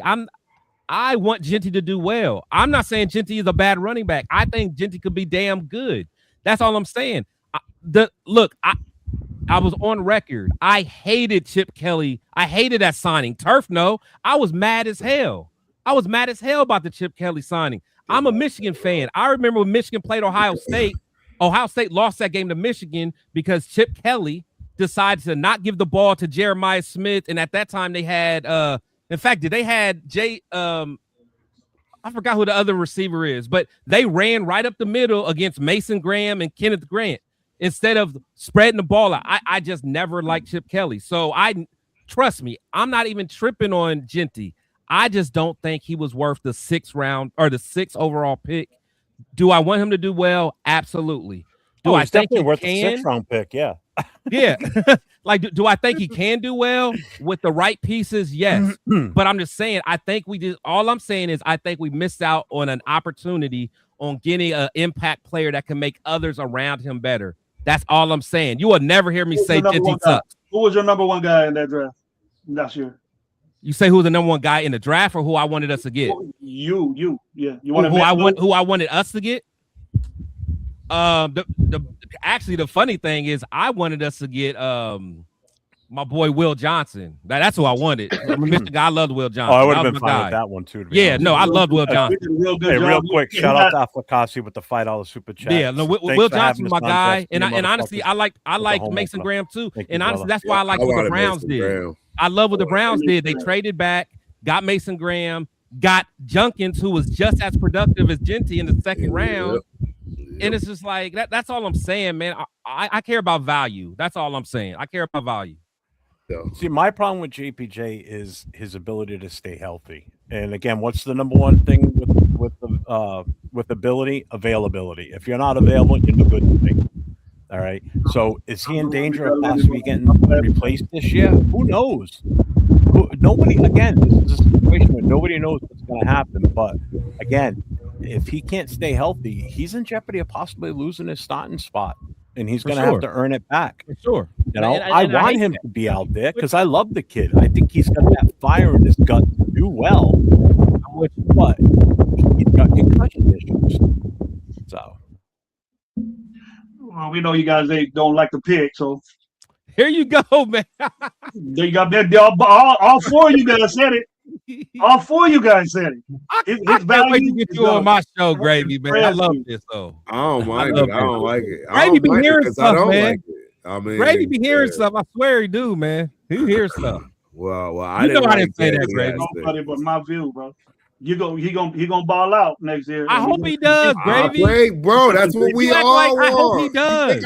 I got his jersey. I'm gonna start wearing it too as long as he does. Wear that shit. Wear that stuff. Appreciate it. I got his jersey. If not, you can wear my merchandise. 401 Raider Jeff. It's on my merch. Hey, Jeff, let me get a shirt from you, Jeff.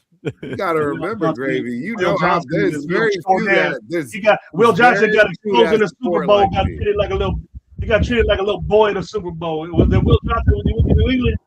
See what I'm saying, Gravy? You don't even know what you're talking about, man. What are you talking about? Will Johnson's on the Cardinals. Oh, he was a corner, huh? He was a corner. My bad. Yeah, man, calm down. Yeah, Will Johnson's Gravy just be hearing stuff, bro. I thought you was on this offensive lineman stuff. I had too many Heineken zeros, dude. Exactly. Yeah, stay off the Heineken zeros, man. There's the link for everybody in the score. Let's go. Who wants? Gravy. Stay with me, Chris. Stay with me, Chris. Take another drink. Let's go. For you guys in the chat on the show with me, you know I'm slowing down. My cup's empty. I'm slowing down, man. We still got a couple more players to go. I've been hearing you saying. Who else you been hearing me saying? Yeah, see, you be hearing stuff, Gravy, man. Gravy want to do. He just want to pick a fight. He just want to pick a fight. Bro. He do. He like his guy. He not doing the gym. Bo Jackson. He not doing the gym. He want to fight everybody. You should have heard this conversation me and Turf had with JD one day. Yes. Ooh, that was a good one. About what? Oh, I heard about that. He told me about that. Because I got the phone call who? from Turf too, but then it disconnected right away. So I'm like, oh, and then he says, yeah. No, we stayed on the line and we talked for about who was it about? I gotta get you on that chat. It's a fantasy chat, Chris. What players were y'all debating? JT and who else? I don't know. It was a It should be Mendoza, all of it. First thing, everything. I know Turf was dragging you. I know Turf was dragging you, Gravy. I already know. No, it wasn't me. It was Turf is battle tested, bro. Turf, every single day in our TRS chat, all we do is fight with Rundown and Severe. That's all we do the whole day. All we do is fight. It's like that, huh, Jim? It's like that, just about. When we get on here, it's like about that. You'll like it. Turf, Loop me in. I'm with it. Turf made the mistake of butt calling that chat, and we answered. He's an old man. He's an old man. He always doing that. Sure enough.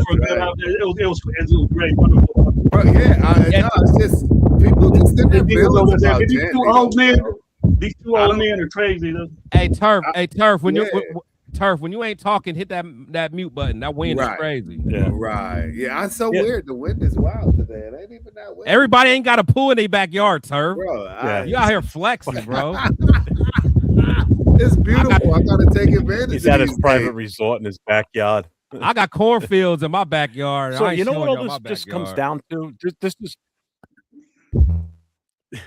This is what this all comes down to this season is all everything that's happened in the off season. Emotional damage.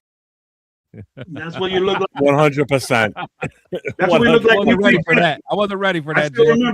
I still remember what you looked like when that's exactly what you did when we picked Genty. Threw your hat, and you probably still got a hole in your wall when you did that. Huh? Oh my God, yeah, I threw my hat right across this room.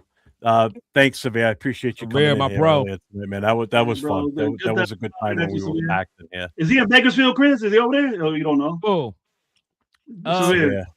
I think he stayed home. He ain't go. He didn't want to see Trey Tucker either. Huh? He's like right. I said, Grave, you're going to bed. That's Turf's boy. Turf's boy is Trey Tucker. Oh man. You guys are talking about Genty. That's a guy I'm giving up on. Giving up on Genty?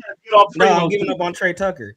Oh yeah. I'm giving up on Trey Tucker. The thing is, with guys like our rookies, by year I give them like 2 to 3 years. Show me what you are. By year 3, I agree with what Kasi said earlier. If Genty by year 2 or 3 has year 1 numbers, he's not going to get a second contract. And in my opinion, he would fit the narrative that he is not worth drafting at 6. After year 1, you cannot say that.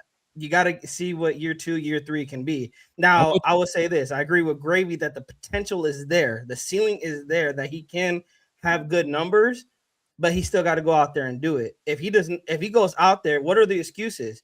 They signed Linderbaum. Like, to that point that everyone's saying, hey, they got a better offensive line now. They got a quarterback in Kirk Cousins or Fernando Mendoza that can, scheme up and help Genty out. Then what is Genty's excuse if he has a bad season? Turf ain't gonna like that. Wanted to see the excuses will be out for Genty after this year. If he has the same production that he has in year 1, the excuses are out. Now it's like, okay, Genty, like, what are you? Now we're questioning, did we draft the wrong guy at 6 if he has the same production? But you know what? The thing is going to be the same. I think we are going to see an improvement this year. And if it's not, hey, I was wrong.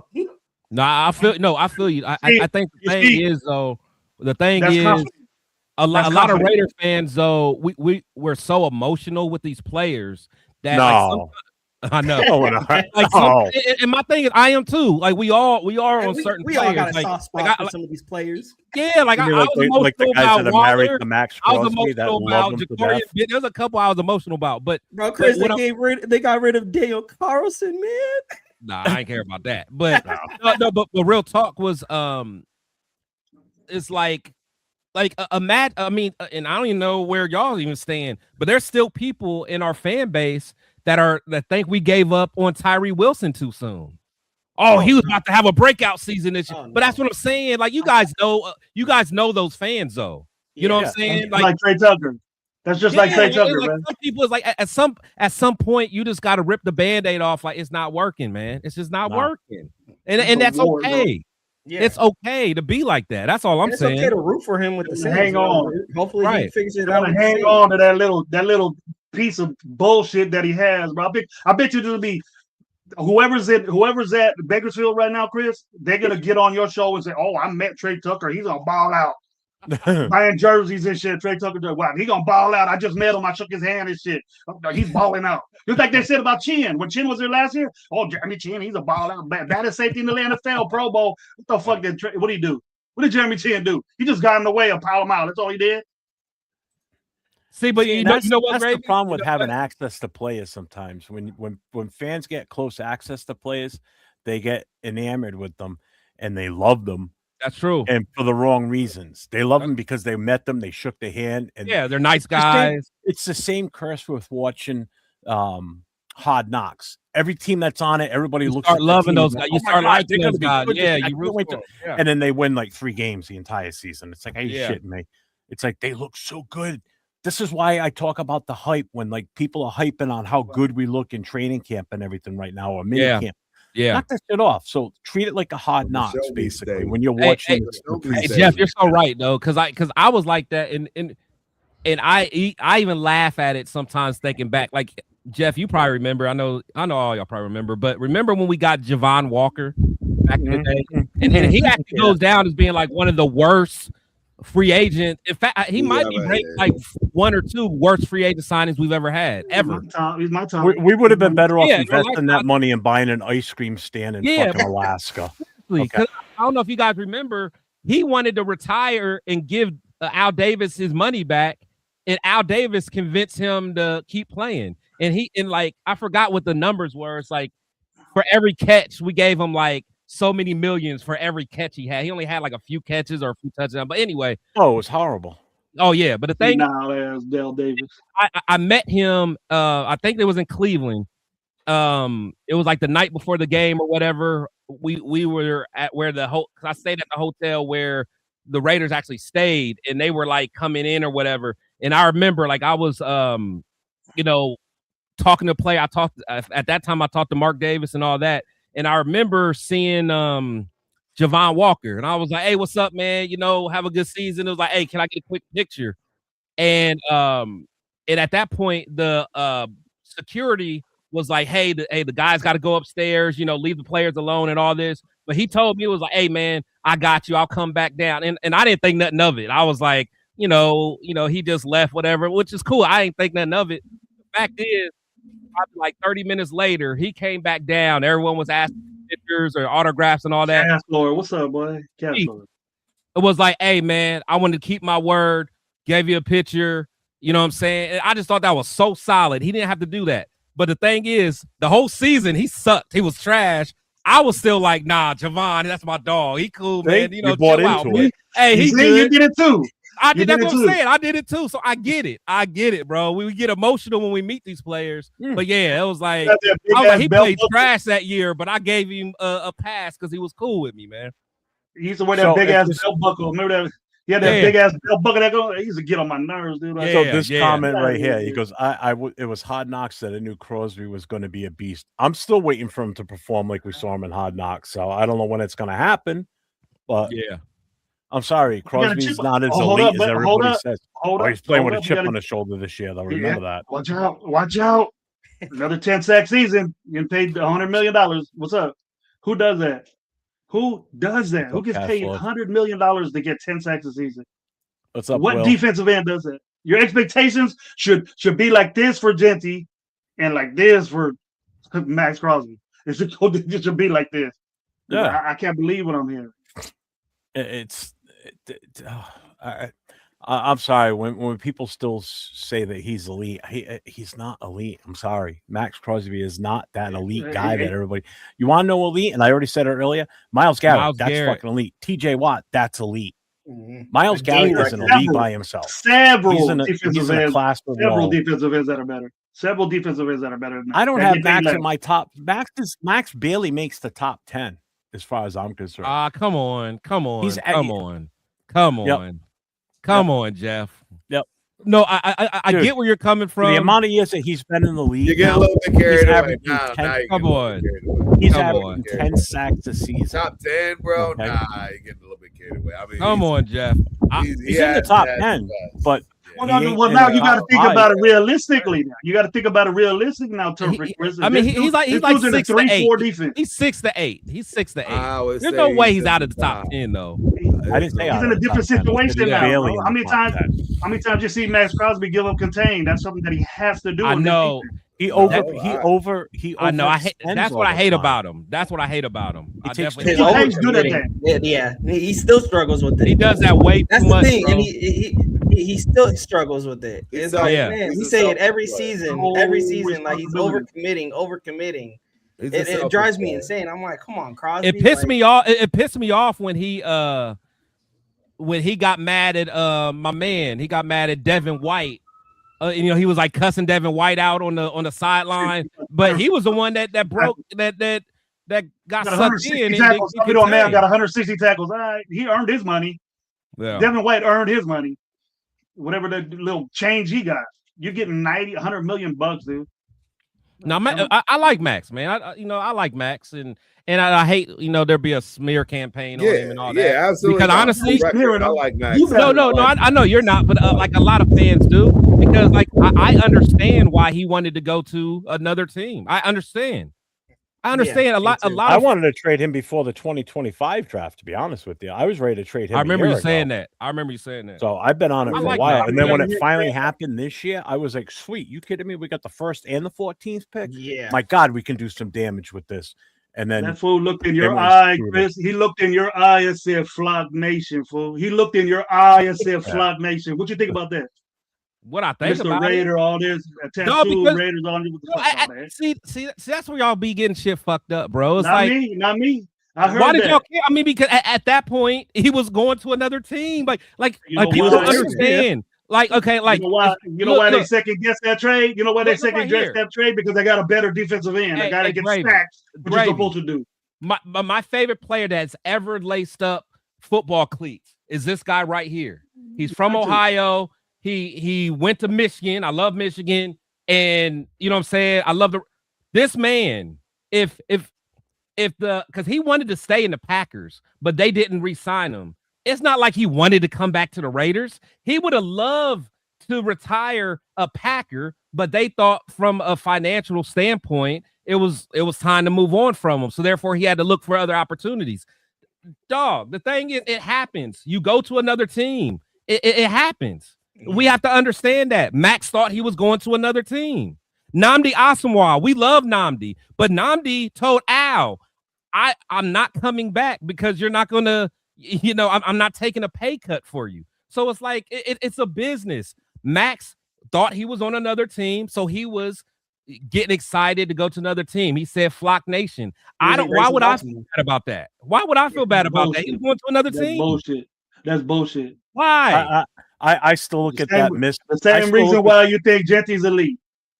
I still look at that lost number 14 pick as a bad breakup from the love of my life. Yeah, we could have had Caleb Downs right there, bro. We could have had the best safety out there. We could have got Caleb Downs that day. Caleb Downs, we could have gone for a wide receiver. We could have gone for an offensive lineman. We could have gone for a defensive. We could have gone for anything we fucking wanted at that point. We could have traded back an additional second round pick.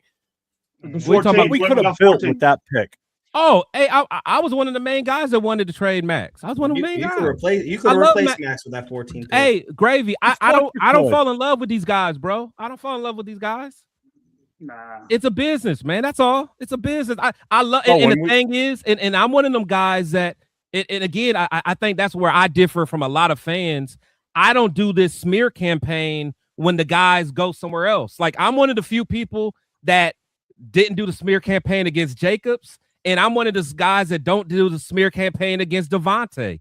Probably everyone on here probably hates Devontae, and I know everyone in the chat hates Devontae. Whatever. I understood him. I understood him. People, he was never a Raider, but bro, he grew up loving the Raiders. I mean, he did. He gave us one of the best wide receiver seasons the organization has ever had. Yeah, like y'all can hate him all he wants, man. But the thing is, highly functional people do not want to be around dysfunction. Yeah. They just don't want to. Gravy, I'm sure you're a highly functional guy, man. You've been around organizations that just are dysfunctional. You can only be around it for so long. They That's why I forget am where he what I came am, from. Chris. He came from a Packers The organization. money, that the was money going to isn't playoffs enough. every At year. some Yeah, the point, money's And not then he enough at goes that from the point, man. Packers. He goes to It the has Packers to to the be, bro. If Raiders. you're getting paid $100 million to do a job and you ain't doing it, there's something wrong there, bro. Devontae Is that the average? That's the Devontae average was of an getting all paid pro is with against us, second man. season when dudes are outdoing you. Devontae was an all pro with us. He gave us one of the best receiving seasons we've ever seen in the organization ever. Yeah, I agree. In his Come first on, year man. with the Raiders, I ain't too. arguing with That's that. what I I'm ain't Yeah, arguing it saying. was his first year. That's not what arguing I'm with saying. that. So like, Devontae, Wrong with like, why are we acting like he didn't do nothing for us? right. And all he wanted to do was win. That's all he wanted to do as long was as win. because we didn't win and stuff. So everybody that we didn't win are saying that they was whack.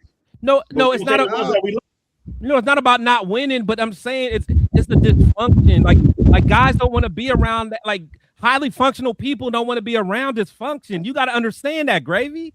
I did, man. It was bad last year. It was bad. You know how many times I talked to Jeff It's personally. been bad for 20 Jeff. years, bro. This It's is been bad for 20 worse. years. It was worse bro. last year. I thought AP was bad, but it was bad. This we Bro, look it's been bad terrible. for 20 He years. did say last, last season, it season, can't get last worse. season And was probably almost Pete Carroll was like, equal "Hold my to beer." Art Shell's Yeah. second go around with Oh, us. You didn't feel that way, Chris? You just Art rolled Shell with it. You 2.0 just, was nasty. That was bad. you just rolled with it, Chris. You just said, "Oh, it is what it is." Nah, Wait, I roll with what? Wait, hold on, Nah, Gravy. Wait, say it you're again. making excuses for losing. That happens. It's a business. All that. You got to win, bro. Hold on. Wait, That's what we're Gravy, here start over. for. Gravy, start over.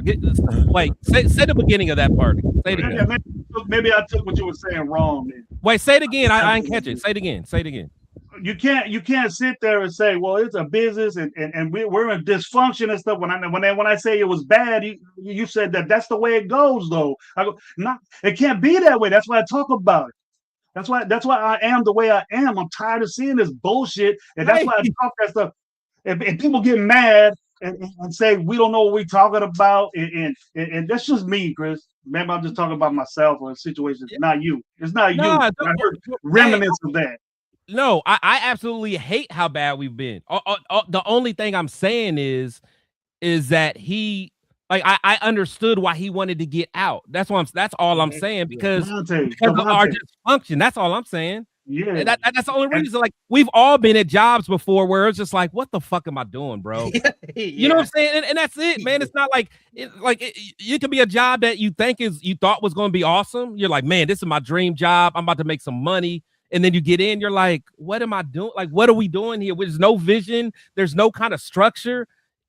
That's all I'm saying. That's the only thing I'm saying. I get why he wanted to leave. That's all. Hey, and with y'all saying that, with Chris, you that was the perfect segue for me, took it more out the box as a team than you said, Devontae. My bad. You out of here, Turf? Guys, yeah, I'm going to sleep. Bro. Later, Turf, man. Thanks for popping in. Oh, you didn't see a disco? He got the disco on there, man. You got a disco going on? The stripper pole at. The stripper pole at. You've been over there, Chris. You've been over there. What house are you at? You got like 4 houses, I know, all around the United States or something.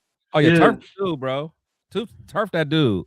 But no, that's all I'm saying, man. It's like I just want this team to do so good, bro. But the thing is, it's like it's a wait, what do you say? I didn't want to say nothing, but Omni told me he wants out because of this function. So I think, see what I'm saying? Even Coach, man, you know, Omni want to get out, man. But I like seeing that, Chris. It was so bad that I've never done this in my life, being a Raider fan. And I'm older, but the thing is, it wasn't as bad. Sometimes I wasn't paying attention to a game, Chris. It was that bad. I don't know if you've ever done that, but I was like, come on, baby, let's just go eat. I didn't want to see that shit.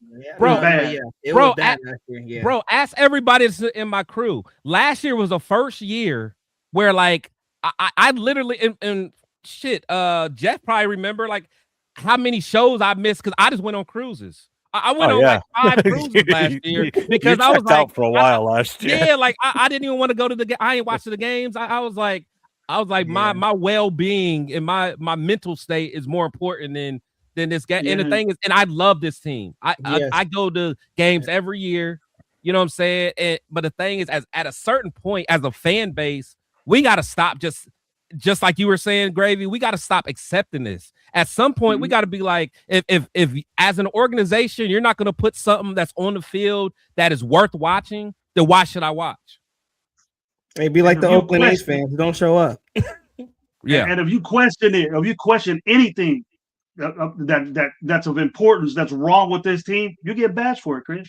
You get told things. You get told you're whack. Ray, You don't know I'm football. the poster child of that, bro. Honestly, I was like the most hated until Severe came. Once Severe came, even I look like a choir boy when I'm on there, because everyone hated me at first, and then once Severe came, they hate him. So it is what it is. Severe always being Severe almost exactly agreed just about on everything except Genty, because I know all y'all didn't want Genty, but I'm the one that did. So I got to back that up. And I'll give up when he doesn't do good. But I thought he did very well last year. For what he had, he did. For what he had, he did, in my opinion. For what he was dealt with, he did. For me, what really sold me over with Genty was the Houston Texans game. Like, he could have won that game by himself. He could have do that. He could do that. You see that, Chris? We went game by game with Genty, and his 4 point was 1 point something. 4 point something. I will point this out. You're gonna get in trouble now, Gravy. Now look, you and Raider Primo. Like, the thing is, if you want to point out that game, that's fine. But now, if you talk about want to go game for game, that's when you back yourself in a quarter, Gravy. So I advise you. I advise you to back off from that now. Now, just say the Houston game was good and just stay there. Don't say game for game, because then I'll have Jeff bring up what he did game for game, and I don't think you want that conversation. Because you ain't happy with Genty was picked. You always bring up those bad games, but you have yet to say he balled out this game. He got touchdowns on this game. He did this right on this game, and all that. You got another number. I got a stat for you. You ready for this one? How many games do you think he had? How many games do you think he had 11 or less carries in last season? You say 11 or less? Like maybe 4 or 5. Yeah, 11 or less carries. I can remember 4 or 5 off the top of my head. 5 or 6 games. Probably 3. 5 or 6 games. I like half. How many games did he have under 10 carries? 2. I don't know. 3 under 10? 3. He had a 6-game carry. He had he had 2 6-game carries, and he had a 9 rushings. So he had everything else was over 10. He had 110 carry game, 111. He had a 13, and then everything was 14 or more. His highest was 26 against KC, the last game of the season. He had 24 against Houston, and he had 23 against Tennessee and 21 against Chicago. And that's a lot. What's funny, those were all his best games. And that's a lot for a guy who was on a team that was down a lot.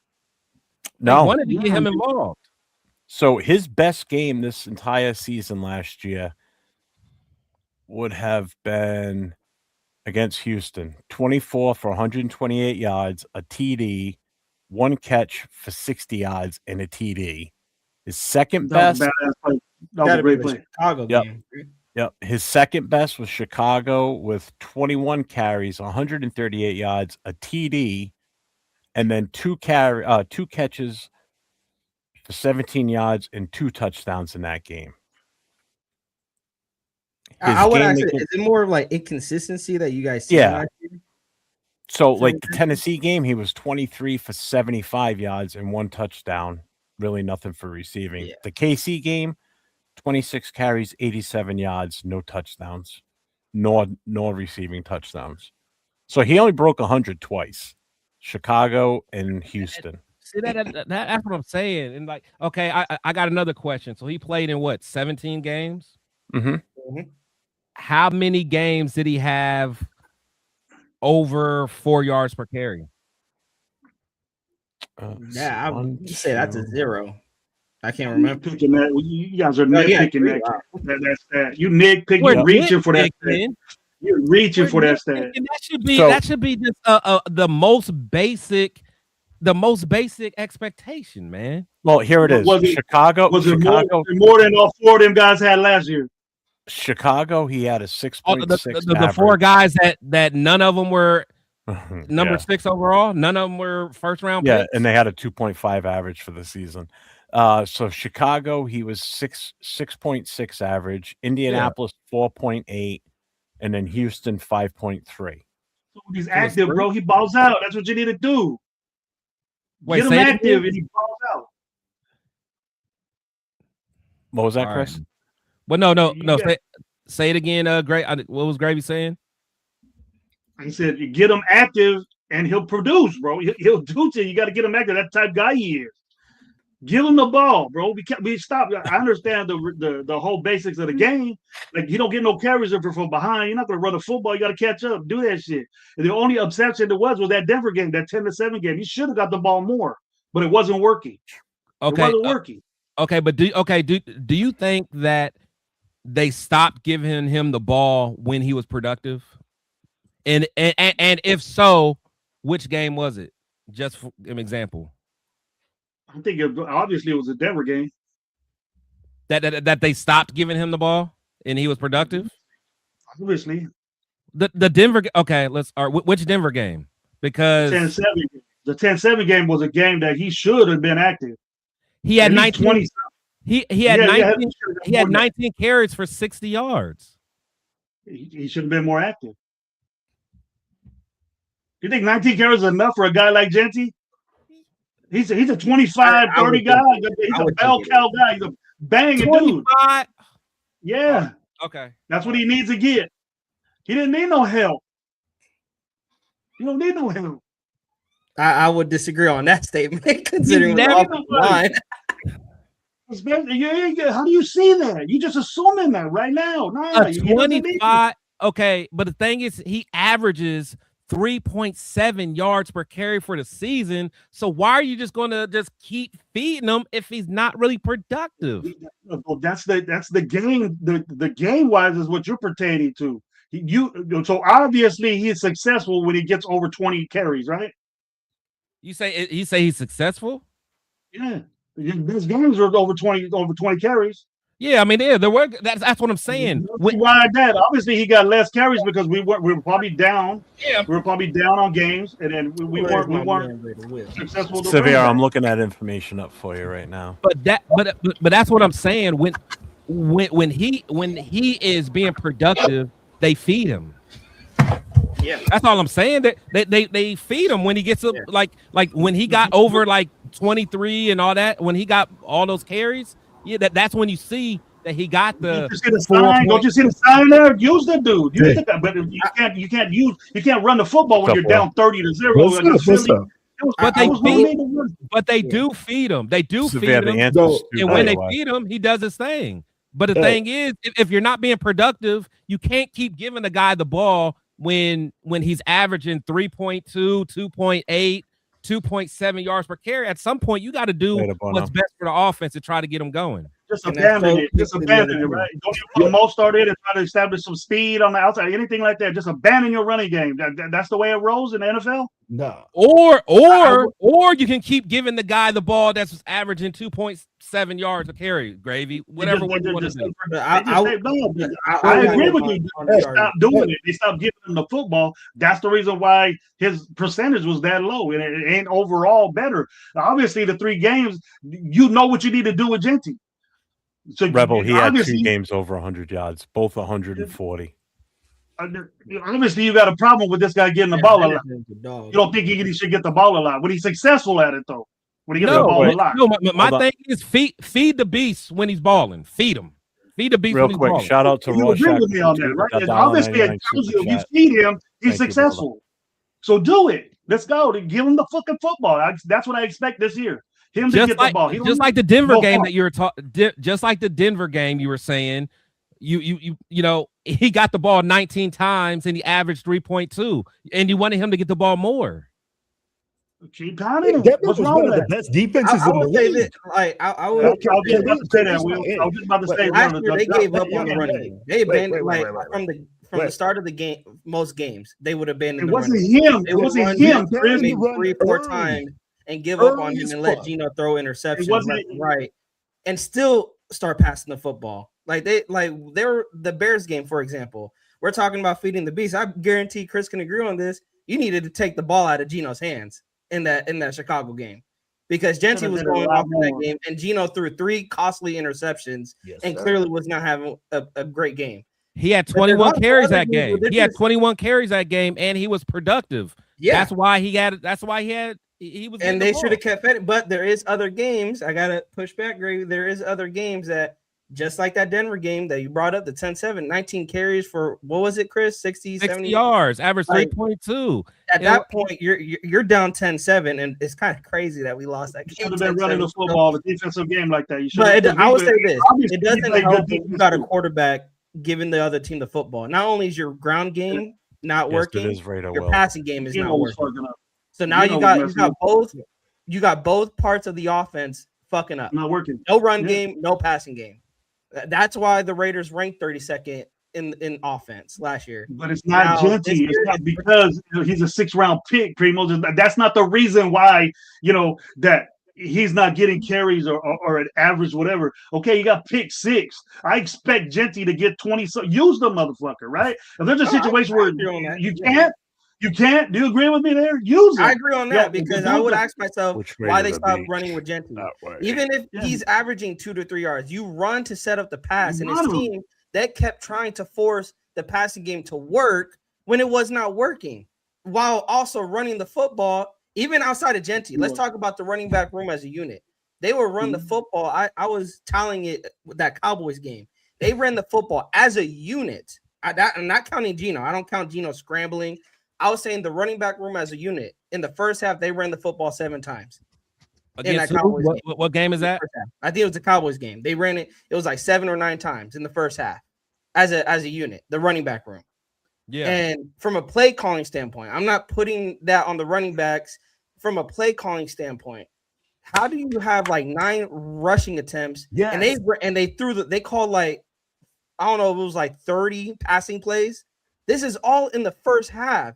That you're calling way more passing plays than running plays. You want to know why? They started with Kubiak. Because you want to know why though? Don't say that the running game was not working because they didn't even try. Gravy. Every time Genty touched the ball, he got 1.2 yards a carry. That's about what 40. He got like 40 inches every time he touched the ball. So that he was sick. Around 40 inches. Around every time that he carried the ball and touched the ball, he moved it up 40 inches. That was all him. So here's the stat line on that game. Okay, so there were 10 rushing carries, 6 by Genty, 2 by Mostert. Okay, Genty had 7 yards. Mostert had 6. Okay, Mostert had a 3.0 average. He had a long run of 4 yards. Genty had an average of 1.2, and his longest was an 11-yard run. So he rushed for more negative yards on the rest of those carries. That's Genty's fault. I mean, when you got Alex Kappa at center. I'm not saying it's his fault, but I'm just saying that's. But other people are right next to me. Geno Smith had 4 carries for 14. It was a teller too. Like 2 things could be true. 42 pass attempts in that game. 42. Yeah, and we suck at passing the ball. I'll be like, and we were terrible at throwing the ball. How many total plays did they have? How many total plays did they have, Jeff, as an offense that day? What game are you looking at? The red. You said the Cowboys game. That's the one. Yeah, the Cowboys game where it just proved to me that 10 times that whole game, max. That's 55 plays. You have 55 plays on offense. You should win the football game. See, 40, 50, 56, 54 plays in total in that game for us. We lost, huh? We lost Dallas. I will say the Cowboys had 64. Wow. 2 things can be true. Did Genty have an underperforming rookie season? He did. Was the offensive line terrible? Absolutely. Yes, by a long shot. Nobody's saying otherwise. Yeah. So that's why I say let's see what Genty can bring in, because now the excuses are not there. Linderbaum is in the building. Supposedly, one of the best centers in football. Can JPJ stay healthy? Can Colton Miller stay healthy? What is the right side of the line going to look like? There is a lot of question marks to this offensive line still, but the team in the front office is expecting this offensive line to be way better than last year. I think even with a good or decent offensive line, Genty can perform Now, will he do it? It's a wait and see, unfortunately. It is a wait and see. And if he does do it, I'm very confident that he will, because what I said last year. Very confident. And Lindenbaum's not just a thing; it's the cohesiveness of that offense, and they get their shit together.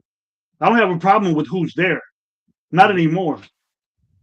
But they got to help him out too. Genty needs help. You don't need another running back to help him, but he needs that offensive line to help him, because we all know that's where it starts. I'm not saying anything new.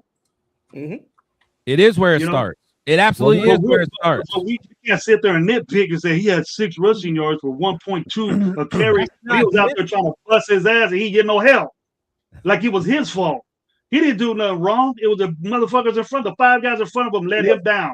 That's why he was pissed and doing all that mannerisms. But here's the other thing with this game, okay?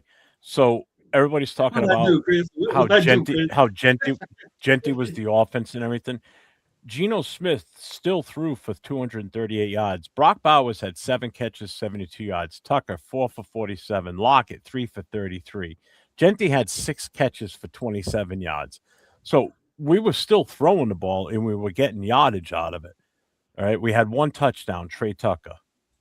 That was it.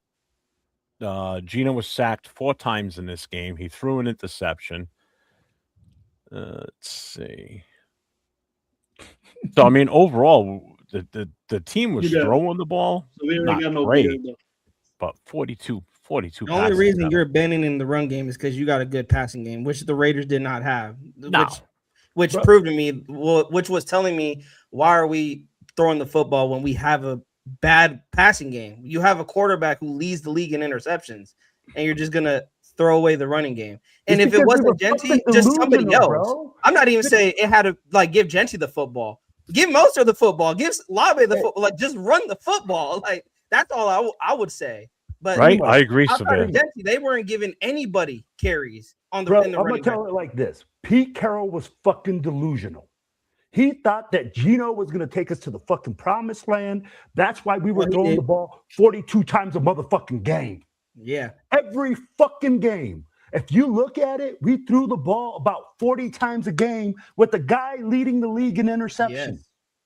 Will, we brought it up. They will go into the game abandoning the run game. They would go into the game already like, we're not going to run the football. Do I get that freaking free beard oil for a guy that doesn't even have a beard, Severe? Come on. Pick? Absolutely. But then we look at it and we say, hey, man, did the guys up front block? No. Could we throw the fucking football? No.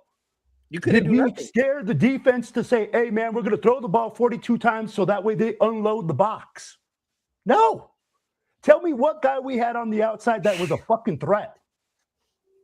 Me. And we still don't have that Zero. Me. So the biggest wide receiver in the NFL. Trey Tucker developed. Trey Tucker developed this year.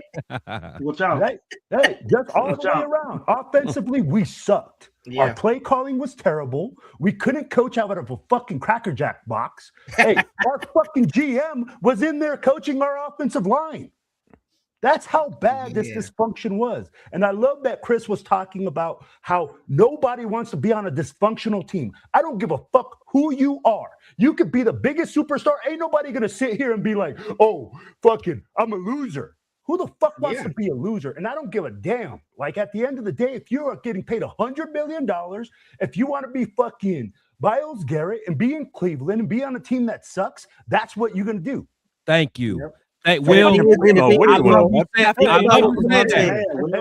true.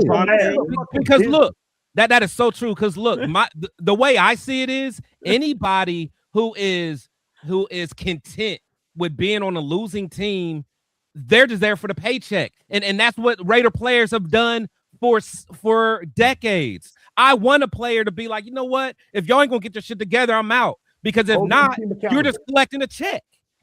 Yeah, Will is absolutely right, man. No, he is, because also Will, think about what Devontae and Max don't have. They don't have a Super Bowl ring. What have Devontae and Max preached about what they want? They want to win. They want to win championships. And Raiders are clearly not doing that for them. So why are people upset that they want to leave? That's why when people were saying, man, we need to trade Max, I was thinking the same thing. Not because I didn't want Max, just because our timelines are different. The value you could get for him And yes, the timeline. He Our can go timeline to is that's all. That's the only reason. 14th pick, Jeff, when the Ravens backed out of the trade, I was like, no. I was pissed. I'm happy pissed. Max is back. I'm happy Max is pissed back, too. but I'm pissed because we're losing the 14th pick. Yeah, I That was pissed too. really could have set us up. We could you have know why? replaced Max, Because going or we could have forward, went anywhere else. Offensive and lineman, going forward, the a value wide is going to receiver, drop now. getting a wide receiver. Oh one. yeah. Like you could have went anywhere with that 14th pick. But it is what Hey, it is. real quick, Primo, I got a question for you. Are you playing? Are you streaming from a cafe, a web cafe or something? Because somebody's playing video games or something behind you. What are you at the local fucking Starbucks or something? It's all I can see. I just spotted it now. Somebody's sitting behind you doing Oh something. yeah, I'm no, like, that's my girl. That's my Why is Will so mad, bro? You so mad, I was gonna bring her up because I'm like, I'm just keeping it a spade right now. Here's the thing, man. And I love what you're saying, Gravy, because we do need to feed the rock to a running back in order to see what he does. And that's the fact. You can't give a guy 6 carries and expect him to have 100 fucking yards.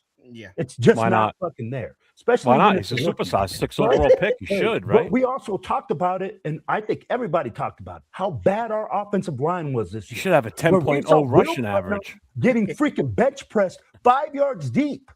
5 yards fucking deep for a guy that's supposed to be holding down the center spot. We saw guys getting blown off the line like some fucking bitches. Like straight up.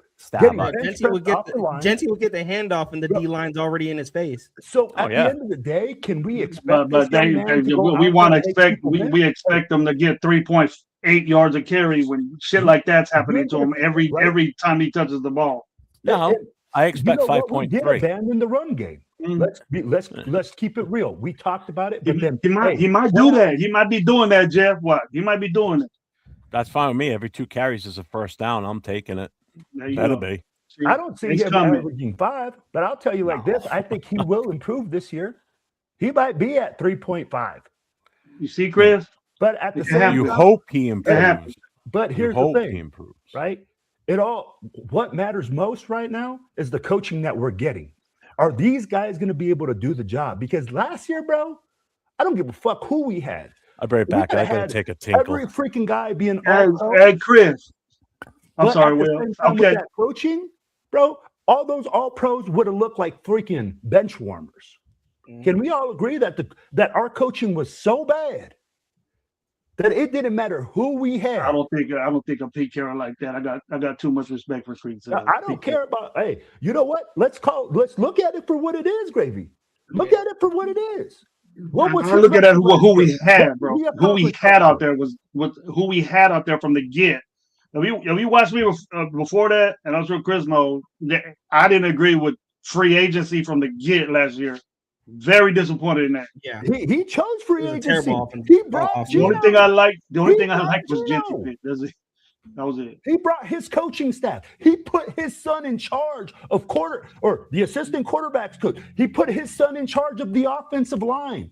Gravy, I remember hearing saying, "Oh, he was a good offensive lineman at fucking USC and all this shit." Everybody clapping for that. What happened? Who was clapping for that? Who said that? Not you, but people were saying that. You remember hearing that shit? About who? About Brandon Carroll. Oh, he was at USC doing that. Ain't nobody talking shit on Brandon Carroll when we first started. I never heard that.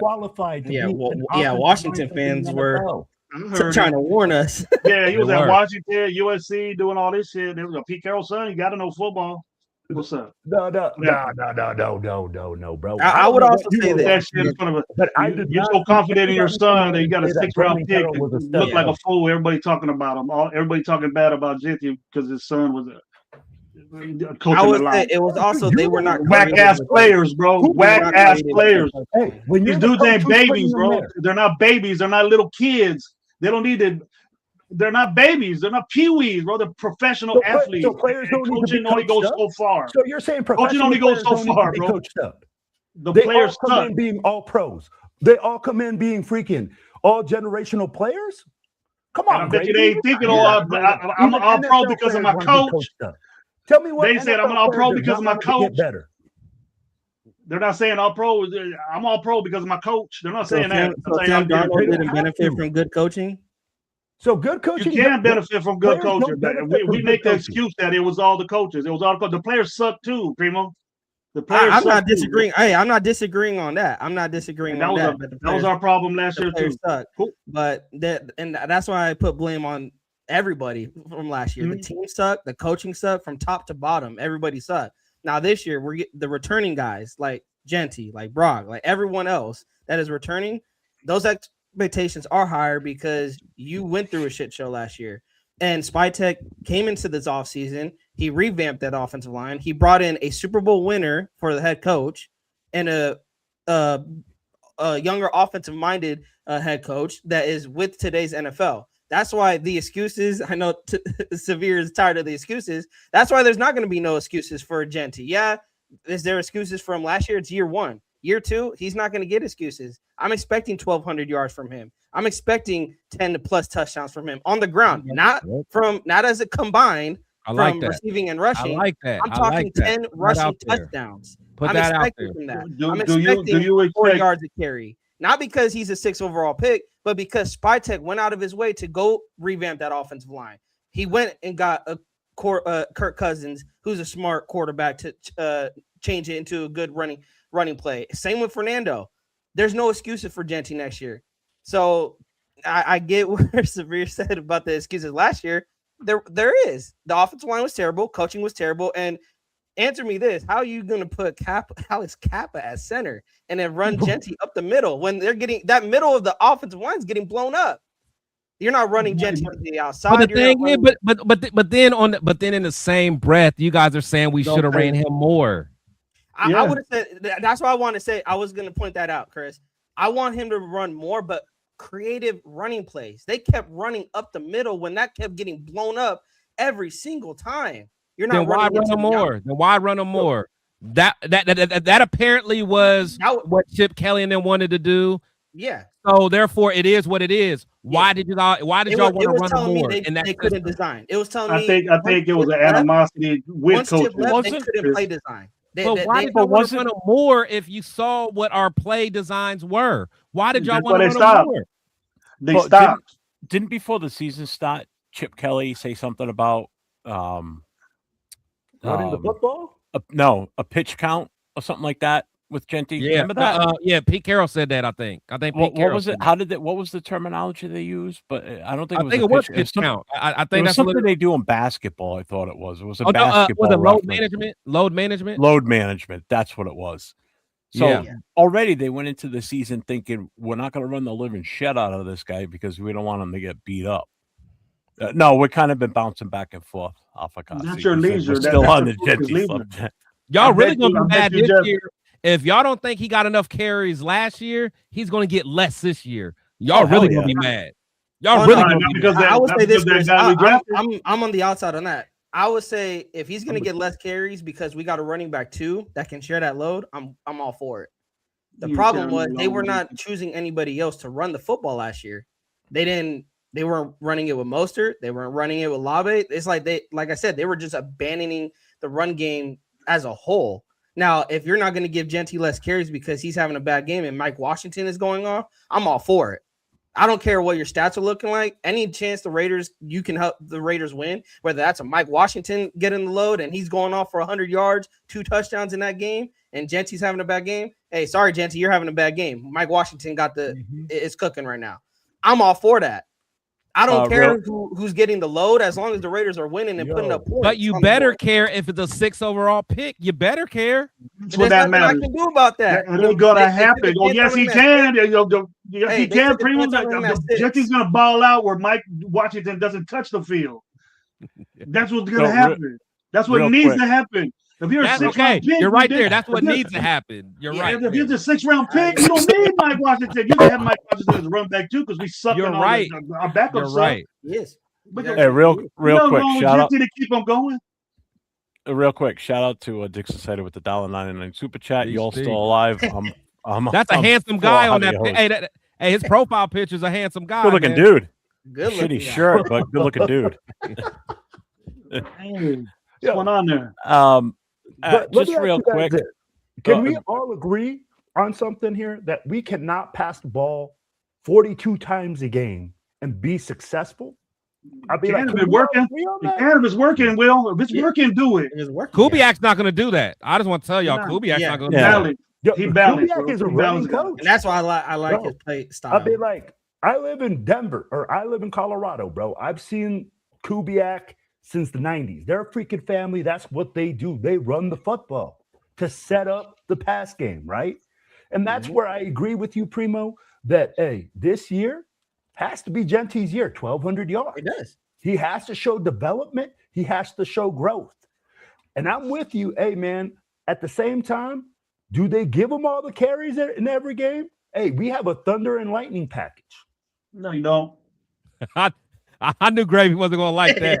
Hey, you got a 30 carry motherfucker that's going to bang and get his yards. Hey, I knew Gravy wasn't going to like that one. Finish before you cut me off. Come on, Because, Will. you'd be jumping all over everybody. Don't he? Gravy be on it, bro. But it doesn't matter because success is what matters. You're all high. You just sit there and say, and Genti's going to be successful. You can't say Genti's going to get 1,200 yards and be half at it. I would rather the Raiders be 1,200 successful yards than Genty. I just want to point that out. Whose vision is elite, Silver Smoke? Are you saying man. Genti's vision is elite? Man. Because I sure didn't see it last year. Did you, Chris? Well, there was no holes to see. Nah, man. Yeah. What holes We were did there to film. see, Hey, Jeff? we literally did film breakdown every week on the Raider War Room. The film says Yeah, I know otherwise. Chris watches tape, so he'll see. The film says otherwise. It's not I do Chris too. talking. I do too. And people say, well, Arkansas had one of the top offensive lines in the league too, and college football, top. Gravy. You want Gravy? No. We can always break down film, man, of Genty and see his elite. And it ain't close. It ain't close. Washington ain't close to what Genty did. Oh no, I ain't say that. No. I'm just saying that.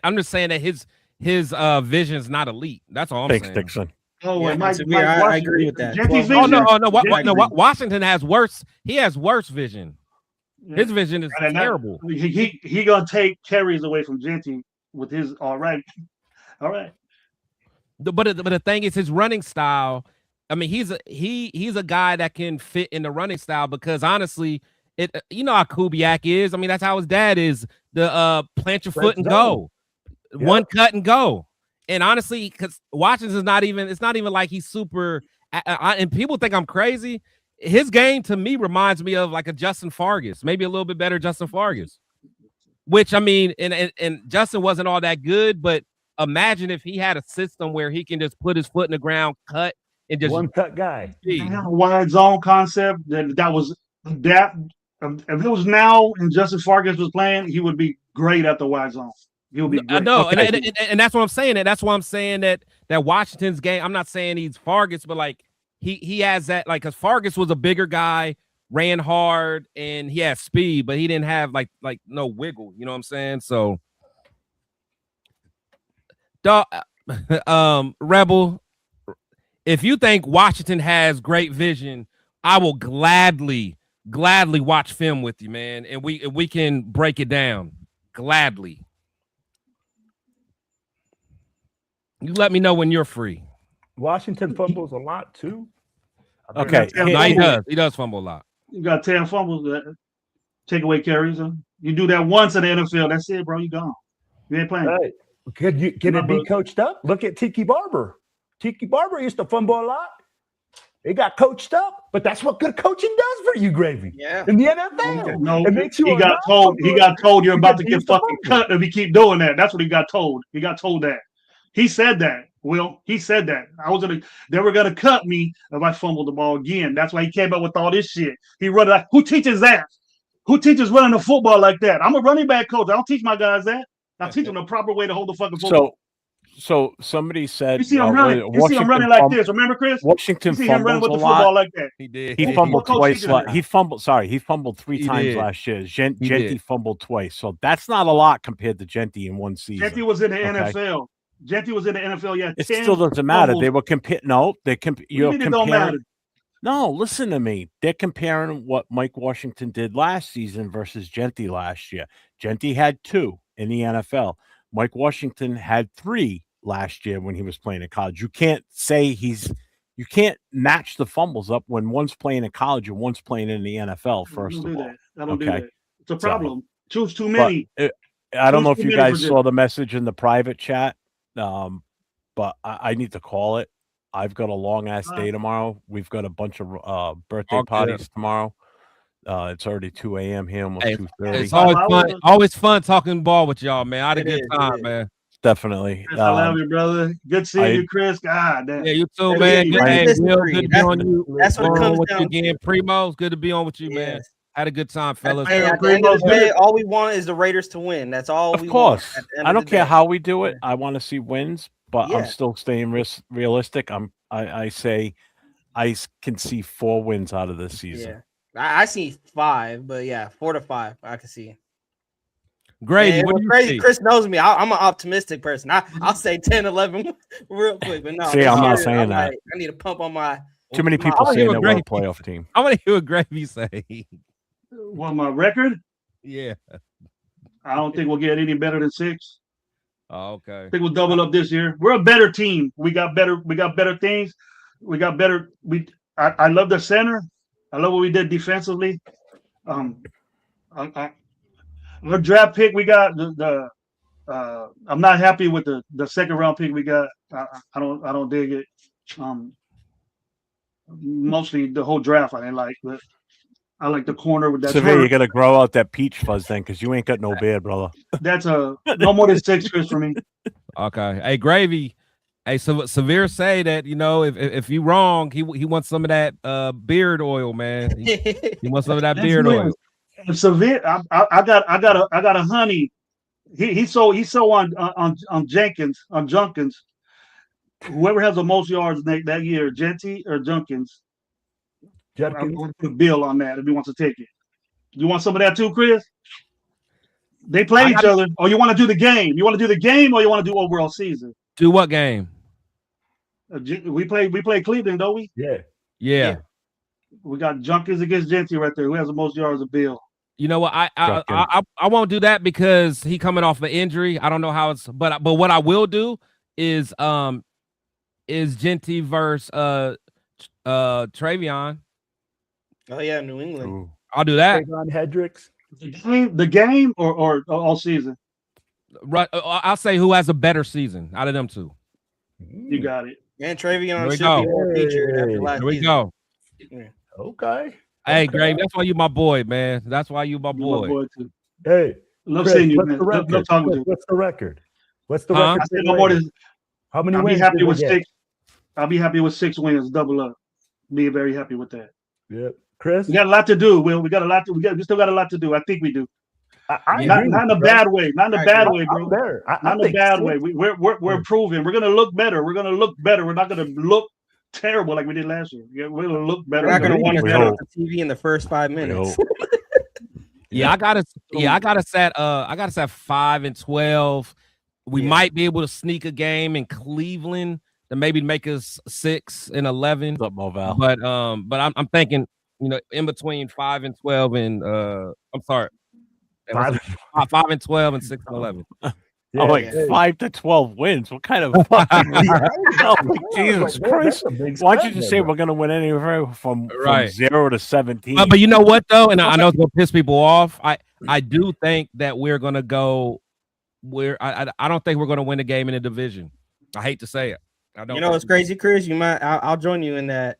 Yeah, on that I don't think we will, man. Because I seen people saying we're gonna split the division. I'm like, I don't know what people seen the last few years for them to say that. KC has owned us. Denver is starting to own us, and since Jim Harbaugh has joined the Chargers, they've owned us. So I don't know what people have seen that we'll split with the division. I agree. I think we go 0-6 again.